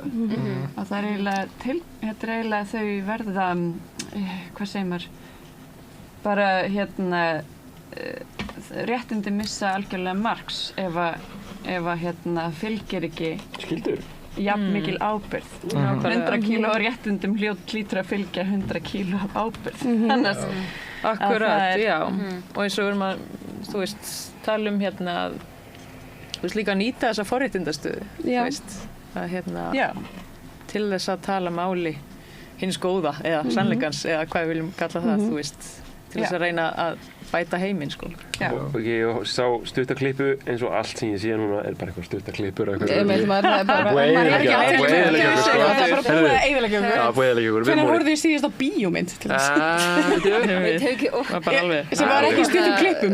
Ég sá stuttaklipu sem var tekin á einhverju viðtali við bandaríska konu, þeldökka aktivista sem hafði hér á árum áður verið að berjast fyrir réttum svartra og hafði gert eitthvað. Ég veit ekki alveg hvað, ég þekki ekki þessa sögu. Hún í fangelsi og ennþá í fangelsi, sko. Eins og allir í Bandaríkjum sem fara í fangelsi, þeir eru bara alltaf í fangelsi. Já, bara því að það eitthvað svona profit business. Vinna á McDonald's og eitthvað. Skaffa penning fyrir stórfyrirtæki. Ok, það var ekki það sem ég ætlaði að bremma út af. Hliðarsaga. Já, þannig að sko, hún var að segja að hún orðaði eitthvað svona soundbite, bara fólk þeir talað ofbeldi í aktivisma og það fordæmt, þá gleymir fólk, þá fólk að gleyma því að það er takmarkið, það friðsamlegt, það heilagt, sko. Það ríkir jafnræði og eitthvað svona og það þarf kannski eitthvað að gerast á leiðinni, sko, sem óþægilegt. Og ég er ekki að segja að við höfum bara ofbeldisvæða alla baráttu, en þú veist, ég að tala þetta með reiðina og það er ekki víst að allt breytist bara með því að ég hugleiði heima hjá mér og kenni dætrum mínum það, sko. Nei, einmitt. Ég þarf kannski að gera eitthvað meira en það, sko. Augljóslega þörf líka á bara borgaralegri óhlýðni og mótspyrnu þegar staðan á Íslandi þannig að allavega í meginstraumins fjölmiðlum þá það að setjast niður á jörðina talið vera það drastískar aðgerðir að það megi beita piparúða á kylfum, skilurðu. Þannig að það augljóslega bara þörf á það aðeins crank up the volume og bara láta þessar rafbyssuvæddu lögregluþjónar svitna smá. Herðu, þú, Pétur, varst náttúrulega í þessum hópi sem að kærir lögreglu fyrir þetta. Hvað stendur það mál? Herðu, það næsta fyrirtæka, ef ég maður rétt, 9. janúar, ef ég maður rétt.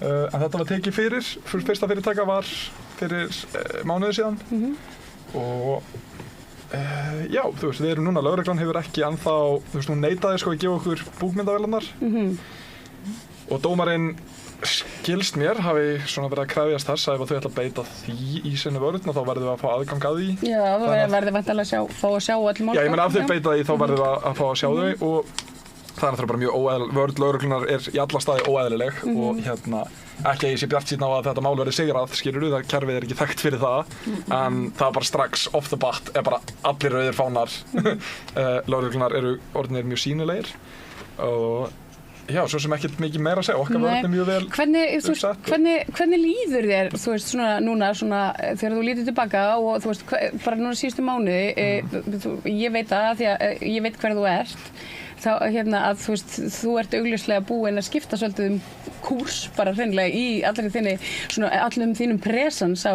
internetinu, þetta hefur fengið á þig.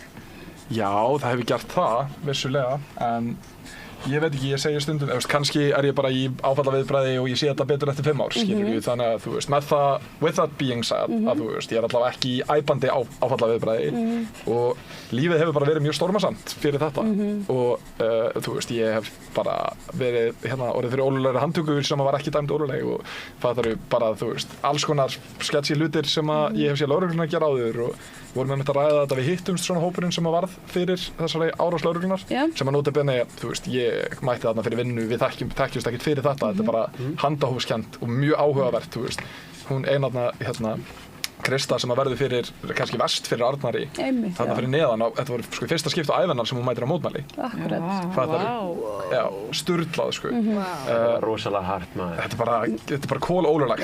Hún er svona konan sem þannig tusku til, bara öllum þessum mynd bara, hún er bara blindu. Já, og bara rifið í hár og föt og þetta var alveg svona, maður hugsaði bara, þú veist, maður fekk alveg illt í hjartað, af því að þetta einhvern veginn, og þú veist, þetta öðruvísi, þú veist, auðvitað finnst manni ofbeldi, þú veist, óþægilegt að horfa á ofbeldi, alveg sama hver á í hlut, en þetta svo nálægt, sko. Við erum komið þetta svo nálægt okkur og núna nú er þessi hópur farin að finna aðeins fyrir þessu, svona ægivaldi og ofbeldi yfirvalda og lögreglu fyrir að svona óhlýðnast. Akkurat.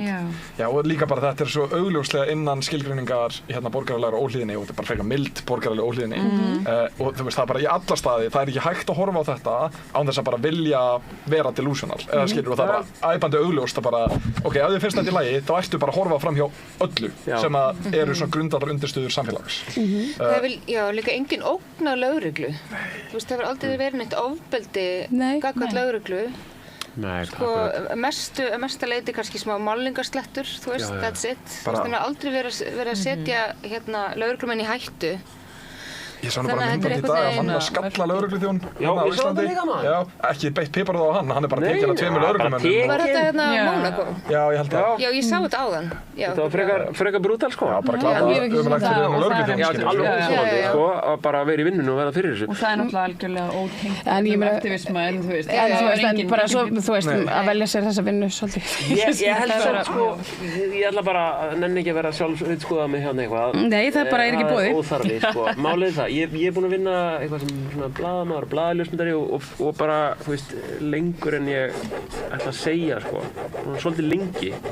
Ég er ekkert svona gamall. En allavega, þarna, sko, ég held nánast að ég hafi verið með myndavél á lofti viðstaddur í bara eiginlega öllum svona uppákomum þar sem piparúða hefur verið beitt. Ég veit ekkert hvað löggan hefur beitt oft piparúða einhvers staðar heima hjá fólki eða eitthvað, ég hef ekki hugmynd það. En í mótmælum og svona, sko. Þetta hann í Skuggasundi, þetta var alveg, þetta komið bara mjög á óvart. Þessi beiting, þessi notkun, að vaða að fólki með, sko, stóru brúsana sem drífa langt og bara að þrýstilát spuna piparúða upp í vitin og augun á fólki alveg bara lengi í einu. Þetta er rosalega vont og maður finnur þetta sko alveg lengi eftir. Þú veist, maður finnur svona eins og svona brunatilfinningu í húðinni alveg. Já, þetta er bara, ég veit ekkert af hverju þurft að gera þetta og af hverju í alvörunni talað. Herðu, ég get kannski sett ykkur fréttir. Það var Áslaug Arna sem var í bílnum sem að keyrði á lögregluna. Já, ég nefnilega sá bíl já, það var bíl var bara hleypt í gegn manneskja sem stendur minna þekkir bílstjóran sem að vinnur fyrir eitthvað svona lúxusþjónustu og það var, og gæti staðfest að þetta var Áslaug Arna sem var að flýta sér þarna og náttúrulega glæpur að stöðva þá för en þessi, þú veist, mörk er alltaf einhvern veginn að færast, þú veist, hvað er skilgreint sem hættuleg mótmæli eða ólögleg eða þú veist, einhvern veginn bara það að vera út á götu og garg og góla eins og Andersen kallaði það þú veist að það er allt í einu orði nánast sko ófriðsamleg mótmæli af því þú hækkar röstin þetta er menningarlegt mál sko. Því veistu, löggan er með eitthvað svigrúm það er eitthvað svona, það er lög og svo er eitthvað reglugerð í ráðuneytinu og löggan vinnur undir því og á einhverjum tímapunkti er þolinmæði gagnvart borgaralegri óhlýðni og einhverjum tímapunkti er það ekki og þetta er menningarlegt mál og hvort þetta kemur frá beinarleið frá stjórnvöldunum okkar eða hvort að þetta eru líka, þú veist, einhverjir svona meiriháttar straumar í samfélaginu, einhverjir tíðarandi sem að, þú veist, veldur því að það er, þú veist, uppgangur fasum og allt þetta, sko, og þetta hangir með, sko, það getur vel verið og hérna, og ég meina, þú veist, ég var einu svona vinn í Sádi-Arabíu og þar var líka, það voru svona straumar þar var trúarlögregla og einhver önnur lögregla og herri lögregla, alls konar lögreglur og mjög mikið vesen og stundum gat maður farið út að borða með vinkonu sinni og setið við saman borð af því að þú veist, þá var stemmingin í samfélaginu þannig að það var lögreglan kom og kíkti og bara allt í lagi en svo þú veist, árið eftir eða þar á eftir þá var bara einhver breyting og þá komið þeir og bara poti mann með priki eða eitthvað en maður mátti ekki sitja með konur sko. Já, einmitt. Þetta er eitthvað menningalegt þetta er bara svona, einmitt, þessar sveiflur þetta er svona öfgasveiflur. Já, en þú veist, þegar ég er niður í andirinu á svitið dómsmálaráðuneytið einhvern tímann var að taka myndraði þegar eitthvað fólk liggur þar í mótmælum og þá koma lögreglumenn og bera þau út og þau eru bara að láta handtaka sig, þau vita það alveg og þau koma 4 og bera þau eitt í einu. Þetta er allt í lagi, þetta er svona 6-8 manns, þetta er svolítið vinna, bara eins og flytja sófa og brúm eða eitthvað. Já, en þeir gera þetta. Og þannig horfði ég á það bara, henda fólk í jörðina, grípa í fæturnar á því, draga það eftir götunni þannig að hausinn dregst eftir malbygginn og rekst mögulega í gangstéttarkantið eða eitthvað. Ég bara, hvað er að ske hérna? Til hvers þarf að gera þetta? Lögreglan kom með vopn og beitti þeim núna í fyrsta sinn í vikunni. Já, akkurat. Ég hef ekki sett mig neitt inn í það mál. Ég sá bara fyrirsagnirnar og ég hugsaði með mér, ég nenni ekki að setja mig inn í það því ég veit að ég á eftir að vera ógeðslega reið og ég nefnilega að því ég hata þessa vopnvæðingu lögreglu og ég sé bara ekkert í veröldinni sem getur réttlæta að lögregla skuli bera vopn. Nei, sammála því. Og líka sérsveitin var kölluð til hérna, þetta var ógnandi maður með hníf er allt sem að lögreglan hefur sagt opinberlega og áhugavert eins og við rættum nú fyrir hérna. Og hvernig hníf, og ég með smjörhníf eða. Akkurat. Þú veist, en lögreglan var bara með eitthvað tilbúið pressrelease. Það songur. Segjast núna að vera búin að tala við lögregluna í Noregi, lögregluna í Noregi, hún er alveg steinhissa yfir því að lögreglan hafi ekki þurft að beita rafvopnum fyrir núna þó þau sé búin að vera með þetta í allan annan tíma. Þannig að þau voru greinilega bara hringdu fyrst í Norsarana bara, herri, hvað finnst ykkur um þetta? Þetta er svona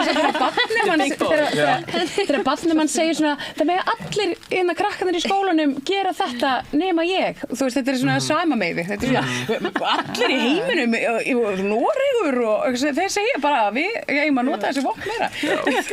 Þetta er ósanngjarnt. En umræðan hún er að bara fara í gang held ég smá núna því að lögreglan hefur verið að dreifa einhverjum viðbragðsseðlum eða bæklingum niður í bráðamóttöku og því sá nú að það var eitthvað viðtal við einhvern sem að starfar þar sem að það eru hvað var þetta að kalla?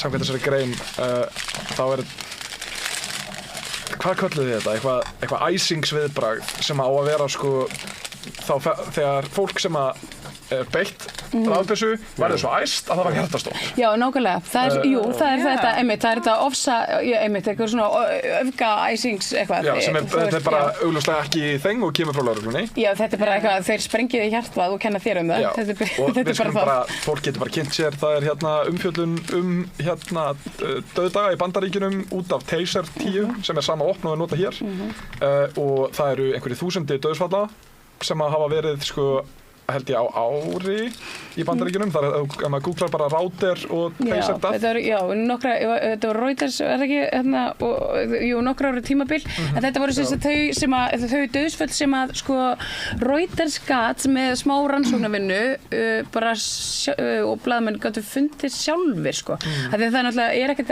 alltaf gefið upp í svona dánartölum, hvaða atburðarás þú veist, er á undan, en þau lögðust í smá rannsóknarvinnu og fóru svolítið í gegnum þetta með viðtölum við fjölskyldu og vini og fengu og tókst að draga upp þessa bara mjög skelfilegu mynd af þessum rafvarnarvopnum eins og nýyrðasmiðir lögreglunar vilja kalla þetta. Brjálað að gera hjá þeim. Merkilega. Já, ég verð að viðurkenna, ég þekki þetta mál ekki og vel til að svona tjá mig. Nei, en ertu öruggari vitandi af lögreglunni með vopn? Nei, það var mér ljóst fyrir að nokkur síðan að lögreglan vinnur ýmis störf og mörg góð, en það var mér ljóst alveg fyrir nokkrum árum síðan að þegar kemur að því að verja kerfi eða mig, þá velur lögreglan kerfi. Það hennar hlutverk. Já, hún er alltaf stofnuð lögreglan bara, hún þróast þannig og þannig og hún bara hún bara einkavædda eða ekki einkavædda heldur hún einkaleyfi ríkisins á valdbeitingu. Já. Það bara það sem hún og ég meina það bæntanlega almennt samþykki að við þurfum á því að halda fyrst hún svo getur maður bara verið misjafnlega sammála og ósammála eitthvað svona en almennt samþykki Nei, ég veist að það eitthvað framleitt samþykki fyrir því að fólk líka bara svolítið dofið og fæðust bara öll inn í þennan raunveruleika þar sem lögreglun til allir sem eru lifandi á Íslandi núna fæddust á Ísland með lögreglu það bara alveg svo öll kerfi munu alltaf það bara sko að sína fram á það sko bara kerfi viðhalda sjálfum sér og það bara alveg svo þú veist launamunur kynjanna hann viðheldur sjálfum sér og þá einhver kemur að reyna að breyta því og valdbeiting lögreglu hún bara þá einhver breyta því og það bara gera það með höndunum sko hinn almenni borgari hafi kannski brugðið aðeins í brún við Skuggasundsmálið varandi þetta átta sig á lögreglan kannski ekki til þess að vera í okkur heldur kerfið sko það svona aðeins hrist upp í hugmyndum fólks þeir voru náttúrulega ekki komni með rafbyssurnar en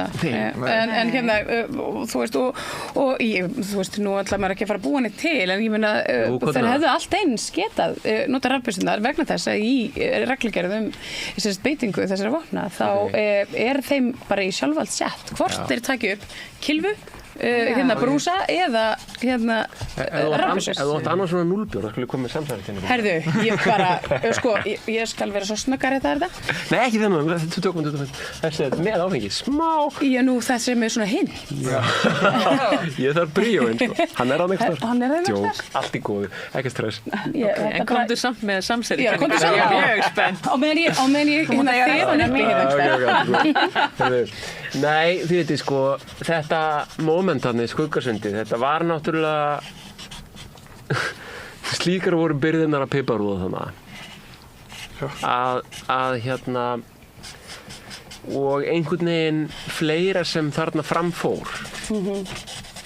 í einhvern veginn samskiptum óeinkennisklædds lögreglumanns við og þið vitið alveg hvað tala þú Pétur náttúrulega búin að horfa á þessi vídeó milljón sinnum að sko Já, hann er alltaf bara komið með heilaskemmt að þessu Já, akkurat Við erum bara að spóla svo oft fram og tilbaka Þú veist, ef ég hefði fengið að setjast niður með yfirmanni greiningadeildar eða einhverjar helvitsdeildar þannig og spurja heiðarlega spurninga eftir þetta þá hefði ég spurt hvort að menn hafi fyrirfram verið búinir að ákveða að þetta væri mómentið til þess að sýna þessum hópi hvernig valdið beitt og hvort að væri mögulega sko og ég ætla ekki að gera lögreglunni það upp að vera að taka þátt með beinum hætti í pólitískum leik Nei, en ég meina hún hefur bara en sko, þú veist hver yfirmaður lögreglunnar? Dómsmálaráðherra er yfirmaður lögreglunnar hver yfirmaður dómsmálaráðherra? Það er forsætisráðherra og ég meina þetta er ekkert ógeðslega flókið sko. Nei. En það er bara yfir allan vafa haminn og það er algjörlega bara óháð því hvernig þetta dómsmál fer fólk getur bara kynnt sér þetta allt saman sjálft að sko, þegar lögreglan veitist að mótmælendum sem að liggja í jörðinni þá var nú þegar búið að ákveða að senda bílana þarna framan þar sem að bílarnir verða að keyra í gegnum þöga fólki fyrir aftan, ég er með myndefni fyrir aftan sem er tímasett þar sem það stendur einn mótmælandi sem að lögreglan hefur venjulega ef það eru mótmælandi fyrir framan þá sendur hún bílana fyrir aftan þarna er ákveðið og þetta er líka heimild frá bílstjóra þarna er ákveðið að það átti sko að sækja stjórnmálamenn fyrir aftan en það er ákveðið að fara í gegnum þvöguna samkvæmt skýrslunni frá lögreglu sem að þau þurft að gera eftir að við kæriðum þá segir Arnar að sko fólki fyrir neðan Skuggasund sem hafa verið ráðist á því það var ekki borgaraleg óhlýðni í gangi þar fólki þar sá ekki hvað var að gerast hinum megin Arnar lýgur því í skýrslunni að fólk hafi verið að snúa saman bökum og sennilega verið að plana það að ráðast inn í húsið sjálft sem er bara augljóslega ekki staðan og fólki þarna fyrir aftan þekktist ekki og þetta er aðalega bara einhverja mæður og bara mjög lögreglan segir fólk með barnavagna eitthvað Kristína syngja og eitthvað í alvörunni sko Já, ég meina það er bara til myndefni af stemmingunni þarna fyrir aftan og Ég veit að Vísir með myndefni sem sýnir algjörlega stemminguna. Ég með það myndefni í höndunum en ég get ekki byrta því að Vísir byrti það ekki og ég fekk það þannig í hendunar að ég ætla ekki að ganga gegn því. En bara hvet Vísir til þess að gefa út allt myndefni sem sýnir alla stöðuna þarna því þá hægt að sjá þessar örfáu hræður sem standa þarna fyrir neðan. En lögreglan segir að það hafi verið að fylgjast með aðstæðum í gegnum myndavélakerfið og að þar hafi í rauninni verið tekið ákvörðun að nú skuli beita piparúða. Og gegn hverju? Nei, það þetta sem ég að tala Ég horfði á þetta með þér. Já, akkurat. Þetta sturlun. Þetta bara gjörsamleg sturlun. Við sjáum líka á myndefni að það þarna fyrir sérsveitamaður sem núna basically lífvörðurinn að spjarna B starfi sem að taka við skipun frá óeinkennisklæddum í jakkafutum fyrir sem að dreifir þessari skipun á meðan það enginn að veitast neinum og það ekki búið að gefa skipanir til fólks að fjarlægja sig neðan úr götunni. Þannig að það gefnar skipanir að beita piparúða fyrir neðan Skuggasund áður en að fólki sagt að fara frá fara frá að hleypa einhverju bíl í gegn. Og þú veist, þetta er bara augljóslega einbeittur brotavilji, það fer þarna hugsun fram. Já, það er verið að setja ákveðið fordæmi. Það er verið að setja ákveðið fordæmi. Það er annað mál sem er svona augljóslega að vera fordæmismál. Það nú gegn mér sjálfri persónulega. Semi og Solaris. En það er ég fekk tilkynningu núna 13. desember að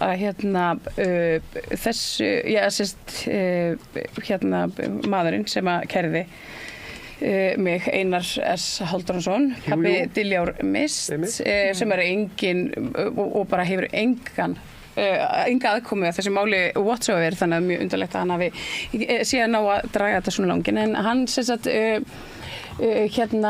kærir niðurfellingu lögreglu öðru sinni. Þannig að núna þetta búið að fara hann leggur fram kæru, lögregla skoða málið, finnur ekki neitt, vísar þessu frá og til undirritunar hjá ríkissaksóknara sem að finnur á rannsókninni formgalla sem að sá að það vantaði einhverja undirskrift í viðhengi með tölvupósti frá ákærusviði, þetta hefði ekkert með málið að gera. En það var vararíkissaksóknari, honum fannst þetta vera nægt tilefni til þess að kalla eftir frekari rannsóknarmálinu og sem að fer fram og er búin að vera núna í gangi síðan í júlí og er svo aftur felld niður eða vísað frá vegna bara þess að það er hreinlega ekkert í þessu sem styður þessar ásakanir en og þetta ákveður maðurinn að kæra svo, og nú er þetta enn og ný komið á borð ríkissaksóknara. Það sem er merkilegt í þessu er að vara ríkissaksóknari sem er búin að vera í leyfi síðan í ágúst vegna þess að Solaris kærðan þar sem hann viðhafði bara umurlega og fordómafulla orðræðu í garð minnihlutahóps og samtakana Solaris líka. Sá maður ætlar að snúa aftur til vinnu núna á morgun einum degi fyrir jólafrí bara algjörlega fyrir einhverja tilviljun á sama tíma og þetta mál rætar aftur inn á hans skrifstofu. Þannig að þú veist, þetta er svona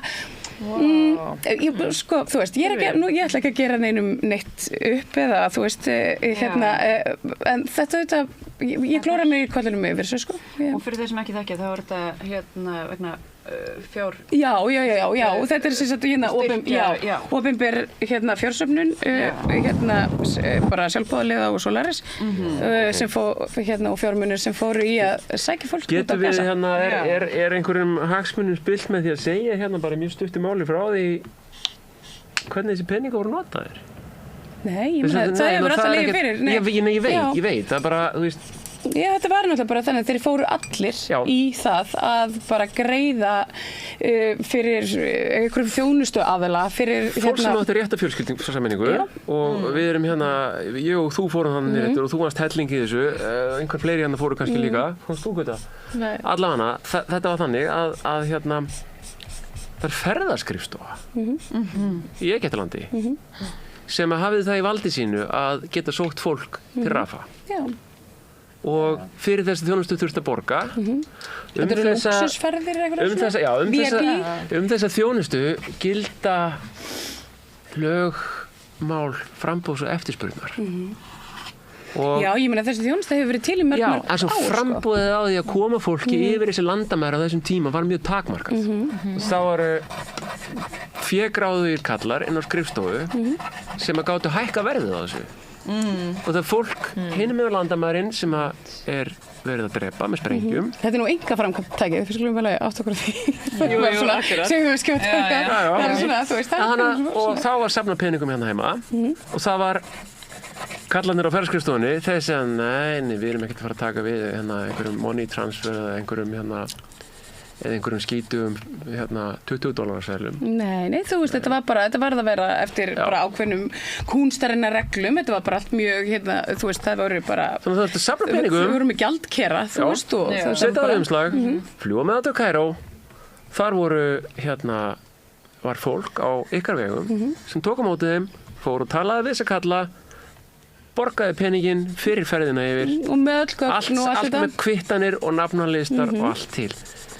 Já, þetta liggur allt fyrir og ég meina lögregla hefur séð öll þessi gögn og við sem höfum farið til yfirheyrslu núna, þú veist, í tvígang og það er ekkert meira í þessu máli, þú veist, þetta er bara svona frekikallinn stælar. Þetta er pólitískar ofsóknir. Já, það gengur fólki til, þú veist, hvað er markmið með þessu, hvað er það að reyna að segja? Bara það sama og sprauta piparúða framan í mótum.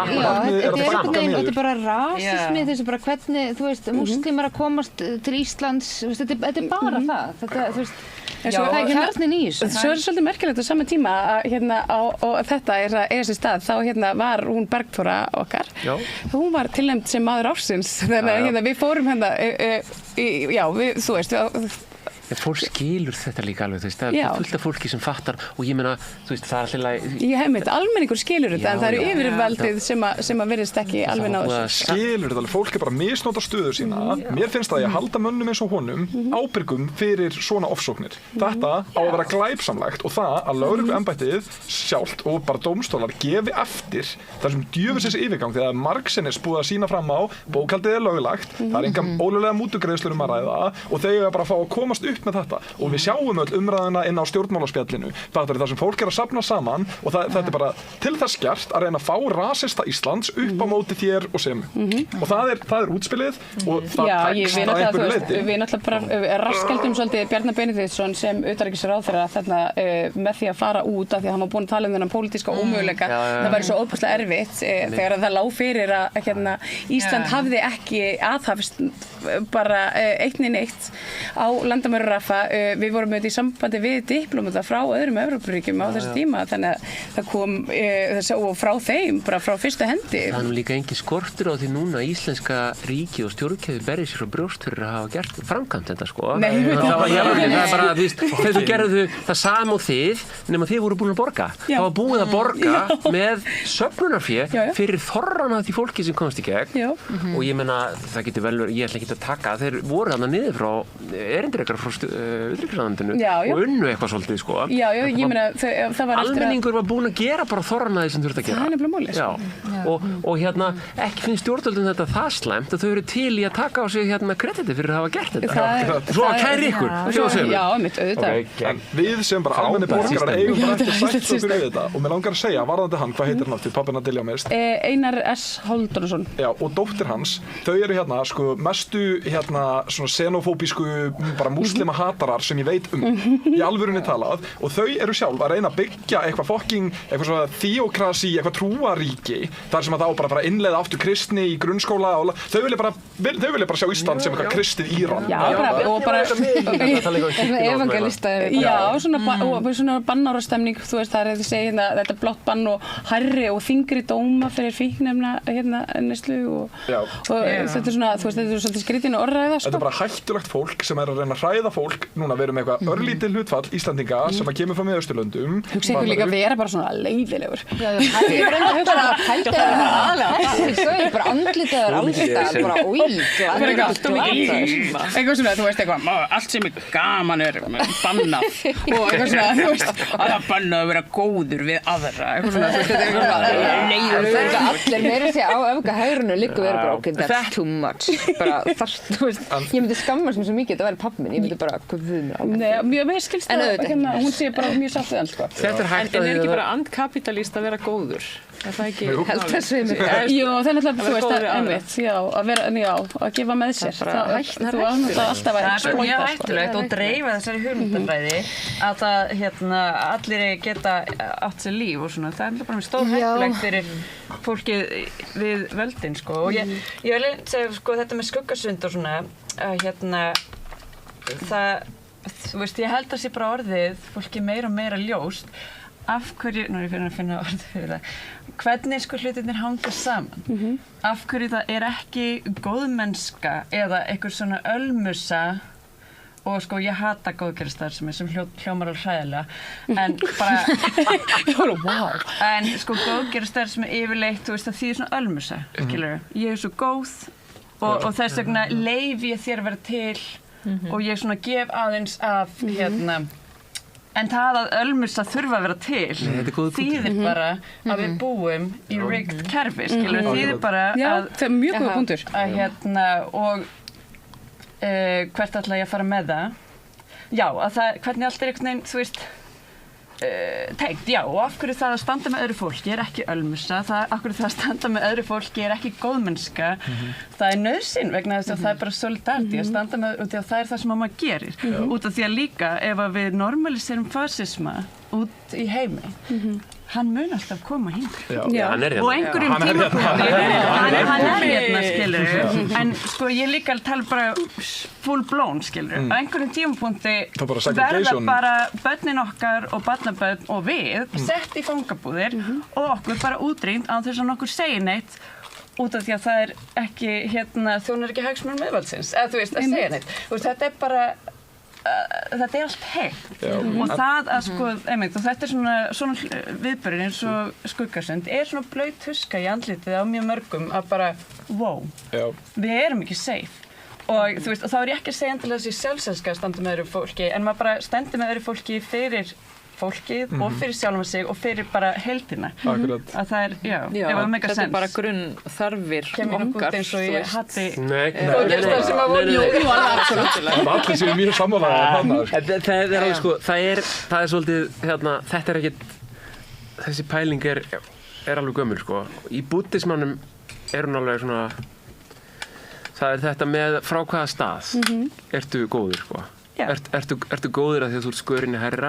Ertu góður að því að þú ert og þú talar þinn litla bróð Já, akkurat sko Ertu að reyna Gleymdu ekki þínum minnsta bróður Búddistarnir segja sko það er maður á að gera þetta frá staðnum þar sem allir eru því sama sko og þá er þetta alltaf lagi en þú getur ekki beðið eftir þú getur ekki beðið með góðmennsku eftir að þú ert enlightened sko, ef þú ert uppljómaður þú getur ekki beðið þangað til af því að það er bara, þá gerur það bara í næsta lífi eða þar næsta eða eitthvað, þá ertu bara alltaf vondur sko þannig að maður verður að byrja að vera góður og svo kemur þetta It's a fake it till you make it það er þannig, það er bara mjög mikilvægt æfa sig að verða enlightened getur ekki gert öðruvísi sko hvernig gengur ykkur í fundurinu hvaða skilaboði eru þið ætlið að setja fram og handa hverjum ég komi með kortið mitt sko ég er að hugsa skilaboðin sem ég set inn þau fara til RÚV því að RÚV hafa algjörlega brugðist fjórðuvaktinni og það er bara sorglegt að sjá gott starfsfólk bara verða einhverju fróðið að nynni sko viltu sjá það? Já, takk En þetta er áminning alla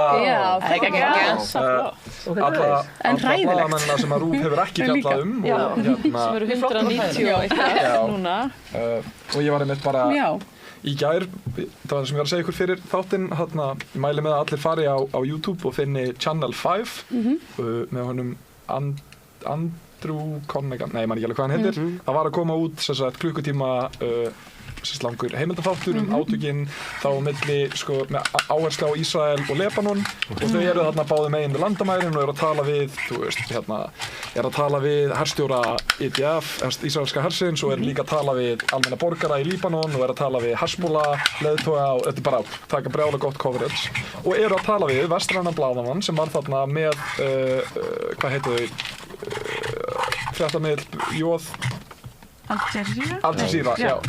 Hann var þarna með Al Jazeera þar sem þau eru einhverjir 4-5 fréttamenn að taka upp átök sem er í kannski 2 kilometra fjarlægð og að heyra á því að þetta þú veist, þetta er breskur eða eitthvað, tala bara mjög leiðbrennandi ensku og svona auðveldara að leita menningarlega einhvern veginn við hann og hann er að lýsa því bara, já við stöndum hérna og vorum að mynda efni, vorum að streyma sko beint, búin að tilkynna, vorum að streyma beint inn á 2 helstu fréttastöðarnar hérna og þú veist, vorum búin að gera samband við ísraelska herinn og það eru drónir að fljúga yfir okkur og síðan eru bara sprengt og bara besta vinkona hans eða einhver missir bara báða lappirnar og hann hleypur að henni til að hlúa að henni og þá er það bara sprengt aftur og þá deyr kollegjans og síðan er bara 2 mínútur af hríðskota árás og þau eru bara fréttafólk á opnum fíld þar sem allir átt að sjá því hver þau eru og að hlusta á vestrænan fréttamann, blaðamann sem er bara einn af 190 eitthvað blaðamönnum, eða þú veist hann er ennþá lifandi en vinur hans sem deyr er einn af þessum 190 eitthvað blaðamönnum sem eru dánir til þessa og RÚV hefur ekki einu sinni tekið viðtal við eða reynt að setja sig í samband við eða reynt að gefa heiðarlega umfjöllun ástand blaðamanna bara sko allt í kringum Ísrael þetta er ekki bara í Palestínu sko. Ástand síns eigins fólk Ég vil samt taka það fram að ég hef alveg verið í samskiptum við fréttafólk inni á RÚV sem er gjörsamlega með hjarta á réttu stað en þau eru ekki yfirmenn sínir þau hafa ekki valdi við ritstjórn eða fréttastjórn og það er svo alls ekki beint að einstaklingum heldur Kjarval sérstaklega heiðari því að hann er algjörlega gjörsamlega vanhæfur í sitt starf algjörlega galið að það sé ekki búið að segja honum upp hvað ætlar að skrifa til Heiðars? Ég er að reyna að koma reiðin í orð þetta er kannski 2 rauðin svo bæðið og þá kemur þetta En þú, ertu með skilaboð? Já, ég er með ég veit ekki hversu gott þetta er sko en ég er með 2 eitt er ég á eftir að gera myndina sko en eitt er til nýliða á Alþingi, fólk sem eru ekki verið í stjórnvölinn sko. Já, kæri nýliði á Alþingi, gleðileg jól og farsælt komandi aðgerðaár. Megir þér bera gæfu til að standa með mannúð og siðferðislegum gildum vorrar menningar, vinna að hag þjóðarinnar og leita allra leiða til að binda enda á birtingarmynd stærsta siðferðisþrots heimsins, þjóðarmorðsins í Palestínu, kveðja íslensku ríkisborgari í sturlunar ástandi. Þetta ég haft að lesa þetta svona í myndavélina. Svo er ég með eitt sem ég veit ekki alveg hvort að ég ætla bara að láta bara flakka. Er það ekki bara? Jú, klukkan er svo margt að það er enginn að horfa lengur. Þetta er það eru 2 sem að fá þetta sitt hvort sko. Það er annars vegar Bjarni Benediktsson og hins vegar Þórdís Kolbrún Reykfjörð Gylfadóttir. Til hamingju með jólin. Megir þú brenna í helvíti fyrir að styðja þjóðarmorð og eyðileggja innviði samfélagsins. Kveðja almennur borgari.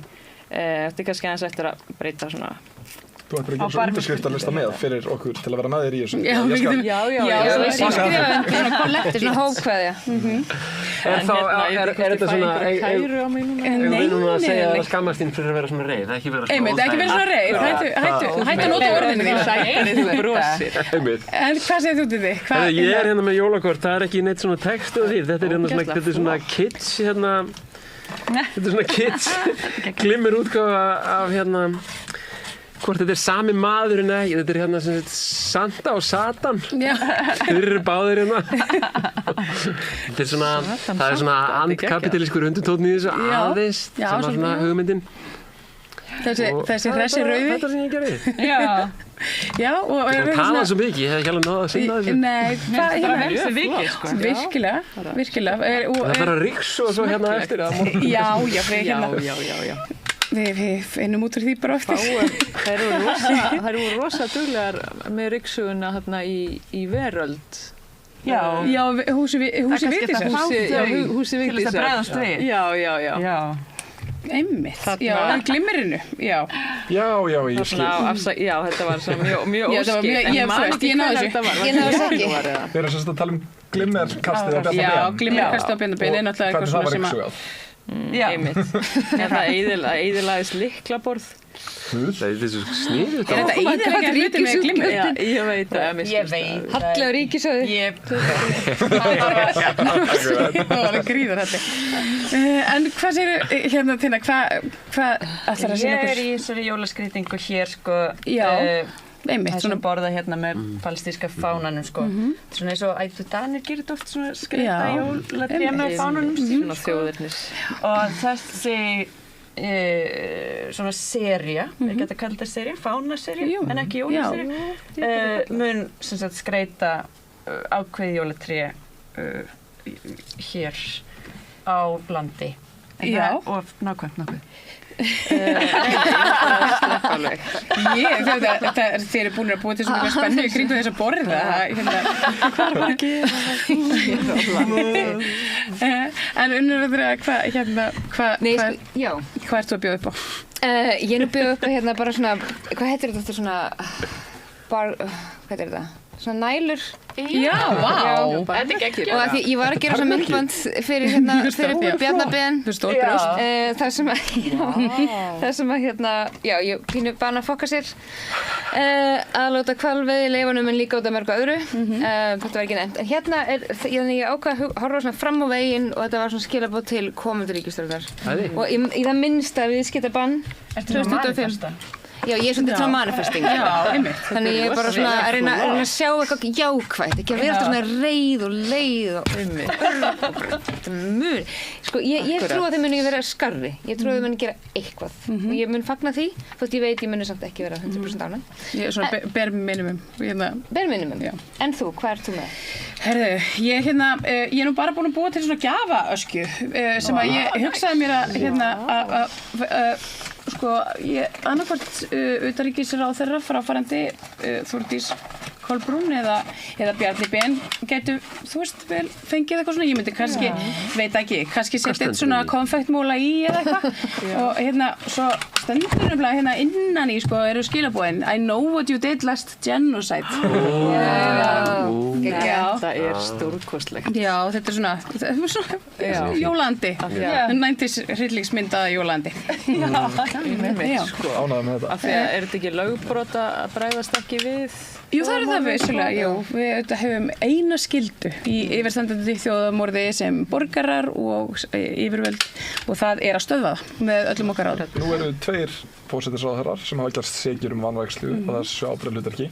Spurning hvort þess að þriðji gera það sama. Já, það verður bara hérna það verður að sækja til saka fyrir Ég hugsa að það gerist sko með tímanum að það verður uppgjör. Hlusta nú samt á meðvirknina í ungu stjórnmálamönnunum sem komið til þín í viðtal hverjir voru þetta frá Framsókn? Það voru Framsókn og Píratar og Samfylking og Sósíalistar. Allir rosalega til í það að vera með sko, já við erum með mannréttindum í liði en ábyrgð, nú daldi, þú ert að ganga til langt það er alltaf fólki Kata, hún sagði nú að hún væri með Palestínu í liði, við erum búin að viðurkenna Palestínu.